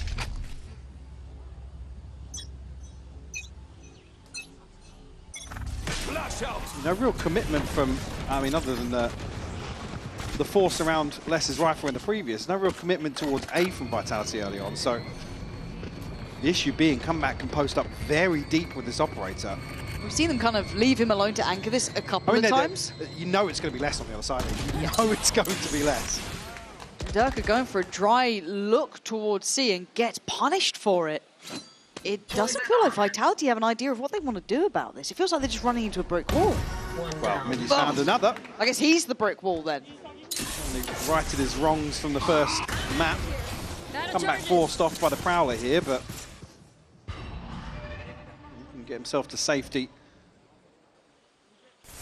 very quickly here. It does also have some support in the back lines. Nice. That he doesn't need more. I mean, I guess they're trying to fight together, so why not go back for it here, but bloody hell.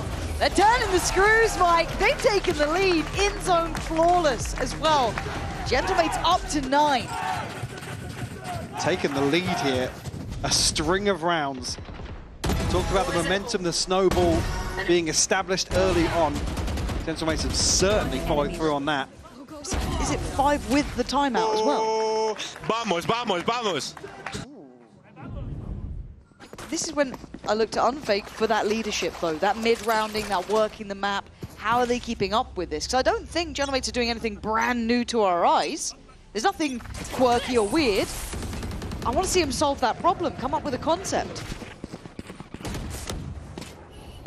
Nearly rewarded here on the cross once more, and it's Durka on the other side of it. A little bit of an adjustment here in terms of the C-side hold, but Vitality aren't in position to capitalize just yet. Spike not committed either, so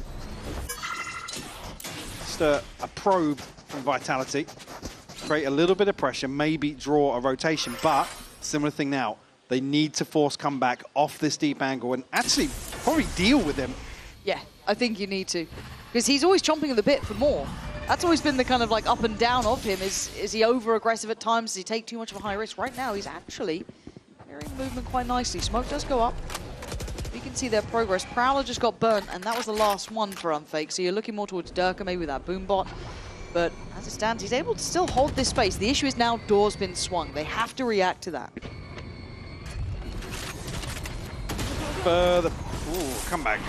Should have been rewarded considering some of the hits he's landed so far, but we'll have to concede. And Vitality now try and capitalize the space created towards B.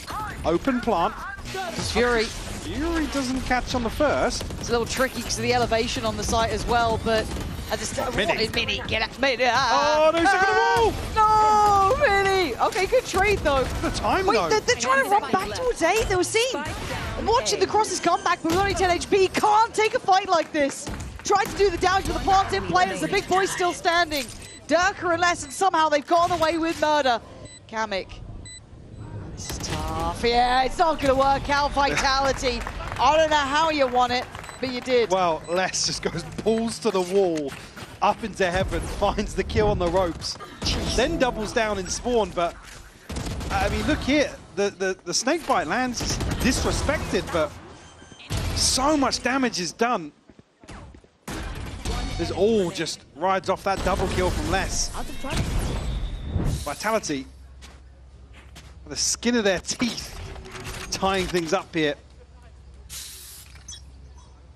Operator passed across into the hands of Durka now. And a showstopper available.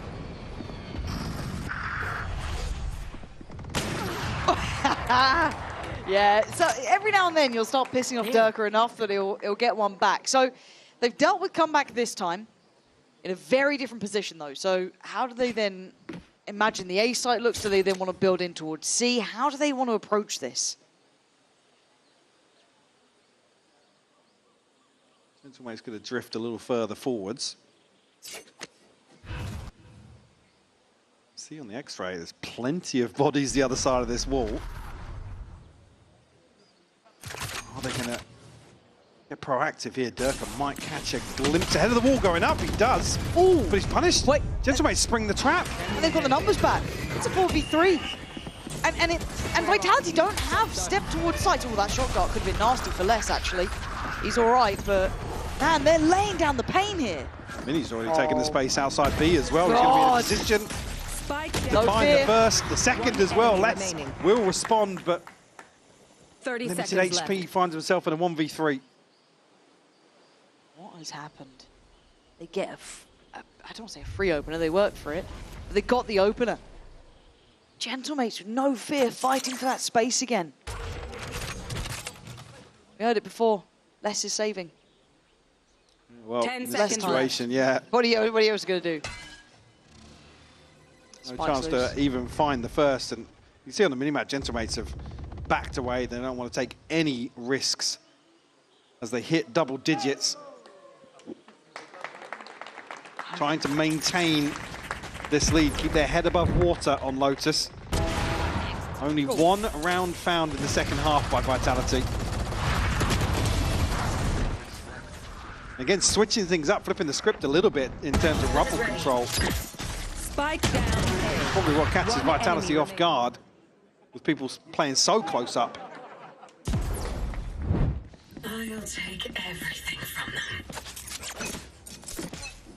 So you look at the buy, we still have the operator, but less keeping on to that. Everyone else trying to fashion a buy. Early info and an early ult as well. Mini investing that over towards C, wants to deny, but they're getting a bit cheeky. They walked this. Oh, look at what they're doing to him. Yeah, now confirming the rotation.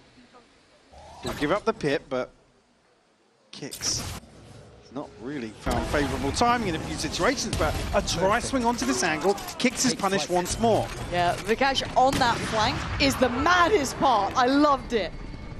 Comeback gets to stand here with full faith, knowing they're coming his way. Does he outdo Kovac? Yeah, he absolutely does. Making them look like light work here. 3 kills, 1 to 4, doesn't matter. He's got him. And in zone flawless. Gentlemates though, we've seen them in these scenarios. Deep round scoreline and it going astray. Not the cursed 12 Not just yet. yet. Not yet. Yeah. Yeah, it's another round where just they come back so slippery. He's able to disengage so effectively. The Vitality have to push brother. It was so smart from you, brother. Deeper and deeper to try and deal with him. Right, another timeout here. The Vitality looking like they have to almost concede the 12th. How is Vitality struggling like this? Well, I'd say it's not even really Vitality struggling. Gentlemates are actually playing where historically they haven't done very well on this map. They're actually doing really well at handling Vitality's inability to take space around the map. And that's what I mean though, is how have we not seen this addressed, this inability in certain times where it feels like a switch gets flicked and suddenly they don't have that same punch when you've got some really big players able to do it. Do you look at the coaching staff? Do you look at the in-game leaders? Where do you look at this point? Because you're getting blown out of the water here. Yeah, don't get me wrong, Gentlemates are looking great. They're doing everything they need. But a team of this caliber, you have to ask, why aren't they adjusting? Well, a team of this caliber, this is the sort of thing we've seen Vitality struggle with, to be honest with you, is not really finding answers in the mid-round. And here a number of times it almost feels like it's so late on that they get a little desperate and feed into some of these solo players for Gentlemates. We've only really seen a couple of examples of Gentlemates actually stacked up and looking to take space away. Come back, avoids the flash, but confirmed here with the Prowler. Dirk is normally on for these. Mind that box. We've already talked about that one. Uh-oh. Yeah, he's having a game. Said he was a bit quiet on that one comeback, but here, 21 to 15. We were saying before how hard it is to then meet someone like Les or Durka first sometimes. This time he's up for the challenge. But the plant's in play. Yeah, Kovac's got his ult as well. So certainly a chance to convert here in a lesser purchase. Got 3 stingers in their hands as well, and actually proactively sent out the Steel Garden. Comeback then gonna almost counter it with his ult, but then he got caught by the C's. And now things aren't looking so good anymore. Getting those guns back out right about now, and Unfake trying to keep his head down while all there's bullets flying past. Diffuse is coming through. The Diffuse, it hasn't stopped! Unfake can get 4, but Gentlemates win the round, 12 to their name. There's no spam onto the Diffuse again. The smoke goes up, and I think with where the pit actually lies, you wouldn't have been able to dip into that smoke to actually confirm. It's a little bit of a blunder here. From Vitality, yeah, the sidelines are so awkward, but actually, yeah, the pit and the snakebite came so late. Maybe thinking that this first tap was to draw out some utility, but yeah, Vitality going to be kicking themselves. Gentlemates up to the cursed 12th round. Oh, why'd you say it? Be fine. Operator in hand for Les here, and an Odin for Unfake. Gotta go. I thought he was going for a walkabout there. Maybe he was until that boombot just came around that corner. This time a different look again though. A lot to handle for one player here. Having to kind of evacuate. We're at the minute mark, and they're still burning util to try and clear this sort of area. They don't know what they're walking into towards site yet. Maybe bait Gentlemates forward a little bit with the door, but no contact on the other side. They actually take the space, so Kamek now set up with a Rolling Thunder towards Heaven. It's Kovac to try and take space elsewhere this time. He's caught, spotted here. Yeah, he Hopefully can't do any damage. Well, yeah. I just didn't know which way he was going to path, but now you look at what's on the site, really. Ultimately coming in right about now. Does Durka get cleared by this? I don't think he does. No. So now he does get revealed, though. Big information and a big clear. Caught in the end by Viper Util. I didn't expect that. And now Les needs to go 1v4. You ain't saving this one. And you ain't hitting that shot. I can't believe it. Gentlemates make it up to 13. Map 2 is theirs. 0-5 on Lotus in VCT this year, but coming out here with a win versus Vitality. Everybody stepping up to the plate from Gentlemates, and absolutely deserve to force the third here, which will be Ascent coming up right after the break. He's in 3. He's definitely in 3.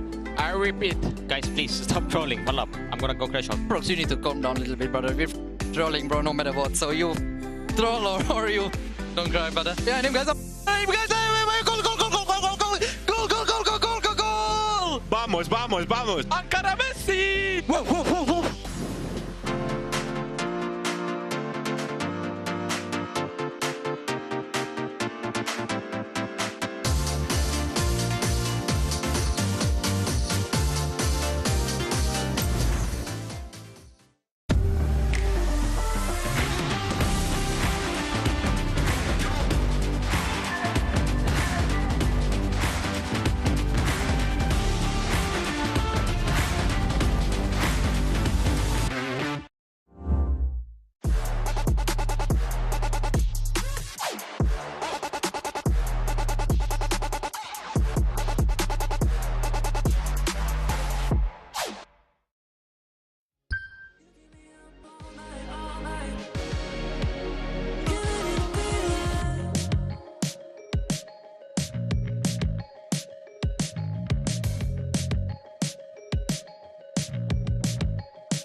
We will be heading to a map 3 in this series after a brilliant Lotus from Gentlemaids. I am your host, Yingsu. I'm joined once again by Minnie and Billy. I know we had some questions on whether we should have gone to Lotus or not. In hindsight, the hindsight Larry's gonna love this one. But yeah, Billy, maybe Lotus wasn't it in the end. Yeah. I did say to you guys, Lotus is a good map for mates. And I know Vitality didn't really have a choice.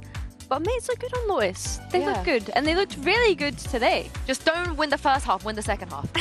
Yeah, I mean, I feel like a fraud saying that comp's supposed to be attack-sided, and then of course they go ahead and just win almost every single round on defense. But I do think that Vitality's attack side there was a bit criminally weak, to be honest with you. I think strange, right?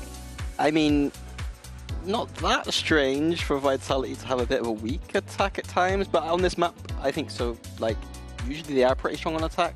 I think they had a pretty poor game plan against the Breach. They didn't understand how to bait out the util and just like take the space. And as soon as Comeback got that operator, it was kind of GG. It felt like they didn't know how to deal with him at all. I think it was GG when he got the Marshall. Yeah. We've been saying this kid with snipers, he's just absolutely unstoppable. And it's like you say, as soon as they were on that defensive side, you really got to see him come to light with the snipers, especially, I feel like. So yeah, I think Comeback just has been the win condition for Gentlemates because of how incredibly talented he is on an individual basis, but there's also like the puzzle pieces that bring it together as well. Yeah, 9 kills, by the way, with a sniper weapon from Comeback there on the defense. That's just ridiculous. Yeah, he was pivotal in some of those attack rounds just to get enough, and then on the defense, he was just all over them completely. And it just felt like Vitality ended up kind of panicking, and then just like inting into him almost, just like giving him freebies at times. He actually didn't get a kill with any other weapon. He got 9 kills on the defense with a sniper, and then the map was done at this point. And also, it's really nice, Billy, to see the vibe still being there. See like Minnie smiling, giving it. Had that C-site on lock as well. He was phenomenal. Yeah, we love Minnie here on the desk. Not you, Minnie, the gentleman here, but yeah, no, I think Minnie is just great. I think I love that lower foot. Oh my god, that is amazing. Yeah, no, I just like love that he always brings the energy. He's always leading by example, but not only that, like he's shown such a depth of intelligence and just like his overall awareness as well. I don't know why you. I just love it. The opposite of me. I was going to make the joke. Everything you're saying is just the opposite. No, Minnie, don't. Sorry, you're allowed to flame me as soon as I flame myself. It's when have I ever flamed you? That is a ridiculous accusation. Did you not call him grumpy yesterday? Is that not just an observation? 2 seconds ago. No, what happened 2 seconds ago? There we go. I'm gaslighting final boss right here. But speaking of flame, Unfake was on fire though. Fragging IGL, he was in the server. But maybe the calling wasn't fully there, but the fragging was. Yeah, the fragging's been there for both of these maps, which is great. That Durka and Les have someone else with them. But unfortunately, it can't just be the fragging and not the IGLing. And I think that, as I said before, I think that they didn't really have a great game plan coming into this. They were exploring, like, the mid-round transitions looked awkward. Like, Comeback was able to find picks in those transitions, and I didn't see the overall objective or goal or how to even get away from that operator. Yeah, and it also sounded like there were a lot of times where Durka was chiming in with the mid-round, with the calling, with the strats. Yeah. But like, I think we kind of expect that from Durka because when he's on that duelist show, you kind of expect him to be asking for the bits of supportive utility that he needs to help set him up. So I'm not surprised that Durka is helping input in that way.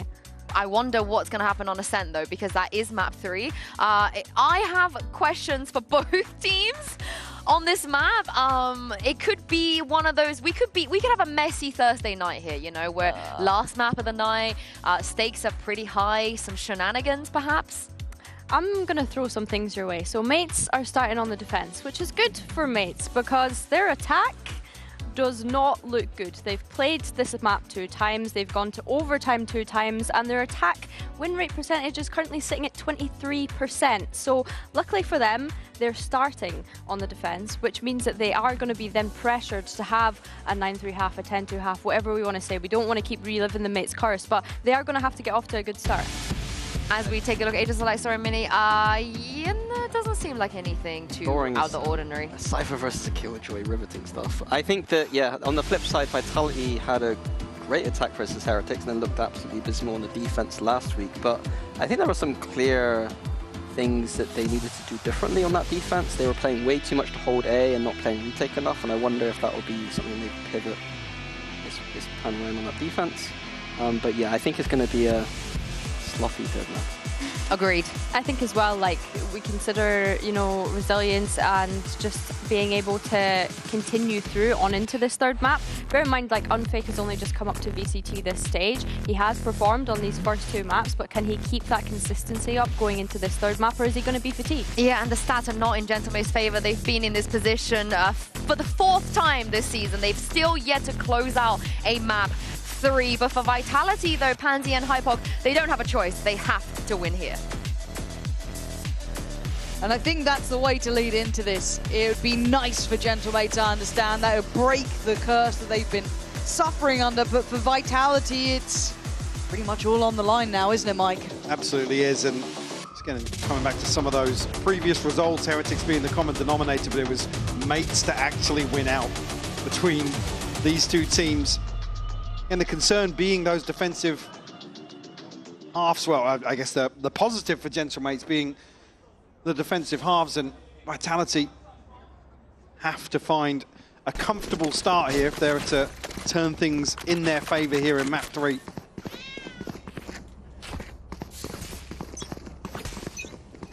Come back, looking to carry across some of that momentum from the previous map. Sheriff here on the pistol. If that's given him confidence, I can only wait and see what he can do now. Said Vitality on the attacking side here. And it was their decision-making, their game plans that we were mostly looking at, really, from map 2. Well, I think certainly the concern being the mid-round, so certainly something I've got my eyes on here for Vitality. Actually find a ping here on the dart, but no kill to follow through. Actually, Kovac does find it, but Kamek still tucked into backside. Oh, Mini did well there to find at least kicks. This is position. Could spring the trap any second. Does get spotted by Comeback though, and fumbles it. Can't stick around, but Kovac can. Nice little shot picking up 2 there. 3rd on the round overall, leaving Comeback in a 1v2. HP's low. Does he expect it? It's a stunner from Comeback. And the Red Bull clutch of that confidence looks like it's carried over. Certainly does. The open map 3 with a bang. Let's go back to find some crucial kills here, but unfortunately, Ness a little disconnected and spotted out early on. I think he's so eager to stop some of the Gentlemates players from making progress towards site ahead of the plant, and unfortunately just rears his head at the wrong moment. Durka actually invested here. It's on the back of Kovac's finances. Try and make something work here.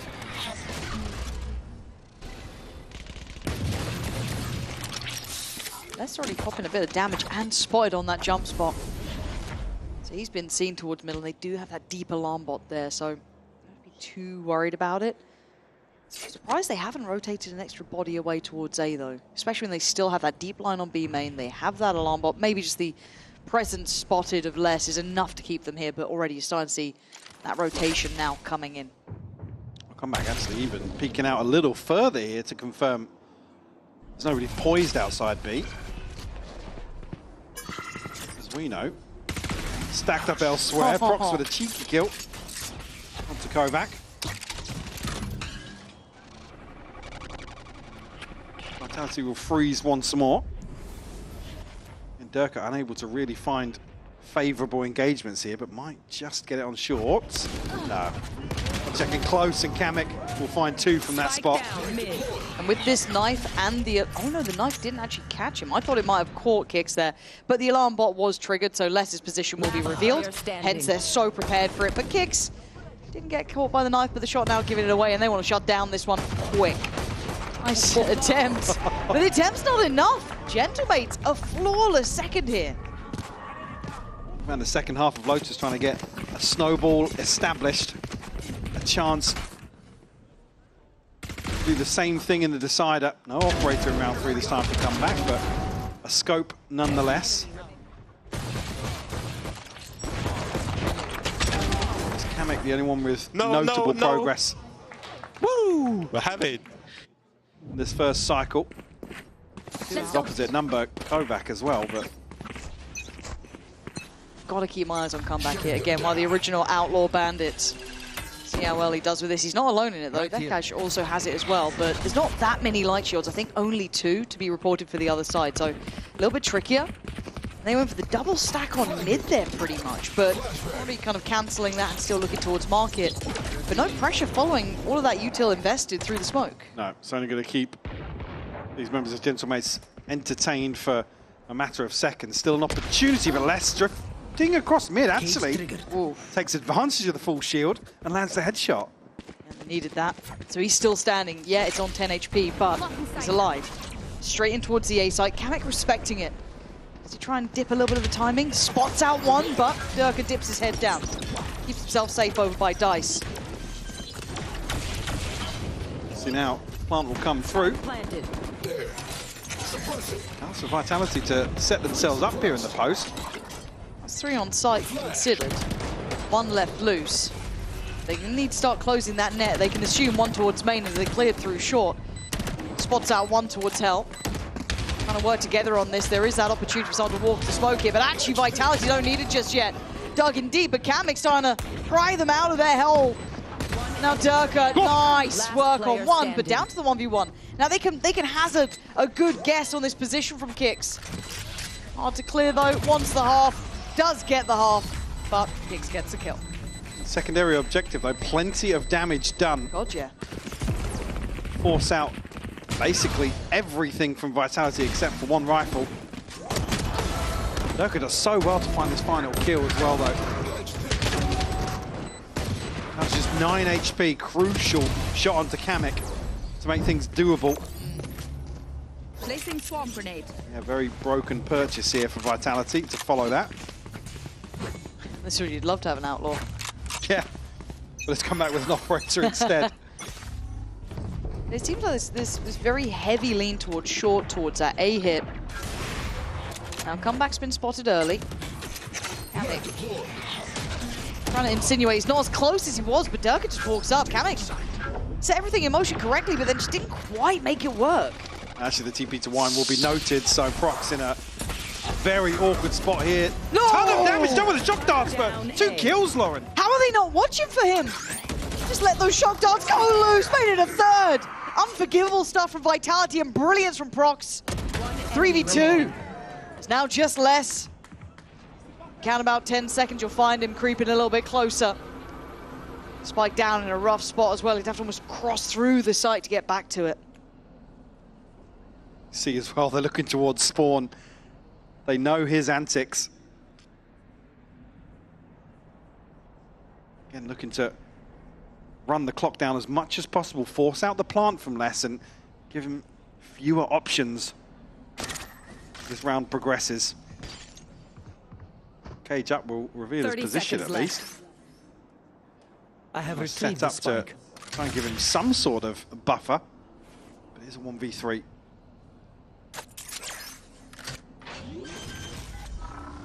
Scanning ahead. It's tough. He's trying, but you can see it, the options just not there. Good discipline from Gentlemates as well, not letting him get much of a play. I mean, you heard it in the comms earlier as well, they read these late rounds when it's less last alive so well. Situation, I mean, daylight robbery for Prox to get as much done as that from Wine. Like I said, noted on the TP as well. Shock darts landing, doing a ton of damage, but maybe even there the criticism being that catches 1 off guard with util. Things fall apart to follow that. Mates find themselves 2 to the good here. Kick off the 3rd map. 2 spotted. He's still standing on this though, even though suppressed. Oh, come on, man. I thought he was trying to shoot the owl drone. Durka. Oh, the timing! No way is he still getting away with that though. Kamek gets the suppress, but then the knives go down and the class. This is a wild round and another one spotted and comeback still not moved. How they forgot about this guy? You can't forget about him. Tearing him apart. 1 more ball and he's got him. 5 in the round. Vitality left in pieces. I mean, cut and paste that to map 2. Like I said, mid-round decisions, they just keep drifting back into this operator. 3. Comeback absolutely happy to greet the members of Vitality. That's an operator's dream, though, isn't it? Going unchecked like that, divided up fights. And you've got to argue here with this composition, they actually have better tools to force him off some of these angles with a Sova and a KO. And unfortunately here, the early round's not necessarily an indicator of being able to address that. Said an early timeout, certainly from the outside looking in. That sort of round is a concern, considering how Lotus in the second half panned out. You want to nip that in the butt as early on as possible. You're right. Hence the timeout here. I think you're on the money. And for me, I'm just happy to see Comeback having a game like this, because I feel like we've seen glimpses of it.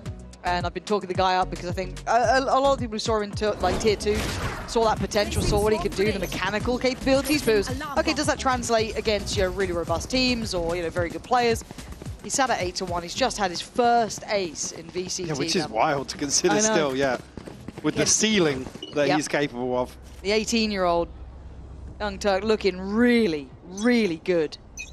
We'll see if it carries on. This could just be a belting start because, again, Vitality, they've been making mistakes, Mike. Got to call it how it is. To show presence towards A here and hit a fast rotate towards B, but as expected, Comeback is set up. I mean, he was here in the early rounds, been prioritizing short. Before that, is this a flash over it? 2 of them. Nah, they're getting bold. No way, unfake, no! Oh my god, he's still alive. I thought he was dead to rights there, popping the ult like this. What's gone on? And now they're pushing through from B main. Yeah, there could be a slaughter here. Unfaking kicks, trying to get the feet stable, the ground stable beneath them. Fight for some security somewhere, but Comeback doesn't want to allow it. They know he's still around. This is just insult to injury. This is Gentlemate's confident. I mean, I didn't see exactly this. Well, I didn't make notes of it because I didn't think it would be an issue, but 3 people to show presence towards A, with 2 avoiding the knife, so they're deep enough to even be shouldering top mid. If the game plan isn't to hit A or commit to an engagement on A, you can't leave this space open. I mean, don't get me wrong, it's unorthodox for a Killjoy and a Sova to walk mid here, but you can't assume that's safe anymore. There's already confidence there. You can't assume they are respecting you, leaving that, oh, better not take that. No, they are taking these risks. Vitality have to play a good couple of rounds to stamp out some of that. Now, I think Mini at least caught a glimpse of one there working their way up middle. And the punish is already in. Michael, I know it's only Sheriffs. I know that. But it's what I'm seeing. Certainly a concern. I'm faking kicks to try and recover something, if at all possible, here in round 7. Maybe an opportunity to do so towards A. Only a nano swarm in their path. But it will split them. Comeback actually popping the knives here.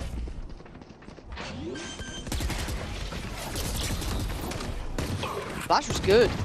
Now it does come down to Comeback here. 1v1. Should know how to play it. Needs to keep himself that killer instinct. Unfake is back to the wall and pinned to it now. I'm worried now. I wasn't until the last 2 rounds, but now I'm worried. Really question what's been discussed in that timeout. I mean, any sort of adjustment here. I mean, credit where credit's due, actually. A fair shot of things here with just Sheriffs. And a chance to maybe find that kill onto Comeback, but he said Unfake up against the ropes in hell.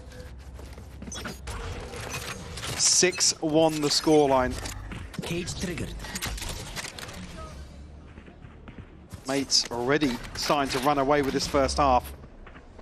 Guaranteed an even result. That's if Vitality can find the final 5. Yeah, when we start thinking about champs, I don't even want to. That's how worried I am at this point. Seeing Vitality looking lackluster, looking a little shaky, they're mid-rounding, looking absent. And Gentlemate's looking lethal. They've gotten better. The less pressure on, the more they've taken liberties. Well, actually now kind of flipping on its head what we said in map 1, which is losing out time and time again on some of these early engagements, these committed engagements. Now starting to run away with that. Deeper hold, no one probing towards middle, but it's the extremities. So come back. Has got a position to play with here. And he's got support. Mini's got his back. There was a swing from CT. That felt a little overzealous because Mini apparently is fine. Doing well. Got a 2v2 now.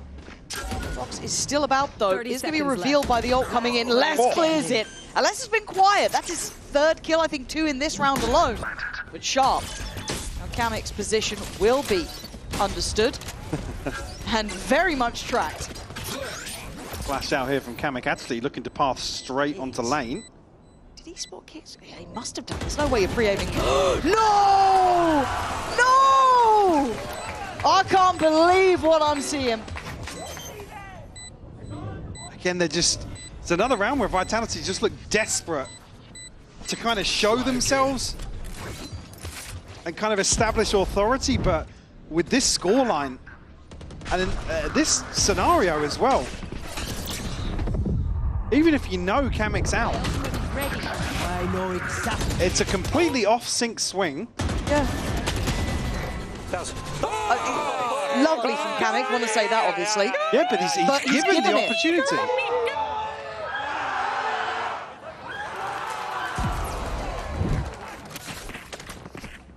This is, I mean, few examples this evening, but again, this isn't, that's not a mid-round call. That's not where, you know, Vitality have drifted into an awkward setup here. That's lack of synergy. I don't know what that would be. Just...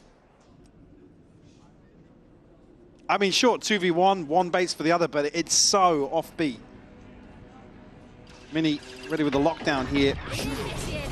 Get it ahead of the null command. Ooh, big entry though. Kovac kicking down the door, and away we go towards the site. Mini trying to buy time here. Lockdown. Oh my God! He's got a second. They keep getting away with these additional kills. But Kovac back on his feet. The plant now in 4v3. Now, tons of util to work with here for Vitality. And a good grip on site, less disconnected towards main, probably going to be considered. Yeah, rightfully so by comeback.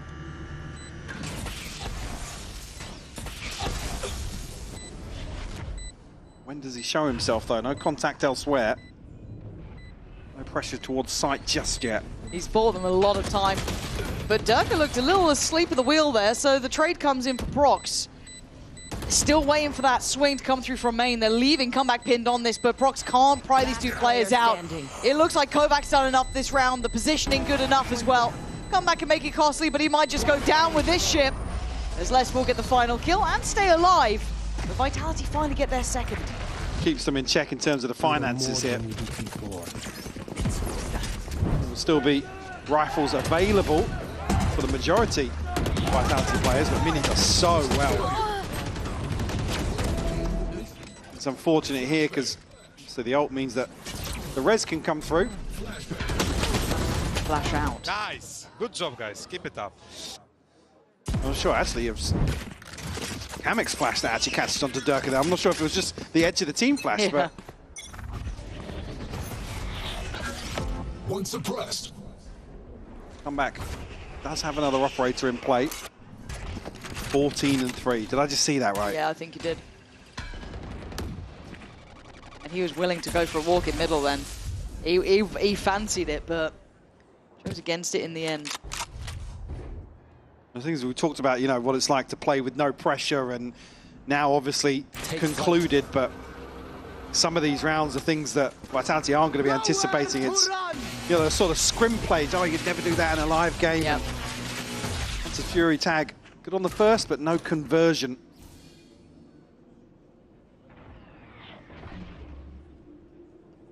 The knife just got used over towards A.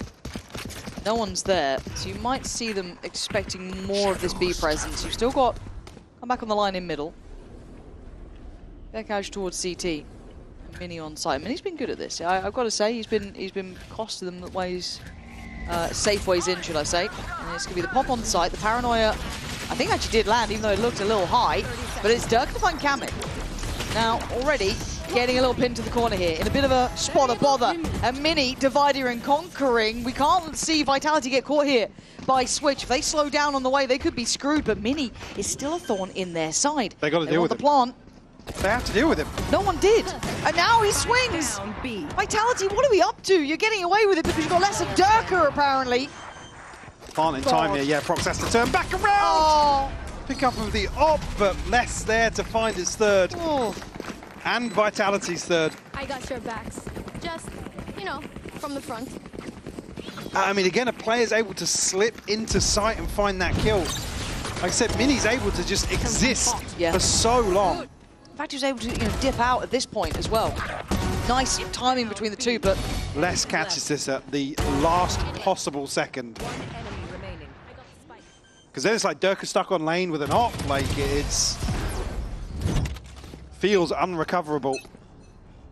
I thought this half was unrecoverable, but... Hello. Here.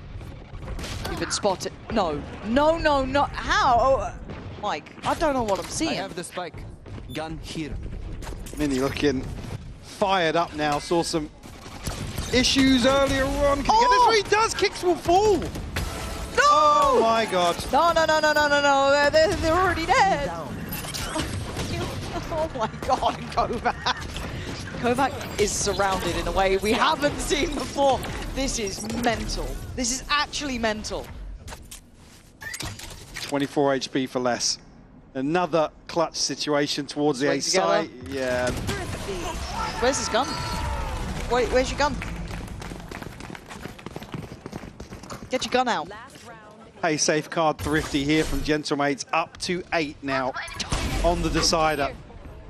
I was going to say, yeah, Mini, look, yeah, Dirk with almost a double check back. But again, second player top mid and just out of sync again for Vitality, which has been an issue that's been consistent over the last, what? I mean, 24 rounds really, including map 2. Yeah. Get out of my way. All right, away we go. Hey, look, I'll tell you something. Dirk will always try. He'll always dig deep. Destroyed. But I don't know if it's enough. And that's a sentence I'm not used to saying, but as it stands, Mini's been a monster on this site. New position. Much he's get away with here. He's got Kamek and the boys helping from stairs, but he has been cleared. I think Curiosity got the best of him there. Didn't need to have a player's hand. Could have paused for that. And Kamek disrespecting the L drone and going straight for the wall back. 4 bullets, not enough to deal with Kovac and Vitality. Get away with 4. Well, nothing short of a miracle to come out of that half with 4 rounds. Switching sides. Give themselves a foot in the door for this second half on map 3. I need to see Vitality untilt. The way they've been playing, it looks like they're mentally out of this. I need them to sharpen up here. It ain't over, it ain't done yet. We'll find out after the half how that goes for them now.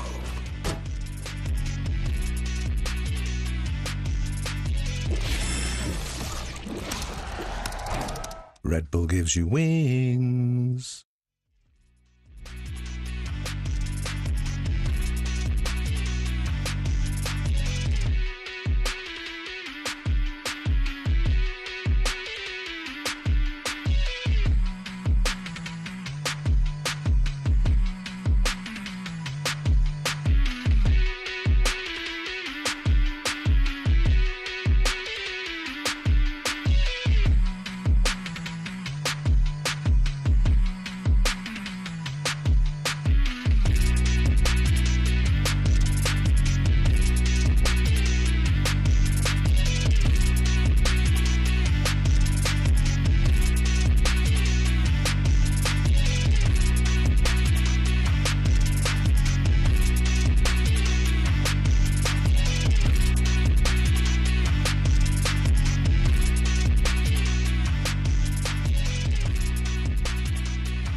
Well, for Vitality, let's outline the stakes here.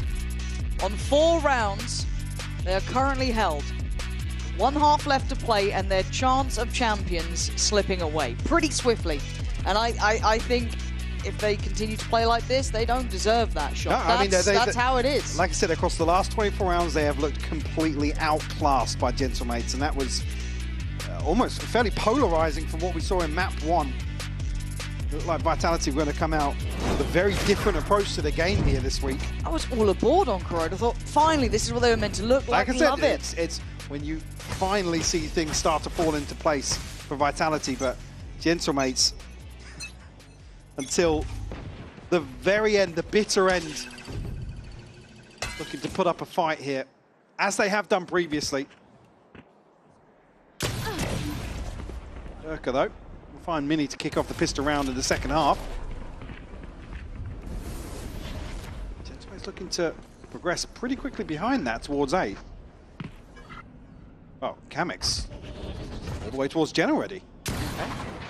Durka can't do much alone. He's got no one with him. Everyone else is path through tree. Prox gets a free shot, and so does Comeback, catching Kovac completely unawares. Plants him, but Durka doing well from heaven. Creates them a little bit of a foothold to work forward on. Bekash waiting up close in case that paranoia landed, but Vitality clearing. Suddenly on the same page. Yeah, it's actually the paranoia from Prox that actually sets that kill in motion towards Gen.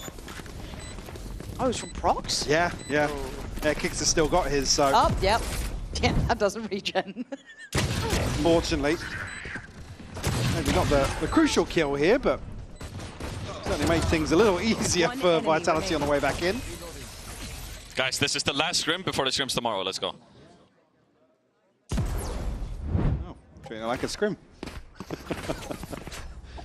Qualification on the line.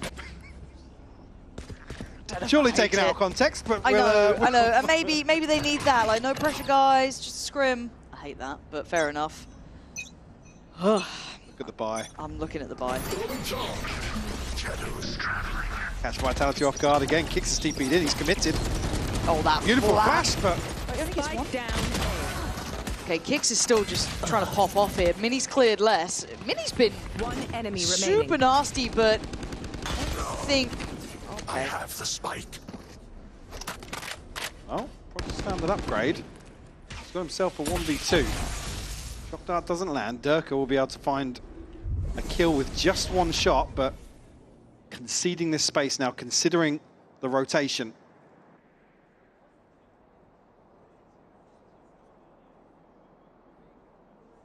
Really need you to land this cleanly. Oh, I didn't mean that way. It's fine. Durka's here. So much damage done, though. Yep. Obviously, with the purchase coming there from Gentlemates, it's only really going to force the repurchase from Vitality. Spike down. Yeah, I mean, you got to argue Kix kind of lets the spray go a little too wild there. Lined up, flashed in main. Unfortunately, not to get we can see done. scrims tomorrow. Aha. So if you win, you get If we the day win off. here, we don't have to scrim. Okay, well, now I see it. Seems Right. nice. Right. So yeah, technically out of context. Yeah.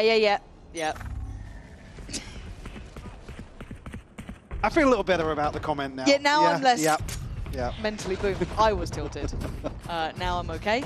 Back in the room. All good. Kind of an...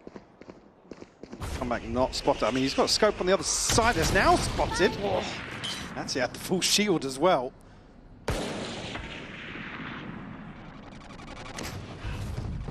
Cover going out. He's going to try and find progress towards short here, but Kovac going to shut down Mini now. Tagged up though. Flash, little swing. Nice. Lose one, but that could be recovered. And yeah, all good. Fine. And 4 left standing, so yes. I guess round 2 purchase now extinguished in terms of the threat. It's a bonus conversion here for Vitality on the back of that. Just 1 round away from tying things up. It's Kix really, and Kovac to make progress early on in this ult cycle. Good to see as well, Kix and Kovac were a little bit quieter, so seeing them starting to pick up the pace a bit, good for them. Now we get the extended bonus round almost. Still got those Bulldogs out. Brock's just going to be caught in the corner. Gets out of there, though. They back away. A main claimed for now by Vitality. That's probably not going to be considering 3 players towards tiles, but I mean, the drone will at least paint the picture that it's not just mini lurking. They're forced off the angle early on here. Kovac going to pick up the slack. Actually catches a headshot there onto Kamek, down to just 9 HP. Gentlemates, the back and forth will continue. Durka not rewarded on the first pass, does manage to get away. Burn up the dash though. Have to tuck himself back into sight. Yeah, but the map's getting small. Look at this flank, they have no idea. No expectation of it, but a trade there as Kamek does at least find kicks, but it wasn't just kicks on this mission. Kovac was by his side in middle. And Les going 30 seconds left. Or got walked, should I say. As Comeback's now been let loose. He's opened up space towards A. They can get a plant on this. Certainly can. No util to confirm this kill onto Kamek. Now they set up in the post. Durka has to win this, and he doesn't. Oh, and Comeback's good for 1! And they now know where Unfake is, but Kovac's low. Standing ahead. Oh no, the dart misses. Nice. 9 HP on Kamek. And he finds the kill. Finds Gentlemates their 9th. Another round slipping through Vitality's fingers. Slipping through. I mean, again, credit where credit is due.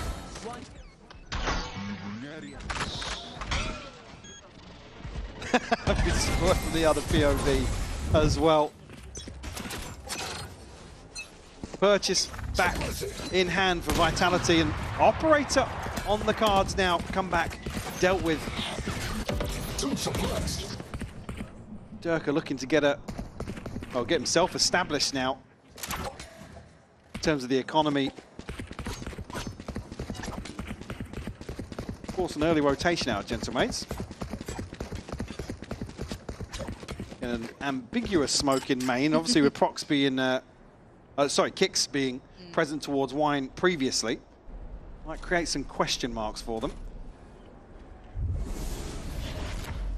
It certainly has. You can see the... It's whether or not any utils committed towards it, but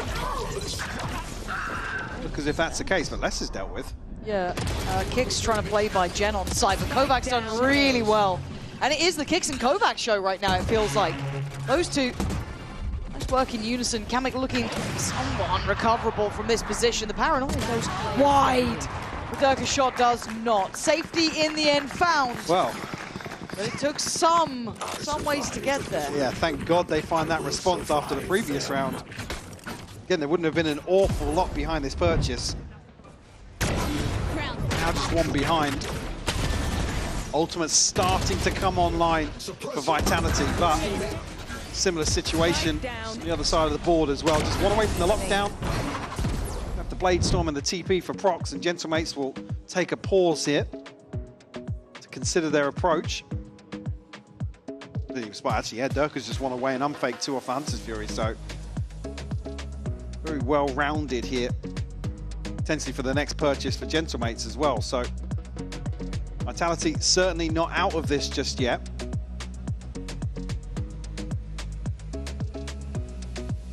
Again, lots to discuss in looks stressed. In both towns. Yeah. Man, that looks like a stressed out coach. If you're hearing your players. I mean, you got to be pulling your hair out. Day off scrims tomorrow, guys. Don't worry. Oh, please. I think we might need those scrims. Gentlemates, though, they have hit a little bit of a bump in the road. Now, are we seeing the most perfect Valorant for Vitality? No, it's been mud. But they're thriving in the mud, you know? Well, again, I noted it as well, and I know Billy also noted it. 29% attack win rate for Gentlemates. So they would have to go above and beyond. I think another round or two and those concerns start to rear their head once more. In terms of, I guess, statistical probability to close things out here in map 3. Though, catch a ton of damage onto Kicks. The hero rifle now noted early on. Gentlemates again, a very early rotation, not really being forced by Vitality this time around. Let's just jump spamming the spot. Well, it's a ton of damage done. He's a bit of a pickle here, because actually Smoke's down towards door, and they've already crossed towards him. Fortunately enough, at least Kicks down Mini, but Les still standing, but for how long feels like the question. Assassinated beneath Durka, comeback puts a knife to the throat. Found one. And suddenly this round's looking a bit dangerous. Spike planted. Durka and Unfake with an uphill struggle in a round that didn't feel like it should have been. Flash after flash, our drone in. Well, I was going to say Unfake catching a headshot off Prox, but now actually further damage done, down to 24 HP. I was like, actually, this Vitality can find a kill in the next couple of seconds, and look at them lined up, ready for Turk to creep onto that angle. Unfake caught on the door as well, just got to hold on to this op now. Gentlemates come out of that timeout swinging.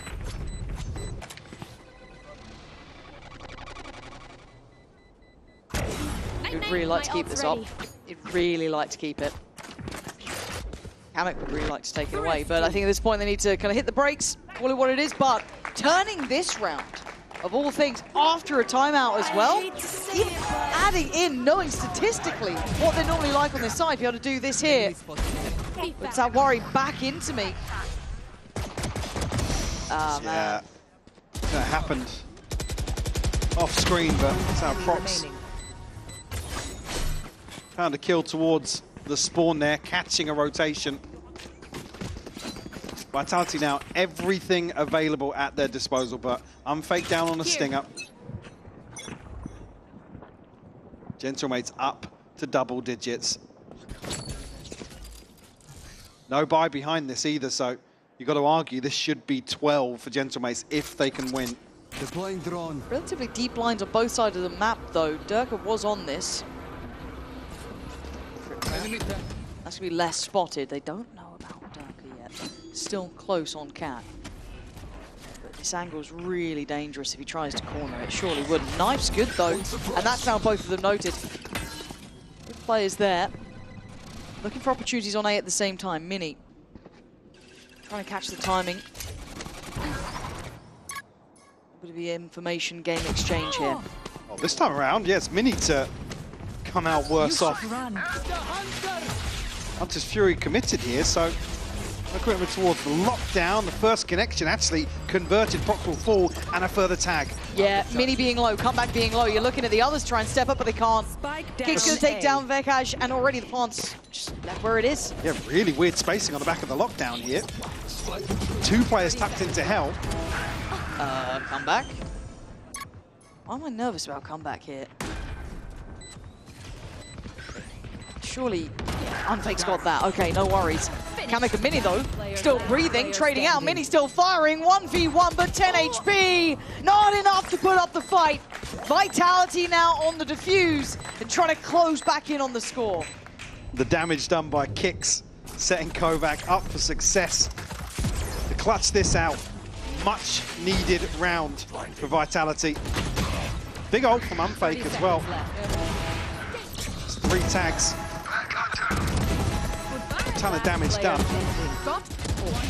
Mini again, man, just on a lick of HP, doing so much damage. He's not even their top fragger, but the quality of his kills have been there. Purchase here, some investment from Gentlemates as well. Kamek almost, oh, comeback, sorry, as well. Fully investing into this. Durka now, like I said, wanted to get himself established with the operator, and probably a tick in the box for him. Kicks. 10 potentially being tested once more. Cover going out. Durka actually tries to adjust for the updraft, so Gentlemates will flood behind that. Nice to re-peek into that as well, though. Kind of a bit brave, but I guess look where it isolates the spike as well. Durka's done nicely there. Yeah. That's the worst person actually to fall in main. Yeah. So they need an over-delivery from someone. Comeback or Prox, but Prox, he has that Sheriff, so I got the pretty spike. tricky. But discipline being displayed by Vitality. They don't want to give any chances here. Prox would need like 2 out of this. I saw Kamek doing something kind of like that, but in this sort of round, I think that's going to be happening. Kind of take the steps away, but actually, now caught. Noted. Oh, they're speeding up. Come back. He needs help from Proxy here to do anything about it. And, well, only one. Only one, so Vitality and the discipline there. Gonna get us back to 10 apiece, all even. So the purchase here from Gentlemates. He's trying to get something done in around, well, actually previously what was on the back of the Minis. Hero rifle able to convert a Thrifty. This time around, Vitality well equipped. Again, I think you're right. Certainly looking a little more disciplined than where we've seen them lacking previously in this series. Be another timeout called here from Gentlemates. Now actually flipping this back on its head. Talking about maybe finding 12 themselves. Not going to have a purchase behind this. Well, I mean, come back a chance to maybe get the Bladestorm for a follow-up round, but yeah, well, let's come back though. He's on 21-13. Elsewhere, Kamek does have the null command, which could set things in motion. We have the response there from Kovac available. Yeah, a little bit of both sides, Yeah. right? A couple of moves and counter moves, but again, this half has been predominantly Team Vitality. Only 2 rounds gained by Gentlemates, but I think we just see the weight of this game. Statistically, we're probably tracking about where we would, but like I said, Gentlemates certainly, I mean, this time around, probably looking a little more confident, I'd say. Like I said, no pressure here for them, and we've seen them really tap into that.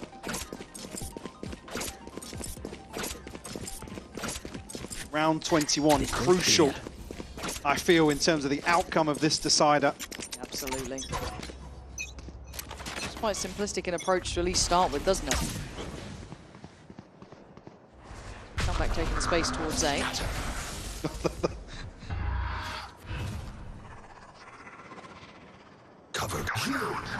Create a little bit of a question mark, but a full fake on the back of Kamek's ultimate here. Pulled a little bit, but it hasn't pulled away Durka. And Kix is still standing on this one. That's teed up. Can't miss those. And I like the concept. Sadly, the landing not quite there as Durka not dissuaded from holding that deeper line. Still held by main in a 3v4. Dual theft will go up as well, so revealing all the information. Gentlemate's going to try and find space towards mid here. Eyes towards Unfake, though. How deep?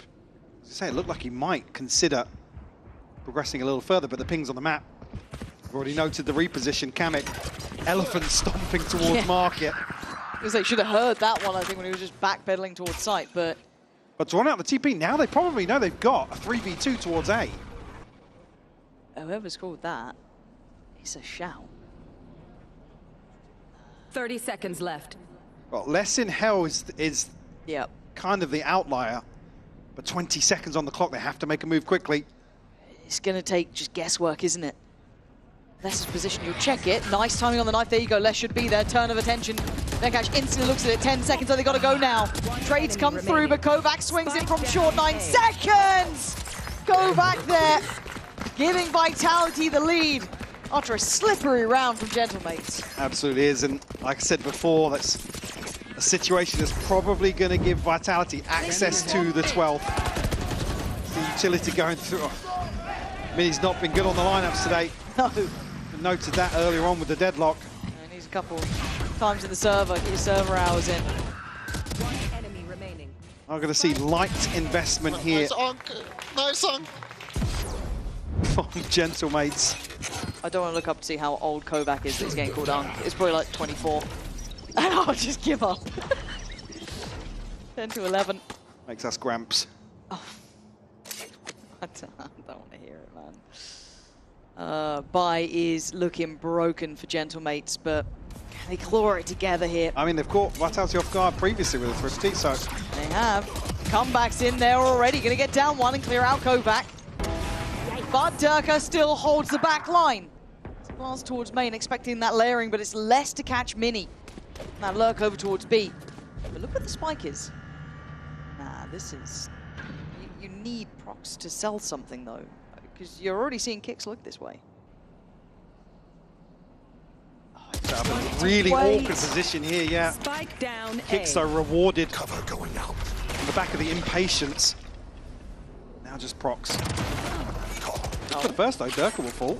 No. Could you imagine? So unless it's a mile away. Yeah.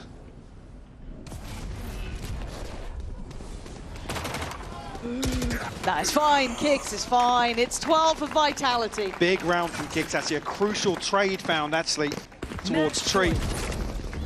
And 3 to clean things up. The Kamek here, Durka shut down comeback as well. Just 2 rounds on the set, you can see. The hopium, Stress, man. the hopium trying to counterbalance. One more round. And chances stay alive, right? This is what it's for. It's not even to really lock champs or anything like. It's for a chance further forward. Gentlemates could have buried them here. With Vitality clawing their way forward. But it's not over yet. 1 minute 30. Another A hit. Simplistic in approaching Kicks once again. Still in the right place. How is he getting away with this? Kicks doing magnificent for Vitality. As Gentlemates starting to fall to pieces. Les wants this one secured. Spike planted. The detain. He's going to know about the drop. And does get 4. Well, hopefully that doesn't come to bite them, but still, numbers advantage here for Vitality. Not ready yet. Surely not an issue. Maybe an issue. Oh my god, the lineup wasn't even bad for that. Durka doesn't take as much as I thought he would, but Vikash would have to over-deliver here. Prox now last man alive in a 1v2. One to the right, gets it! Kicks. Left, he heard the drop down, he hears the tap, but the smoke's in play. What do you do about this one, Prox? You're gonna have to make a move, make a play. Balls of steel on the defuse for Kicks. 13 to 10. Vitality holding on. Clinging to life. Jesus. Some crucial rounds from Kicks to close out the decider here. Actually ends up top of the board for Vitality. Nah, Kicks elevated at the end yeah, there. For sure. I mean, good series overall, but those last, 4 rounds, worth his weight in gold. The amount of times he wasn't cleared close to that A main wall, catching him on either side a couple of times there. Oh, stressful game though. Really stressful game. Obviously now Vitality have to sit back and watch tomorrow's games. And hope for an outcome. Yeah, but just to come back, Gentlemates, this was a really impressive series for me. Again, considering Corrode to kick things off here, where previously they have had a little success. Vitality come out swinging with a fantastic approach, but throughout this series, I mean, we've used this phrase a couple of times, but they go down swinging. They do. Can't ask for much more in their final showing here. And a couple of these players putting on some really good displays. Happy that we had a great game from Comeback, for example. Mini, mechanically, having a couple of big moments there as well. But overall, as I said, they took it to a third. They gave it a damn good go. They had Vitality sweating. You saw the panic. You saw the coach. That was not a comfortable game. But a couple players picking up. Kicks doing very well. Durka unwilling to lose. Les looking nice on that chamber earlier on. It took a great deal for this team. They got across the line in the end. They really did. And I guess the other question coming into this and has been present along the way is kind of Durka and Les getting some of the support from the rest of this roster. And I think today, certainly a good example of that. Like I said, Corrode looked absolutely fantastic. Obviously something they've been working along throughout stage 2, and certainly the fruits of their labor on display today. But yeah, I mean, shout out to, particularly for me, Kovac in this few of these individual situations really delivering for Vitality. I'll always be a Dirk fan. All right, but he does need more praise. We can look elsewhere. You're right. It was kind of Kix and Kovac who picked up the momentum in certain areas. But something we didn't mention was Les, actually a little bit when we were talking about the chamber. But still, be Les and Faded down on the stage with Yinzu. Don't worry, Pansy. I will ask him in a moment. Congratulations, Faded and Les. Now, Durka said in that game, if you win this, you're cancelling scrims tomorrow. So, Faded, can you confirm or deny? You know, this is the first time I'm going to be doing it, but yes, I'll cancel scrims for tomorrow. Oi! That's worth no less. Like, it was a joke because we would cancel it. Oh, you were never going to scrim anyway. Okay. It's our off day, in theory. You had me. Now, I'll start from the beginning here. Les, since we haven't seen the chamber since 2022. You were frying. What was it like to be back on the chamber? I wanted to play chamber a lot, to be honest. Like I said to Daniel, bro, if we don't go to playoffs and I didn't play with the chamber, I would be so sad. But I'm really happy they picked the Corrode and I could play chamber. It was not the best that I could, but I hope that I can play more times to show my best. Oh, thank God you showed it, you know, in week 5. Faded, you had that Corrode in your pocket the whole time and you guys didn't choose it. What's been going on? You know, teams just don't want to play against us. You know, I think I saw an interview with Fnatic too as well, and no one's picking against them. So I think no, it's the same thing against us. People seem to know, you know, our Corrode. So and I think they are scared of less on chamber right now, and word probably got out. So you know, it is one of those. Can you blame them? If I had known the double Odin as well, where did that come from? That one is Durka special, I would say. Durka definitely did a lot of planning on this map. And so a lot of the different things we do on it, it's a little bit of mixture of everyone on the team. So, yeah. Did you guys watch 100 Thieves play this at all? We saw them, and we were kind of sad because, you know, we like came up with this comp, you know, way earlier. And so I think there was we didn't get to show it before they did, but you know, kudos to them too as well. You know, Zix is a great coach, so you know, having kind of like similar ideas was really cool to see from them. So very strong. We absolutely loved it. But Les, you know, we thought maybe you would also be pretty good on Icebox too. So what happened? What happened on that Icebox last week? To be honest, I don't remember. Yeah, we just lost, I think, right? Yeah, but then you guys came and banned it this week. It's just like you played it and then you don't want to... we banned, right? No, yeah, we banned it this week because, you know, all respects to Gentlemates, you know, they do have pretty strong maps, and I think Icebox is one of them. So, you know, it wasn't, you know, there was fixes and things we could have done, but we just have a lot more confidence in the other maps in the pool against them. So, you know, that's kind of the reason why we decided to ban it against them. I mean, so far I picked up, you know, Les, you were pretty proactive about the chamber, Durka with the Odin. What about today, Les? Who would you credit to being able to bring you guys back? Because after Lotus in the first half of Send, it was looking quite scary. So how did you make that comeback? I think it was Unfake a lot with his calls. Like, we started really slow on Ascent. Not slow, like they were playing really good their defense. It's a map that is better on defense side. But then, like, we basically create the same ideas. Like, he asked to me what I wanted to do. I said to him what we should do in the map. And he created, like, some calls with this idea. And we did 4 rounds on attack. That was enough to our defense.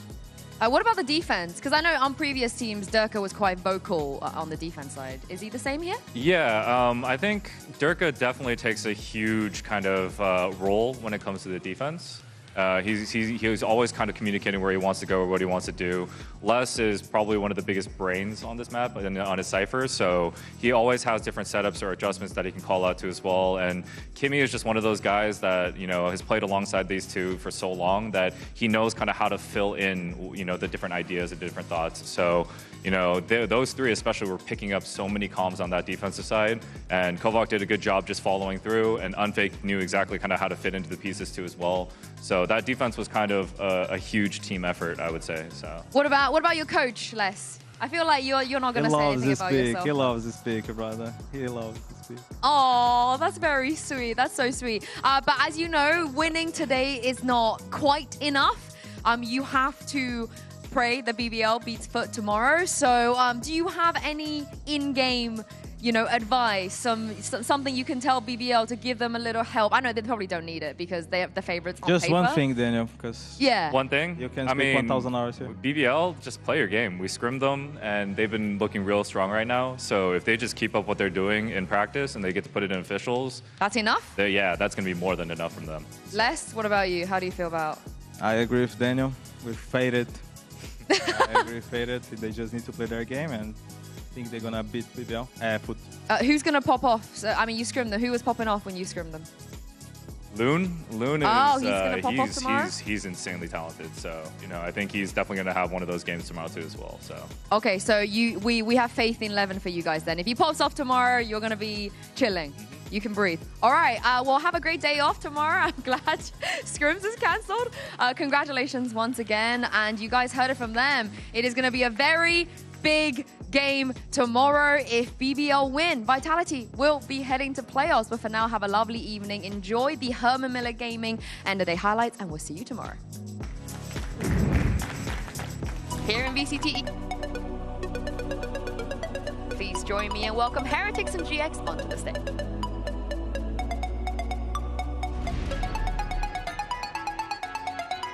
Let's go, boys. Show some energy, okay?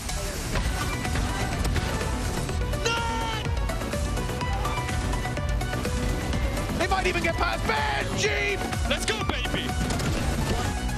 All under control here for Woot. Yep. Let's go, Blue! 11-7, a 4-round gap. It's doable. A dominant victory on the map that coming in, we said GX needed to take. Oh, that's clean up. That's the spike rushing backside! BDF.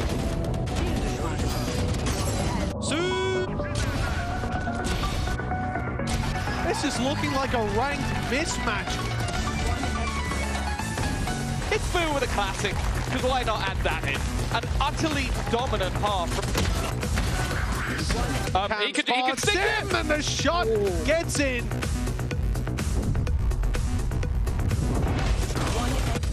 It's a repeat of history. 13-3 for Team Heretics. Top seed is theirs, and rightfully so. Gentlemates do have a chance to potentially do the funniest thing, but Vitality, they will be looking for a win and looking to lock playoffs today. Ah!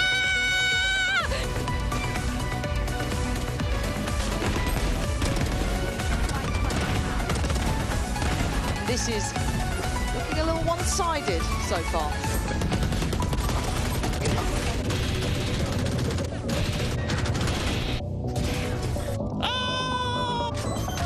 And it's a slam dunk. Mike, what happened there, mate?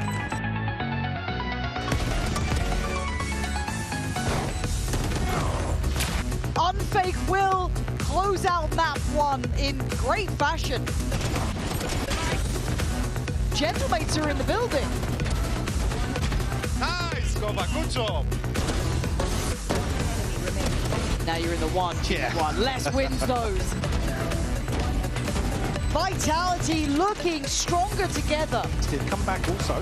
Oh, he's going back for more. You know he is. Of course he is. This guy's a farmer. They're turning the screws, Mike. They've taken the lead.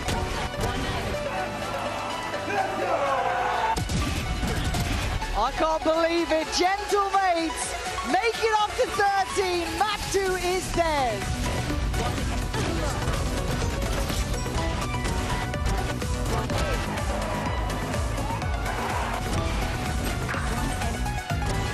I'm worried now. I can't believe what I'm seeing. This is mental. It's fine. Dirk is here. Got me! Can I get us back to 10 apiece or even? Balls of steel on the defuse for kicks. 13-10. Vitality holding on.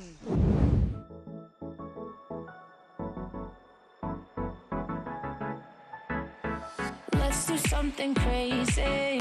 Get a bit wild today. Cause we don't do this every day and we deserve it. Life is so amazing. Nothing is in our way. Maybe let's fly away. Do you